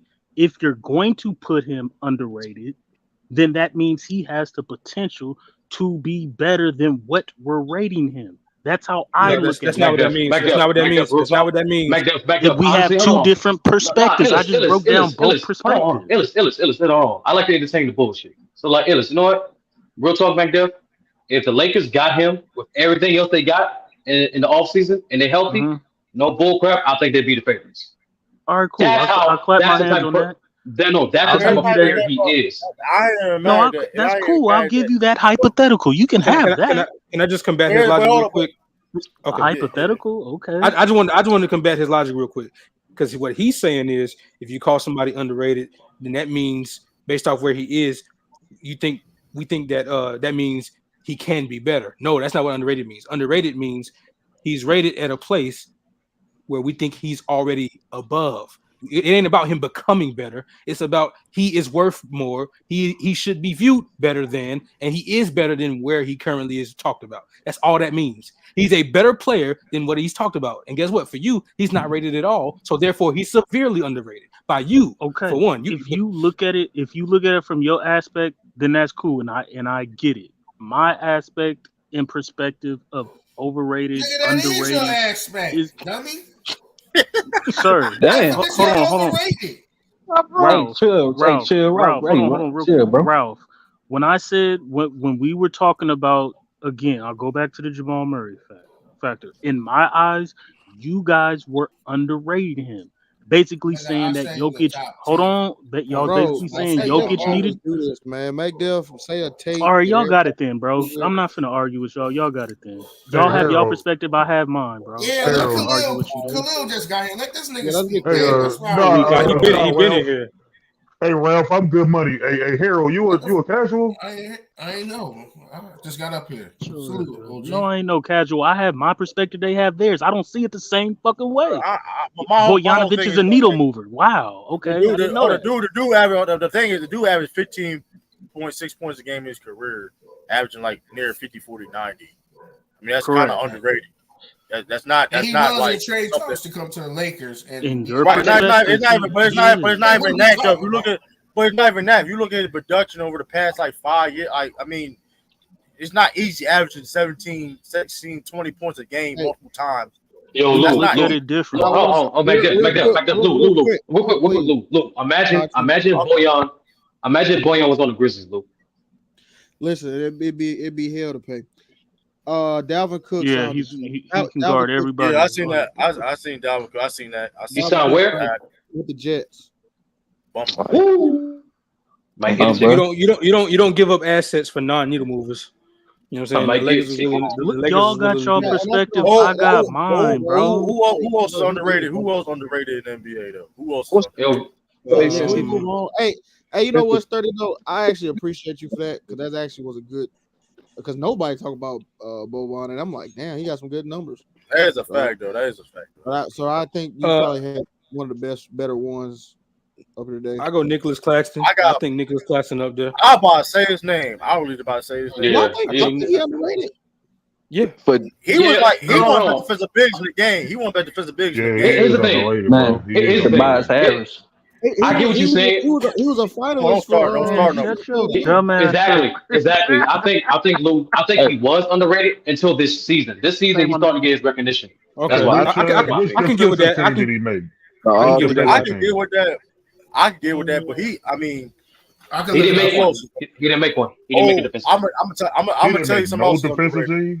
Because the reason why Khalil, there's only two. That's why, and that's the biggest problem. No, I know Yeah, that, it's but I'm only saying two like he teams. should have made at least the second That's the team, lame. bro. That's the lamest shit ever. Every other team got 3, but defensive team got 2. Like, come on, bro. Well, that about change. Well, that about to change now because about the positions. But like, No, it's not. It's still gonna be It's 2 still teams. only It's still two gonna be 2 teams. teams. Only 2 defensive teams. Only 2. but still, I mean, what I'm saying no, position is where it be the better. second Oh, okay, I team- get what you're saying. I get what You you're saying. have a whole center. Yeah, the second Like team that, was Bam, OG, Dylan Brooks, Draymond, and Derek White. That was Yeah. Yeah. first team. Jaden and OG. First team Caruso, Holiday, Jared Jackson Jr., Brook Lopez, Evan Mobley. Caruso underrated too, though. By the way, Caruso. So y'all think Claxton could? But like I said, I agree with you. It need to be Nah. 3 teams. It need to be 3. That's Okay, this Nah, might be a little hype beast or polarizing or maybe like obvious, but I even though I'm not the biggest fan of his game all the time, I think Trey is officially in. I think Trey Young is officially in that conversation for underrated. I'm not gonna lie. I'm be honest. I'm be honest You because basing that off his playoff performances, ain't you? no. I'm talking about because when Nah, for some reason underrated. people. Okay, so once again, when I say underrated, I think also not just by the way they're talked about, but the way that they're not talked about in certain conversations. Like when we mention the point guards, a lot of time it take a long time for niggas to bring his name up, and it's weird to me because the nigga at one point was 30 and 11, and it's like he's clearly like, and like for instance, him and Luka. I think Luka is better. For me, it ain't close. However, take Trey Young. as the best players on their team, they have done the same exact thing in terms of where they've gotten their teams to. I got hey super chat. Hey, hold on. Oh, my fault. Go ahead. Shout out Jay Renrick with the super chat. Hey, Bojan Bogdanovic averaged less points on a less team with Spider and Goldberg, and they didn't win anything, so he's not need to move. Oh, so Okay. you gotta Hey, shout out to the super appreciate your super chat though. I don't appreciate that, Jay. Thank you, Jay. He wasted that $5. So any nigga that don't win, nah, Jay, you didn't waste that $5. So in order for the needle, you gotta win to be a needle wooder. That shit, y'all niggas. So in order for the needle to move, you gotta have a ring on your finger. Let's just get back to Trey Young. Niggas spend $5 to make my point. Let's go. Appreciate the super chat, but I guess. But $5 stupid is crazy. well, thank you for making my point. Is that Kid Cudi that sent you that super chat? I don't know. Am I off with the Trey Young shit? I don't think I'm off with the Trey Young shit because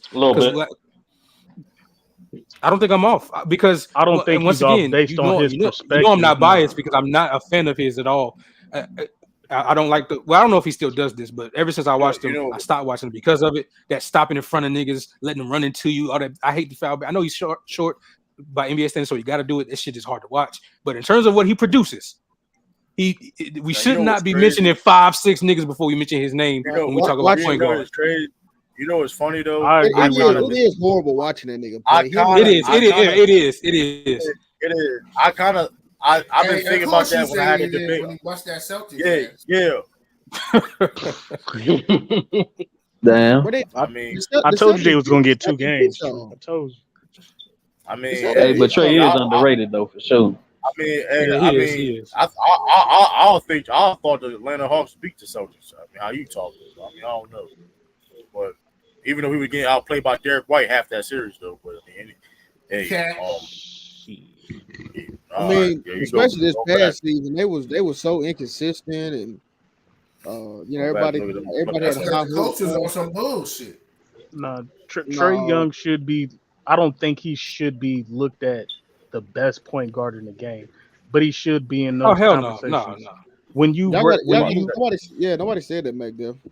I know, but nobody. I think it's a debate. I think he's debatable. I don't think he's debatable top 5, but people would name 5-6 niggas quickly before they say Trey Young's name. If you lead the league in assists and points since Tiny Archibald, bro, your name should be amongst the elite. So where would you rank him in today's NBA? Top 5? As a point guard, yeah, I got him top 5 PGs. You don't want to, and Lou So don't we want to not make underrated you then. in because Yeah, he's not based on what Illis said. We don't talk about him in that aspect. you said Lou don't what? Yeah, Say it again. when I asked I y'all, was about to say Lou don't want me to say who I got him ranked over as PG, but it's like for instance. Oh, my fault. Yeah, go ahead and get that. So go ahead. You and 50 million other niggas in America, man. Whatever. I mean, it is what it is. Nigga, they'll put an AAU nigga over John at this point. I mean, hey, listen. Now what's it's that other high underrated school player. nigga named DJ? What's that nigga? Number one, they putting that nigga over Jaw already. I mean, it is what it is. Let's be real. Let's be real, bro. Let's be honest. Cold, when we ask niggas to rank the top 5 point guards, he is not the fifth one of the 5 names that immediately comes to most niggas. What? Most niggas have to me. remind people. No. Yeah, you gotta say most niggas. Hold on. Listen to what I'm saying, Sturdy. Listen, On these panels and all of this, when you tell niggas the name they top 10 point guards, a lot of times niggas have to either remind the person naming the names. Hey, what about Trey? Oh yeah, Trey. He is not one of the immediate 5 names that people be naming, and I think he should be. But people won't. Even myself, when I think about 5 people, I'll probably think about 5 other point guards before I say his name. No, as a matter of fact, I'll think about him, but I won't say it. Maybe, you know what I'm saying? Like maybe just me, because like I remember having conversation with Sean on like in regards on this platform specifically in regards to like how it's unfair between the Nate McMillan thing this year, the fact that Trae Young didn't make All NBA or All Star. That's a BS.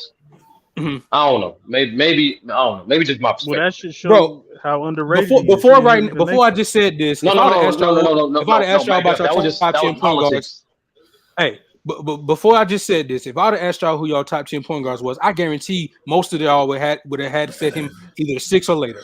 Me and Ralph would have had him top 10. I said he was better than Luka. Top 5. Y'all remember my tape. Okay, that's fine. Y'all sure.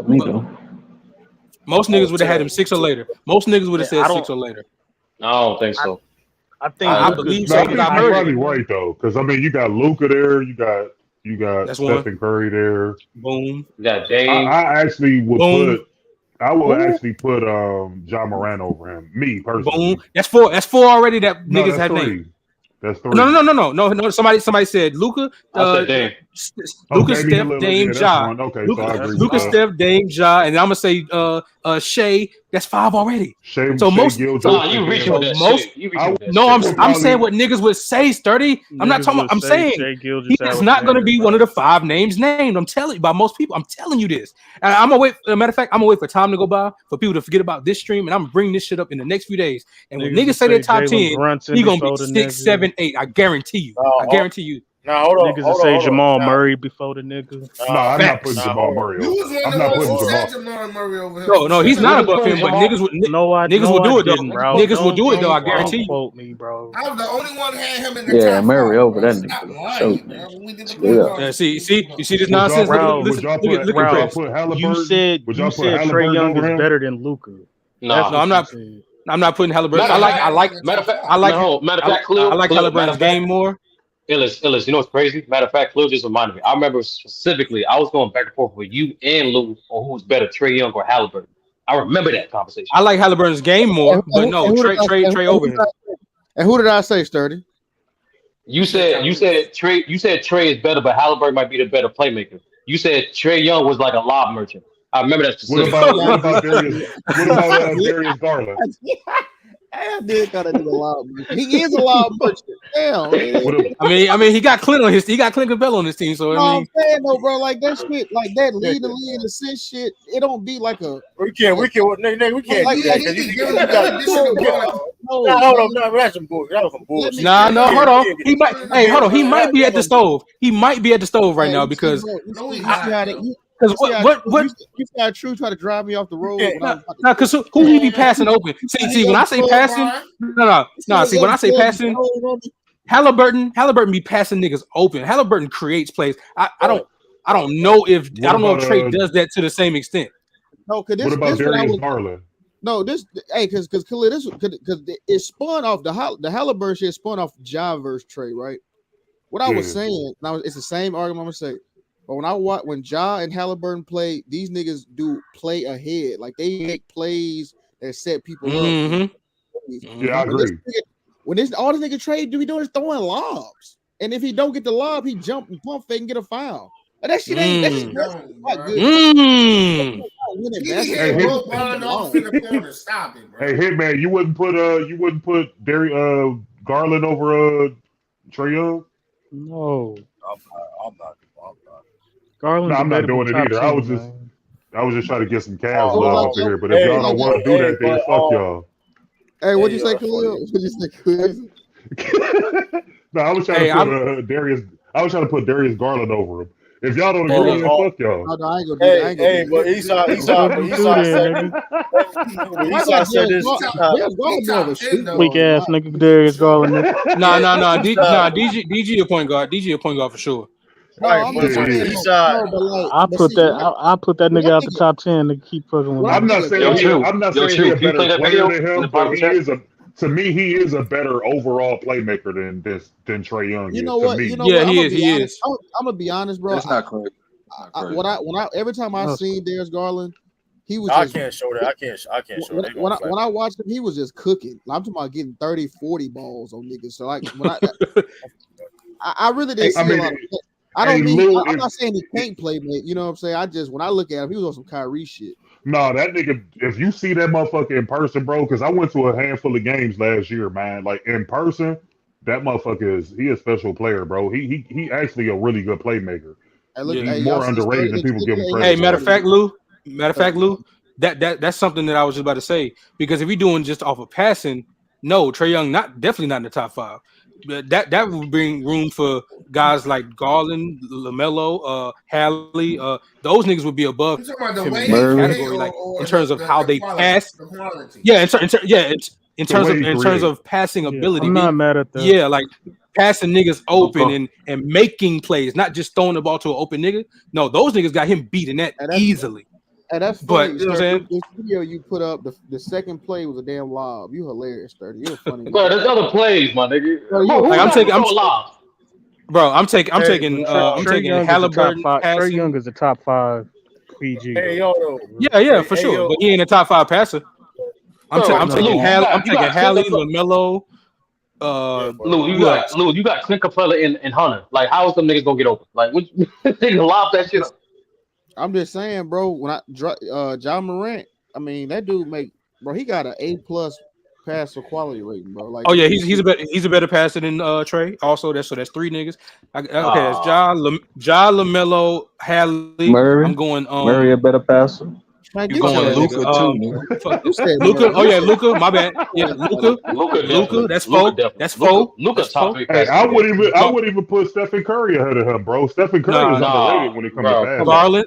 I'm going Garland. I'm also going Garland. What? All right. He's a better passer. He's a better passer than Trae. Garland is a better passer than Trae. I'm trying to sound educated. You're right. You know what, Illis? You're right. You're right, Illis. Trae Young might be underrated. You're right, Illis. Just based off this conversation. This conversation alone. Y'all niggas sleep on that nigga passing, bro. Like, no, I'm not. He's a good. Y'all sleeping on Curry, bro. These damn lobs. These lob terrorists. He been leading the league in total assists. When Chris Paul be throwing live, don't nobody say nothing. All of a sudden, bro. Hey man, pull up that Hallie. Pull up Hallie. Hey, you know what, MacDuff? I'm gonna be honest with you, bro. That's actually one of my biggest critiques of Chris Paul. The way he passes is not like, say, like a Rondo, right? See, I'll give you an example, right? I get an example. So let's say we all playing, right? Let's say Illis is on, like me and you and Illis on the same team. If I pass Illis the ball, he has a better angle to give you the ball to score, right? Better offense. No, what Chris Paul does, he'll try to force you the ball immediatally, just trying to get the assist on some shit, right? It's not really a great offense. It's not a fluid circle offense. You see what I'm saying? That's like, and that in my opinion, that's not winning basketball. That's why I think he never won shit. That's why Rondo got more rings than him. That's why Jason Kidd got more rings. Oh, come on, bro. I'm just saying, Hitman, we didn't say Joker because we're talking about point guards, Hitman. Yeah, we just talking about PGs, man. If you want to open it up to the rest of the league, then you would. Yeah, we talking put about LeBron in there. You would put Joker in there. I mean, it's a bunch of guys. Hey man, pull up Hallie and LaMelo. Hallie and LaMelo clearing it. Hallie and LaMelo clearing them that nigga in passing in terms of trade. Like, come on, It's Darius Garland. I like Darius Garland. Okay, no, I didn't say Darius was clear. I didn't say. Did I say Darius clear? I said no. Better. You said it was better. Clear. You said it's better. He's not better passer. He's not a better passer. I reserved clear for two. I reserved clear for two niggas. I specifically said two niggas. I said Hallie and LaMelo. Niggas is scoring though. He clear all the. Oh yeah, they on the same level. No. You said who on the same level of passing?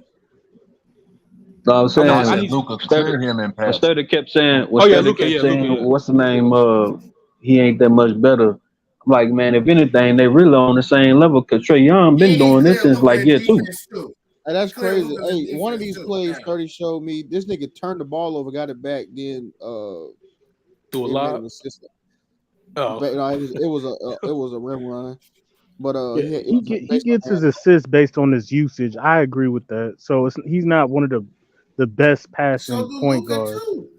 He's not one of the best passing point guards. No, but that's because of circumstances, though. He's before Jamal Murray, he was the only playmaker on the team.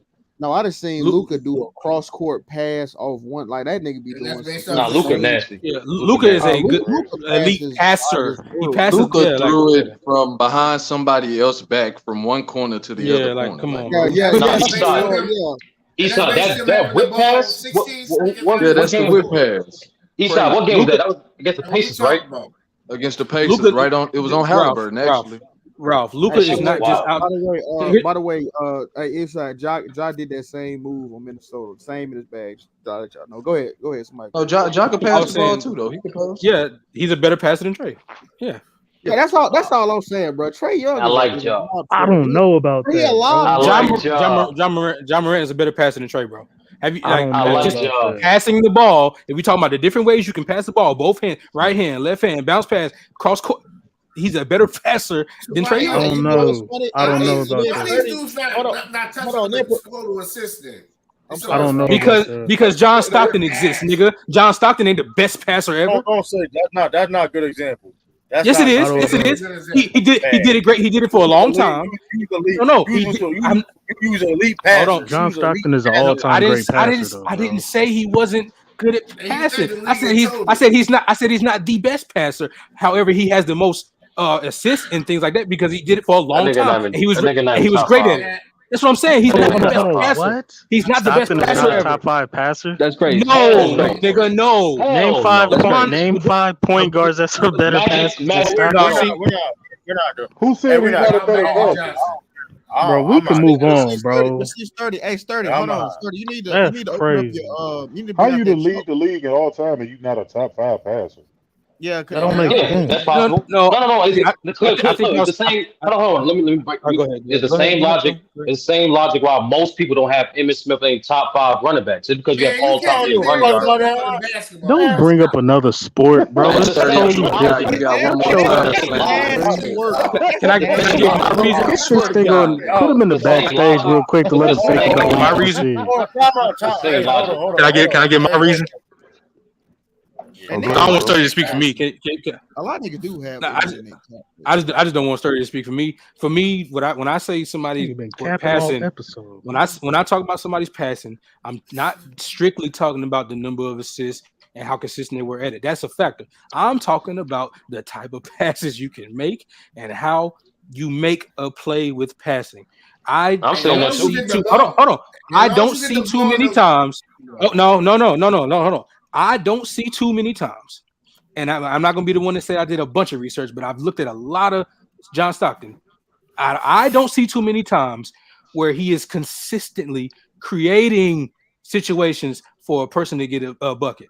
I see a lot of times where he gets the ball, and because he's good at putting the ball in the right spot, he passes the ball to someone who's good at doing what they do, and they score immediately. That's what I see a lot of. When it comes to a person like Magic did, right? When it comes to a person like Magic, LeBron James, Jokic, those niggas, they create something. They create something out of nothing a lot of times. That's why them niggas got all the turnovers too. Okay, cool. Great. Yeah. Oh yes, because they took risks and they wasn't vanilla and they wasn't seasonless food. Yeah, they was trying. Could I ask you a question? Could I ask you a question since you love? Because I know you know. Hold on. Since I know you, go ahead, bro. man. No, let Ralph Go finish. ahead, Let nigga. Ralph go. And just real quick. I'm sorry, Yeah. my brothers. I got days. Just as much as since you make same as Mariners turnovers you make, and Eagles they don't see each other out, so it don't mean nothing. Well, Actually, okay. Ralph, Hold on, he was talking to me. Cut me off He was to talking say to that me. bull. Hold on. He was talking to me. So let me go back to that. Hold on. He was Sound talking like to me. So you let me eating go a back at that. hamburger, man. So once again, I'm always going to lean towards the player who is creating something out of nothing. Someone who could make, let's for example, a Tristan Thompson valuable on offense other than just lobs. Because if you know anything about, especially the Cavs team where Kyrie was gone, LeBron James was giving Tristan Thompson, I'm talking about looks from that were nothing. The nigga was crowded at times in the paint with a nigga on him. LeBron would pass the ball in a way that would lead the nigga straight to the basket out of nowhere. That's just hold on, and that's just Bron. And that's that's just Bron. And that's just Bron. Don't make me go to don't make me go to Joker. Don't make me go to Joker to where in his case it's from the post to where don't make me go to Joker to where his is from this nigga damn near got eyes in the back of his head to where he's in the post and he can see somebody cutting when you on watching the screen thinking you the only one that can see that. Meanwhile, he throw a bounce pass behind himself to a cutter that you thought he couldn't even see. That's creating a play. I don't see John doing that. I don't see him making plays. I see him being a really good facilitator of the ball, not creating plays. Hey, being simple works better than being all. I'll be right back. I'll be back. I mean, that was a terrific breakdown, bro. But I still got to put Stockton top 5 all time assists. Yeah, he definitely top 3. So his thing clear. It's just it's the same logic, my nigga. Like I don't get it. Y'all make sense. We watch a nigga play. Like I've seen a nigga play. That nigga act like you. Like this shit crazy. Y'all like it was niggas on it for no reason, bro. Y'all like he didn't do what y'all said. It ain't hating, bro. Y'all just tied to him for whatever weird reason, bro. When you watch him play, just like Illich said, he not penetrating the defense. He not breaking the defense down and creating. No, he not. Not usually. No. He's great on the break. He's great on the pick and roll. He's great in the pick and roll with Malone.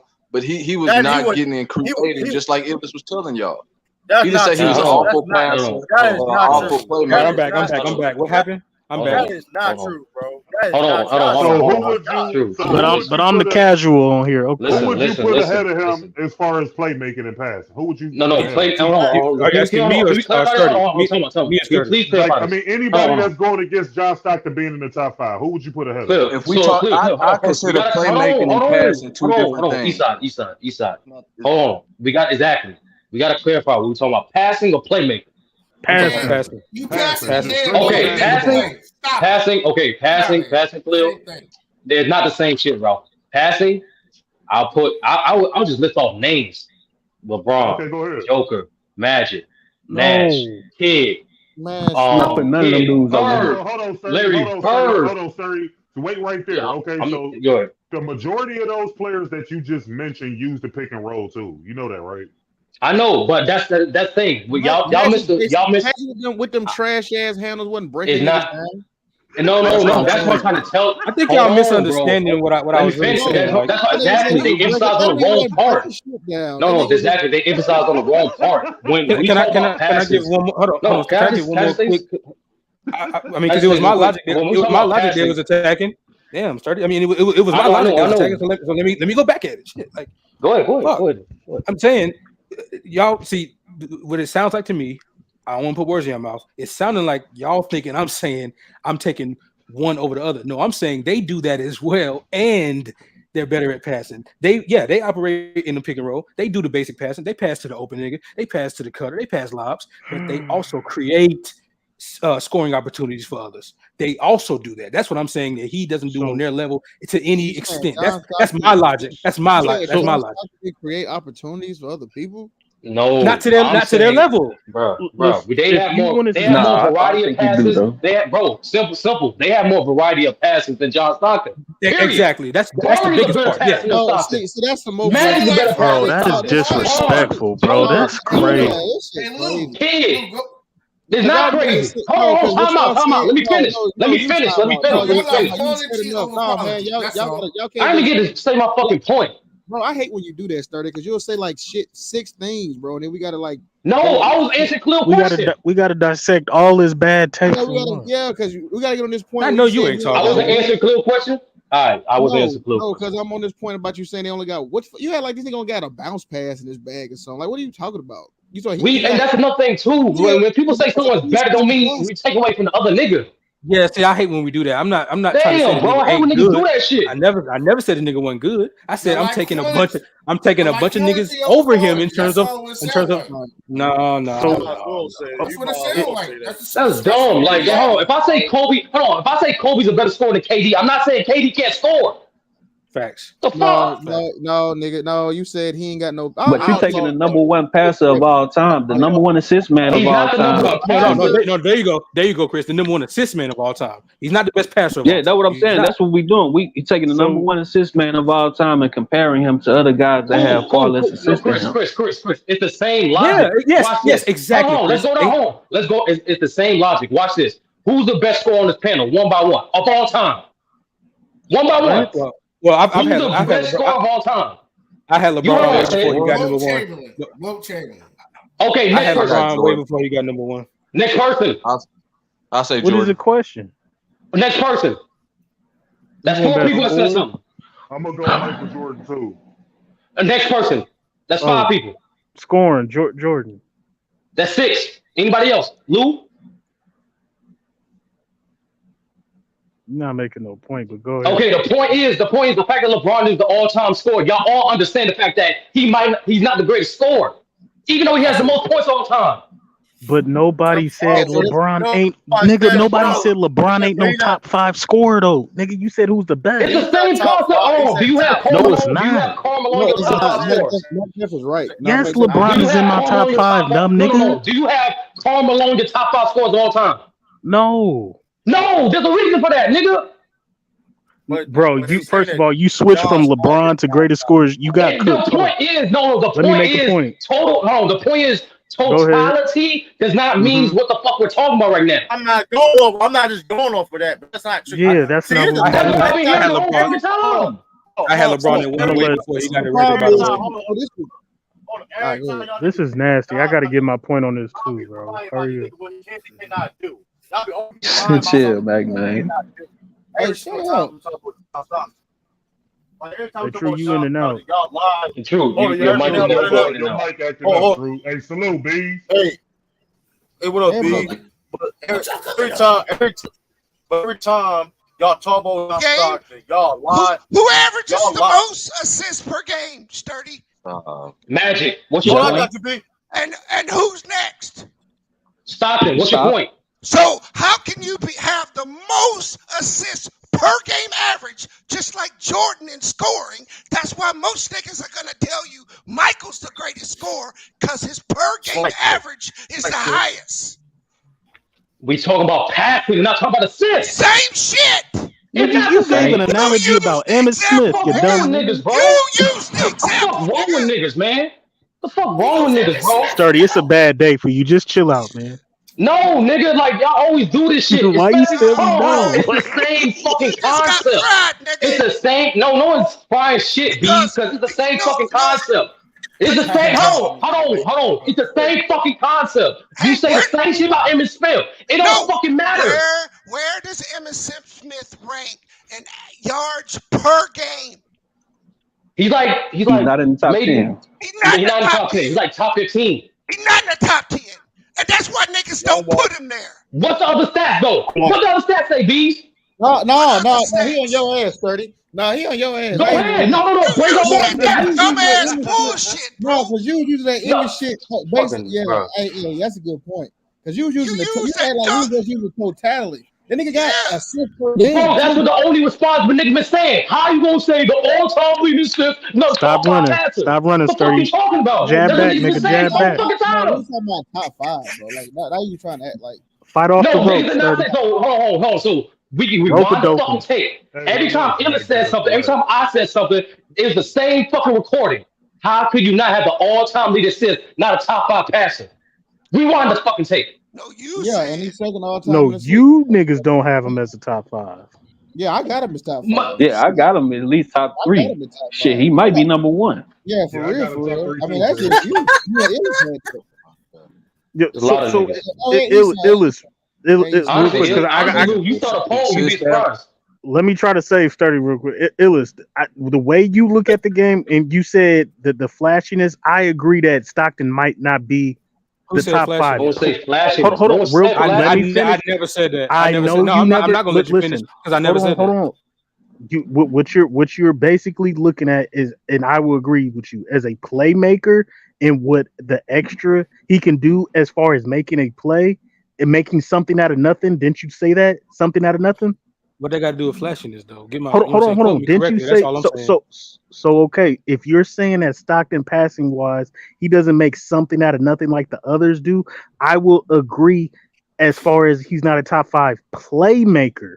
But if we're talking passing, there's no more accurate passer than Stockton. Bro, There's he's no a top more 5 accurate passer than playmaker and Stockton. assist. He's top 5 in both. But if you're saying, the reason I said flashiness, because flashiness has some aspect to do with playmaking. So if you want to say John Stockton wasn't the best top 5 playmaker in passing, okay, I agree with you with that. That's debatable, but I agree he's not top 5. But if you're talking about just a top 5 passer, period, Stockton accuracy in assists per game is ridiculous, bro. He has to be a top 5 passer. No, he doesn't. He actually doesn't. He's a top 5 point guard. He does not have to be a top 5 passer because Sturdy named at least. Well, he named a bunch of names, but I agree with at least 5 or 6 of them that they are better at passing the basketball. This nigga said Curry. Curry. I Curry, nigga. He did not say Curry, bro. Ellis, real What are you quick. talking about? So You if said somebody faulty. So Ellis, if you have him ranked as a top 5 point guard, what are you basing it off of? The assist will have to be the main factor. No, I said he can be a top 5 point guard. I've had trouble ranking point guards for a minute now because I don't know, but once again, I'm not going to disagree with him being a top 5 point guard. So if he's up there, I'm not going to take him out of there. I was strictly attacking that passing. That's it. That's it.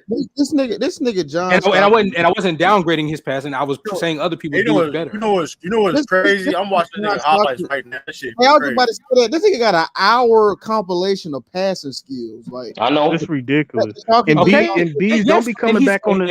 And he's great at it. They're better. Like that, what you're not getting about that? He's great at passing the basketball. Bro. Like The other people that we named are better at passing. No, they're not. Yeah, and we disagree. That's fine. LeBron, I mean, I got LeBron as the GOAT. I got LeBron as the greatest. I'm not gonna put LeBron over John Stockton as far as passing and all that. LeBron is not better than this, bro. Let's please stop the cap. Like, You said LeBron is not a better passer? That's a lie, bro. That's a lie. He's not. He's not a better passer or playmaker. Y'all niggas crazy. We agree to disagree. Y'all niggas sound like some casuals it's not now. gonna stick. We're not gonna get no fucking win. We always gonna agree to disagree because y'all just Y'all disagree with me about his underrated and What the hell overrated. John Stockton gonna do with Tristan Thompson? Hold on. Hold on. If I have to use that fucking logic again, that means I have to say Brady's the best passing quarterback of all fucking time. But we all know he's Man, not. fuck Brady, man. Fuck Tom Bro, can you stop using another sport, sir? It's the same fucking concept, No, you it's idiot. not, nigga. We don't compare football to basketball. It's totally different argument. Passing yards per game, Brady is top 5. We don't do that, Every other bro. fucking stat, We Brady don't is do top that. 5. Stick with your basketball arguments in the basketball community, nigga. Don't bring that shit over here. You know what's funny? Because Stop bringing I that shit just over heard here. the name. What would John Stockton do with Tristan Thompson? I think he had 5 Tristan Thompsons on that team. Who said that? Pollard, Antonio Carr, Greg Ostertag, and the list goes Who on the and fuck on. said Tristan Thompson?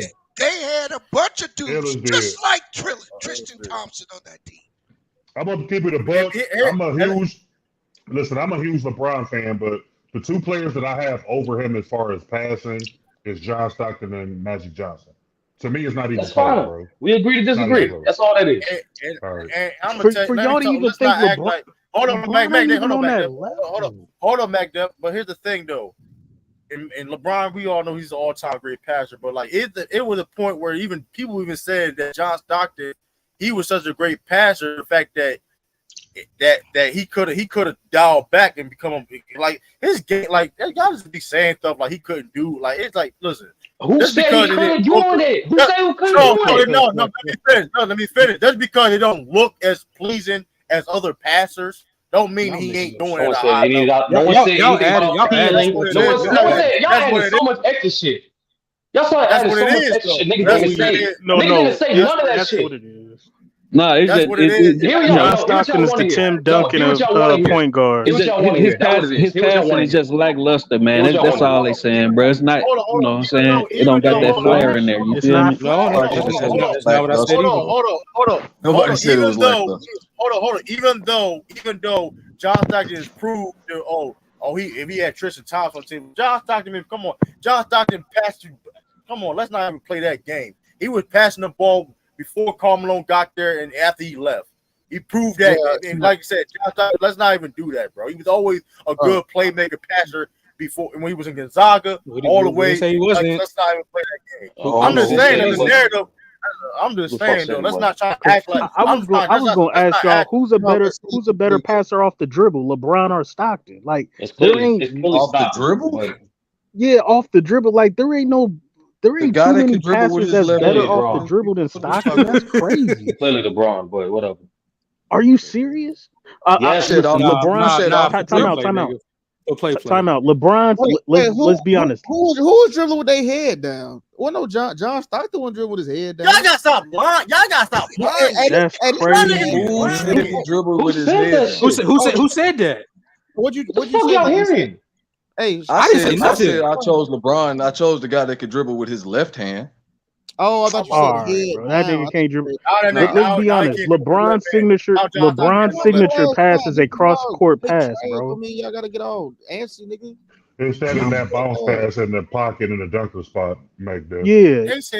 They said John Stockton can't jump with his left hand. It's crazy. Hey, let's move on. Man, John left hand was strong. That's crazy. They keep listening to some low takes and PC, and all of a sudden it's crazy to think this man got 15,000 assists and only did that shit with one hand, my nigga. What is that saying? Hey, come on, bro. I just wanted to ask B. So, hey, B, did you watch the Anthony Joshua fight this past weekend, bro? No, Chris, stupid. I watched it. I mean, that was I'd like funny. to get your opinion on it. The suits without going in any direction. If you're standing at the top of the key, watching the play develop. Okay. You don't need a left hand to make a read and shoot. No, I want to get your opinion to see if we think the same thing. Okay. I gotta watch it. I'll definitely get back to you on it. Look at the cut. Like you created opportunity. Hey, that looks pretty nice. Khalil, can you put your number in the back chat, bro? Yeah, I got you, bro. I'll just say after y'all watch that Joshua fight. I'll just say Wilder. I think Wilder. He said he did it. That was his right hand. East side. East side. That was his right hand. Nice bounce pass. His left. Hey, we know who started all this John Stockton slander man. You know what I'm saying? Ooh, we know who started that shit up. Who's slandering? Once again, Hey, y'all. Citizen Lou, this nigga weak. He don't pass it behind his back or nothing. But I've been around for a minute. I've heard people. No, I know that's what it say is. shit like that. It's basic NBA propaganda. That's what the fuck it is. Fuck what a nigga say. Let him say what he think he said, and then go on. That's crazy. I didn't say none of this. I ain't say neither one of you niggas said nothing about this nigga. Ain't making no play. I'm talking about the motherfuckers over there on Players Choice started that shit up. No. And the rest of them is They bad start. choice, nigga. No. They said that the nigga is in the top 5 point guard. That's not what I Yeah, said. that's what I'm saying. They the I one said there are started that better. shit. First, I've been I saying this said shit there for are. years, Hey, nigga. by the way, I've been 30. saying this shit for Hey, y'all years. need to stop this shit because I'm just addressing brother O said. He said show us these amazing passes he was doing. God damn, bro, that's what we talking about. Y'all said Hey, that's his point though, not mine. Okay, That's his point. Like what? All of a sudden, we all a monolith. We all a monolith. Then why respond? All of a sudden, I shitted on Stockton. I said he couldn't do things. I said they do it better. I said they do it better. That's all I said. Like just like Sturdy said, just because you say such and such is a better score, don't mean the other person is a bad score. I said there are better passes than him. Right, and all I'm saying is, Damn, I didn't say the nigga was bad. No, hold on. I think there's 5 people that pass the ball better than him. Yes. Yes, it's really nice. It's really good. I think there are 5 niggas who pass the ball better than him. I didn't say he was bad. I know we're not gonna see the He didn't pass the ball behind his head with a no look, so Stockton guard. Yeah, man, if you a nigga, you a true nigga. Niggas like I hate when niggas. I appreciate that. Thank you. I appreciate that. I appreciate that. Niggas is hurt. Niggas is mad in their feelings. The worst genre of nigga. You the worst category of nigga. Hey, niggas is mad. I like that. I like that. Damn. I like that. That's what it is. We try to say something, fuck what the nigga said, pretend what the fuck he didn't say didn't exist, and argue on a imaginary point.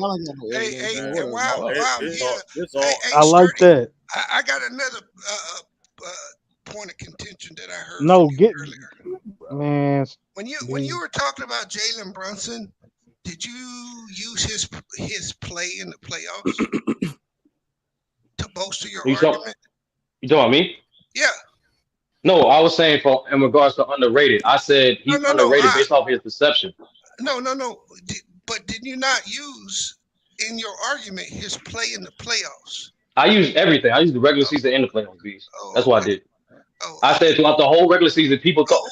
I said specifically. I said people thought Julius Randle was the best Knicks player because he ranked All NBA and All Star.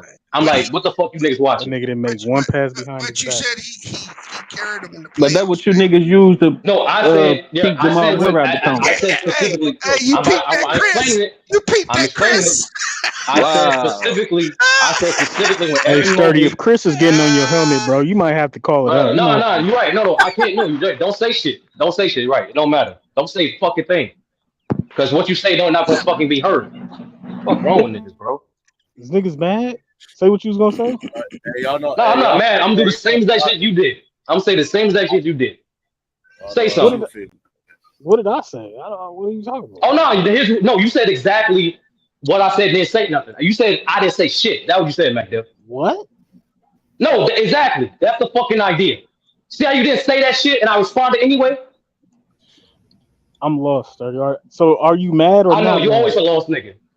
No, definitely not so mad. you're mad. So you're mad. Okay, definitely not mad. So you're definitely not gonna say you're mad, but you go act like you're mad. I got it. No. Instead, I'm gonna do what you did. So basically, I'm a real nigga.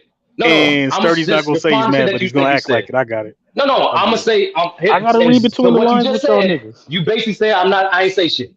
You say I'm a soft nigga and I ain't say shit. I never had a good take. That was what you said, and I 100% agree with you, Mac. What?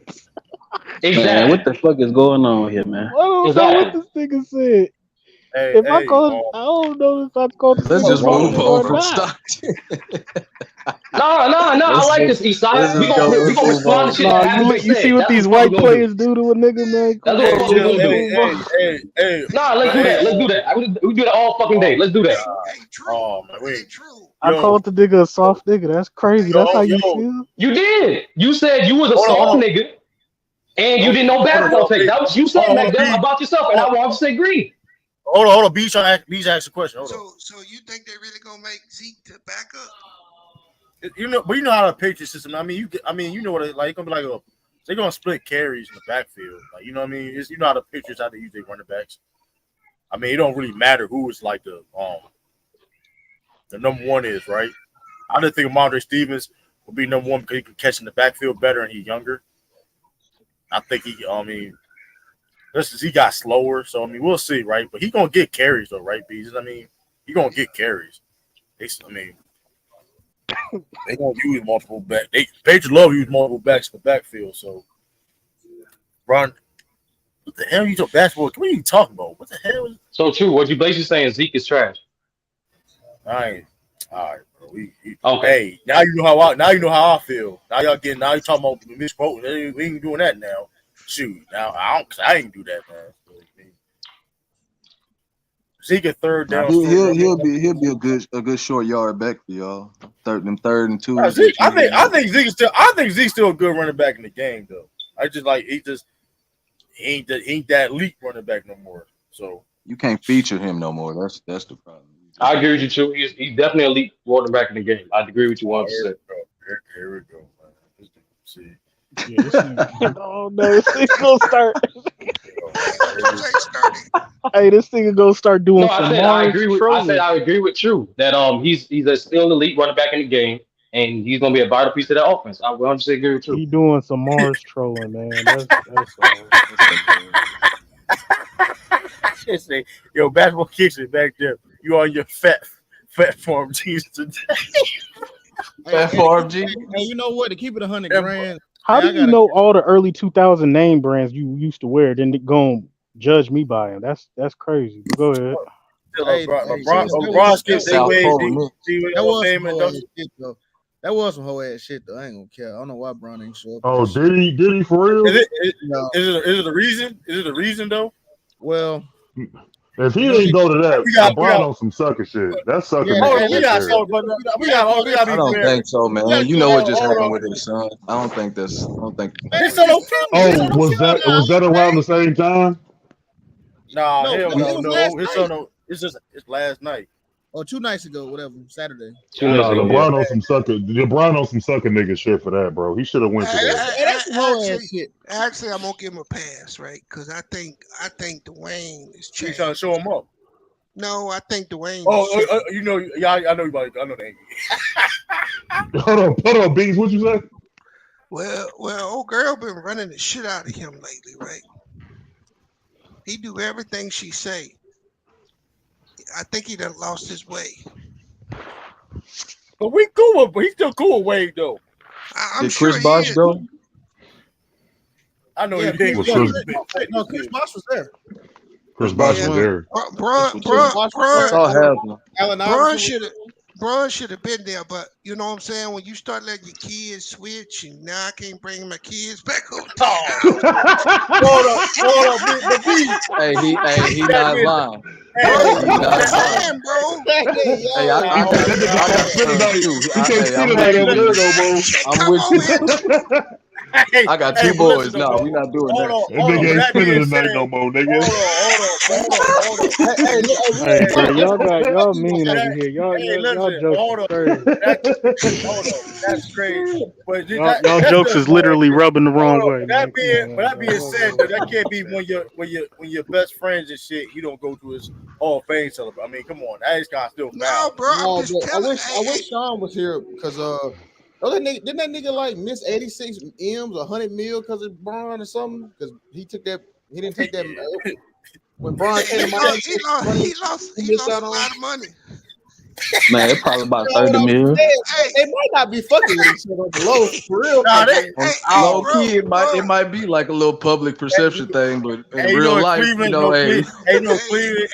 Cleveland, he got traded for. He traded his ass when he went to Cleveland. Hey, real talk, bro. I mean, people act funny with religion and stuff like that, right? That can split people up real fast, man. Hey, yo, that nigga he did have his son daughter there, like dog. I can't take no pictures with you either, fam. I'm sorry. That nigga be wearing lip gloss and capri pants. Hold up, though. LeBron be taking pictures with them same type of people. LeBron be taking pictures with them same type of people, though. Wait, show the picture. I'm just trying to see what's the picture. Hold up on fashion. Come on, so we niggas ain't in fashion week dressing all. Come on, let's not do that. Well, the picture, they in full on drag. This man be playing on Fashion Week. What's up, lying, True? Shit, them ain't his phone, bro. You pull up the John Stockton highlight tape. It's easy to find. Hey, Sturdy, let it go, Sturdy. Let it go. This nigga hot. Fuck that. It's over. That nigga don't fuck with Fuck John that. Stockton. That nigga don't Fuck fuck that. with John You hop on the Fuck you hop that. on the panel like that again and start frying niggas. We ain't friends no more. Fuck that. Hey, shit, I felt the same. Look, I had the same thought. I had the same thought when I had to realize John Stockton probably the best passer of all time. Like, damn, a white boy. But shit, it is what it is, man. I don't give a damn. Nigga, what? He say shit. Hey, You know what I'm Chris, saying? bro, Nigga, I ain't racist like you, nigga. Don't put that shit on me, nigga. Hey, my Say my nigga, nigga. shit, it is what it I is, ain't never man. saying fuck a white boy because he nice, nigga. Fuck out of here with Nah, that shit, niggas nigga. gotta give that nigga his credit though, bro. He was I ain't top no who best discredited him. one. Clear. Who discredited him? Y'all niggas No, discredited him. I'm not saying Bro, you y'all are. you called the nigga Emmett Stockton. Stop capping, 30. Hey, That discredited him? Hold on, so that discredited Hey, him? y'all How that quit throwing discredited him? Emmett in this Elaborate. shit, Elaborate. man. How that discredit him? What did I miss? He ain't did How that nothing to discredit him? nobody. Why I said that? Hey, bro, if y'all don't, hey, stop stumping this nigga. True, leave him alone. Hey, fuck that, Lou. No, Play I'm some asking. Emmett No, highlights. no, that's the same shit. It's the same shit. Let's respond to shit that didn't happen. Yeah, throw The in the same damn shit. towel, sturdy. Listen, this all started when y'all niggas said he wasn't top 5 passer. That's not that. Yeah, that's a fact. And agree to I fucking mean, disagree. That's all that is. if y'all would have just gave him his credit, then this whole debate would have been. That's not giving him credit. Oh my You see, Illis goodness. ain't said nothing in a long time. Just leave it alone, Right. sturdy. Because it Shut up. ain't. No. You all alone. No. Because That is hate.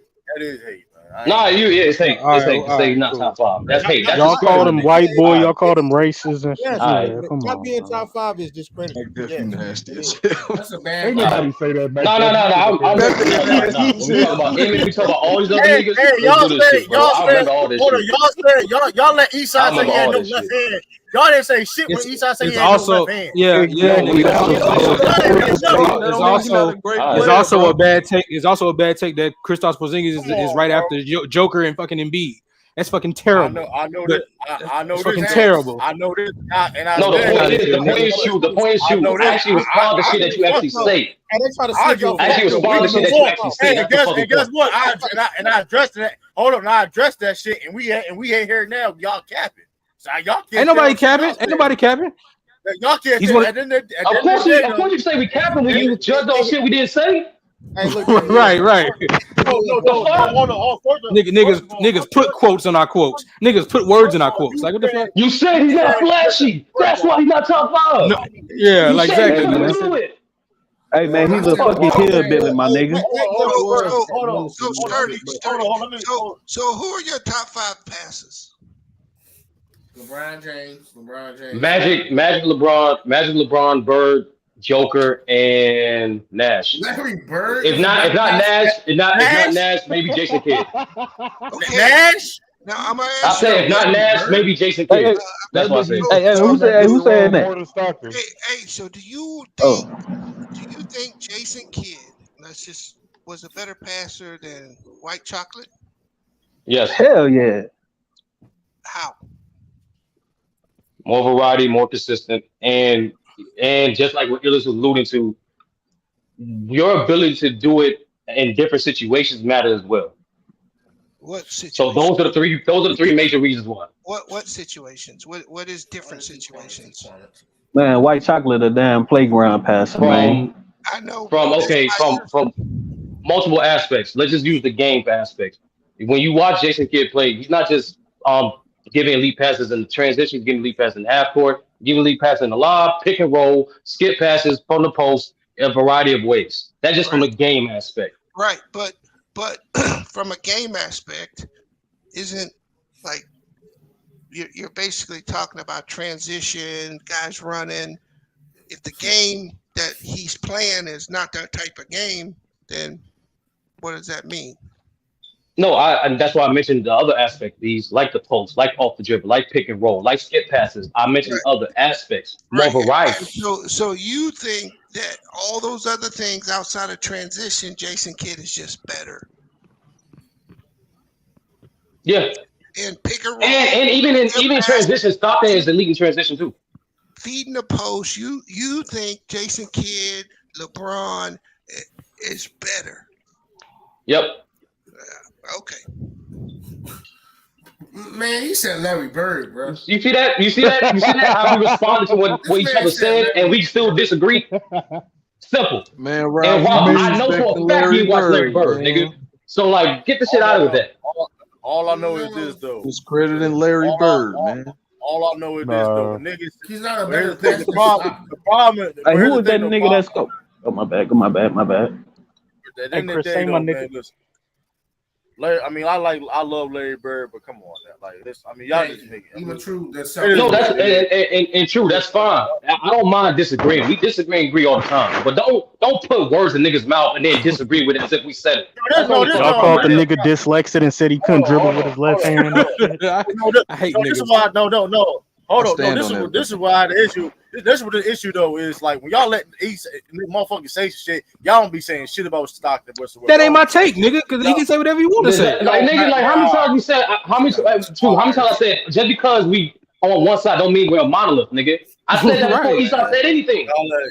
Y'all let Eastside say nigga. That ain't my job. That ain't my job to police him. Yeah, that ain't my job. Let me say so shit. Right. Are we gonna play? Are we gonna play that game? That's how I said. Are we gonna play that game now? Cause we can do. Are we gonna play that game now? Nigga, plug the controllers up, nigga. Let's go. Who was the one that said that he spanned the pick and roll? That's the reason why he got all them assists. Which one of y'all? That was crazy. I don't remember nobody saying that shit because I didn't say that shit. Actually, the thing is, Will, I'm not just talking out my ass. Like people actually don't know that pick and roll thing didn't come to the mid to late of John Stockton and Karl Malone. Before that, they actually was doing more variety of plays, like pin downs, like post entries. They were doing other shit besides just the pick and roll. I'm not gonna just say shit just to say shit. Y'all said the nigga couldn't make a pass with his eyes closed and shit. Y'all said he couldn't drive. Y'all said he couldn't drive. Who said he couldn't drive? Who said he couldn't drive? I heard somebody say he couldn't drive. He couldn't make something out of it. Y'all said that, boo. Yeah, I did hear that. Somebody said he couldn't drive. No, couldn't drive. No, I'm on Illis's helmet because he called me a nigger. Okay, I mean, somebody said he couldn't. If the chicken hot, eat it, then, nigga. I'm saying like I didn't say he couldn't do those things. I said the other niggas. I said the other niggas do it better. I said the other niggas do it better. No, y'all felt this nigga got racist. What happened was niggas is mad. What happened was He said the nugget is hot, nigga. If the soda is great, nigga, drink it. That's Sturdy made an ambiguous ass statement saying they got more variety of passes. And we just showed some tape, nigga. This nigga got a whole bag of passes. Show the other niggas tape. Nigga, to make it fair. I think he does it and he does it well. I think they do it more and better. It's still like y'all think we trying to put oh my god, y'all think we trying to make this nigga in the dirt or something? No, I think there are people who do it better. Can we be honest? Can we be honest? Sturdy and Illis. Can we just be honest? John Stockton is the Tim Duncan of point guards in passing. It's not going to look pretty. Shit. It's going to look boring. It's not going to be flashy. But that nigga is one of the best passers, top 5, definitely all time, bro. That whole first half of your statement is that whole first half of your statement is BS because ain't nobody saying nothing against that first half of your statement. Nothing. Not one time did I speak against the first half of that statement. You said the nigga can't make nothing. I ain't say nothing about no flash. No, you say you can't make something out of nothing? No. I said others do it. I said others do it better. I said others do it better. I didn't say he couldn't. I said others do it better. Now I'm gonna say this right now. I guarantee before you're watching this whole highlight reel, a lot of these passes from Magic gonna be just over the head because he's 6'9" over niggas. We're gonna watch it. No, we're not doing that. Roll the tape. Roll the tape. Let me say this real quick. So you giving credit to Stockton because he's shorter? Okay. Hold on. Only reason why just because they say he Stockton did that. Just because the niggas, just because niggas say he. Like, come on, like niggas. Oh my god! Hey, you know what's funny? Now y'all down playing Magic just to fit y'all little narrative. That's crazy. Yeah, that's crazy. Exactly. I don't got Magic over that nigga, so I can't downplay him on that though. Hold on. See, okay. See, then you see what he doing? No, Lewis skipping. I'm being real with you. No, it is skipping though. No, the video skipping. Okay, I can't control it. I'm sorry. But yeah, I mean, I know the video is outdated, nigga. Yeah, that shit. You know, this shit 70. It's probably 80. This that shit look Dolby Digital. You know that shit in 32. Hey, that shit in 37p. That shit in 10p. Hey, I went back and heard you say you said variety of passes, and I'm saying that was my rebuttal. A nigga throwing it over niggas because you 6'10" ain't variety like that, my nigga. That's all I was saying. Okay, so get Joker about it. All right, get Joker about it then. Like, what the fuck? Lou, he can pass it between his legs and cross on him. What do you mean? Once again, if I'm 6'9", why wouldn't I pass it over you though? I know Eastside. Yeah, the short nigga. Hey, Joker disqualified. Hey, Joker disqualified. Joker disqualified. He had a long enough period to be even qualified for these passes. Talking about some variety of passes. Y'all roll with that shit. Now we finna watch this shit. This shit ain't variety. Hey, man, we keep skipping. Hey man, Joker disqualified from the conversation then, because he's 7 feet. Hey, fuck his passes. Fuck his passes. No. Y'all disqualified a nigga. Y'all said variety of passes. That's shit y'all stood on. I still stand on. Who sound like a stepdad? Now we gonna sit down and watch this shit like a family. You said they had more variety of passes. Pass. That nigga even got Kurt Rambis out here looking all right. That shit basic as hell, bro. Hey, bro, y'all deny. Come on, bro. He ain't doing nothing much different. Oh shit! That's because nigga said he got he after every pass. Like, come on. You know, when we describe Stockton passing, we didn't say none of this shit. We ain't do none of this shit. That's crazy. Don't do that. Don't do that. Y'all be on this. We do none of this shit. No, bro. We doing that. We doing that because y'all cried disrespect just because we broke down his game, and now you hollering he break down his game. So yeah, we doing. Sound like Michael Jackson on the panel now, but you know what I'm saying? But we disrespect. Nah, you disrespect. Black Michael or the white one, nigga. Nah, fuck all that. Y'all ain't getting out this pot. Shut your ass up, man. Nigga, we not in no pot, nigga. We not in no pot. What you talking about? No, y'all was stirring that shit. Y'all niggas washing dishes. No, with that ambiguous ass. Yeah, because we more already variety. Ain't no variety. Nigga, you played 30 seconds of that video. You played a whole 5 minutes of John Stockton. Get out of that shit. Man, Stockton had one damn nigga to pass the ball to his whole career. All these motherfuckers that had multiple all-stars and superstars. Magic is the best passer. Don't go to them. Don't go to the other motherfuckers. They white too. No, hold on. Who's your 5 passers that's better than Stockton? Magic got the ball. Gave to Worthy. Worthy in the score. Hey, by the way, okay, look at that. Bro, carried look at that right there, man. Carry the shit out there. Hey, yo. I ain't know what about him. I ain't know what about him. What about that play right there, though? Oh! Bowling. No, Bees, remember? She's a whore. So we gonna act like y'all wasn't hyping Stockton drop-off passes in the post, just like 10 minutes ago. And now y'all trying to like downplay bounce passes. Like stop it, bro. Stop it, y'all clownish. Y'all clownish as hell. But it's funny. First off, I gave the nigga props when he did the no look, so y'all wasn't Magic Young to Rambis. Oh, that was a nice little look, but I mean. I'm looking for this variety. Yeah, another carry. God damn, this nigga. Wow. No one say anything about Handles. Hey, you disrespect. They get mad at AI. Wow. Hey, this nigga carry shit is. Hold on. I didn't say a word about no handles. I didn't say a word about no handles. Nothing about no handles. No, that's I know. crazy, man. Here dropping dimes. Y'all niggas bugging. Hey, nigga knee pads on the match. For the review, I'm gonna have to slide. Hey, that's crazy. That nigga said his knee pads. Knee pad magic, man. That nigga said his knee pads don't Nigga knee pads on the match. Hey, that nigga bad, bro. Lob City. Oh, another over the lead pass. That was cool. Man, Magic out here. Magic ain't playing with y'all niggas.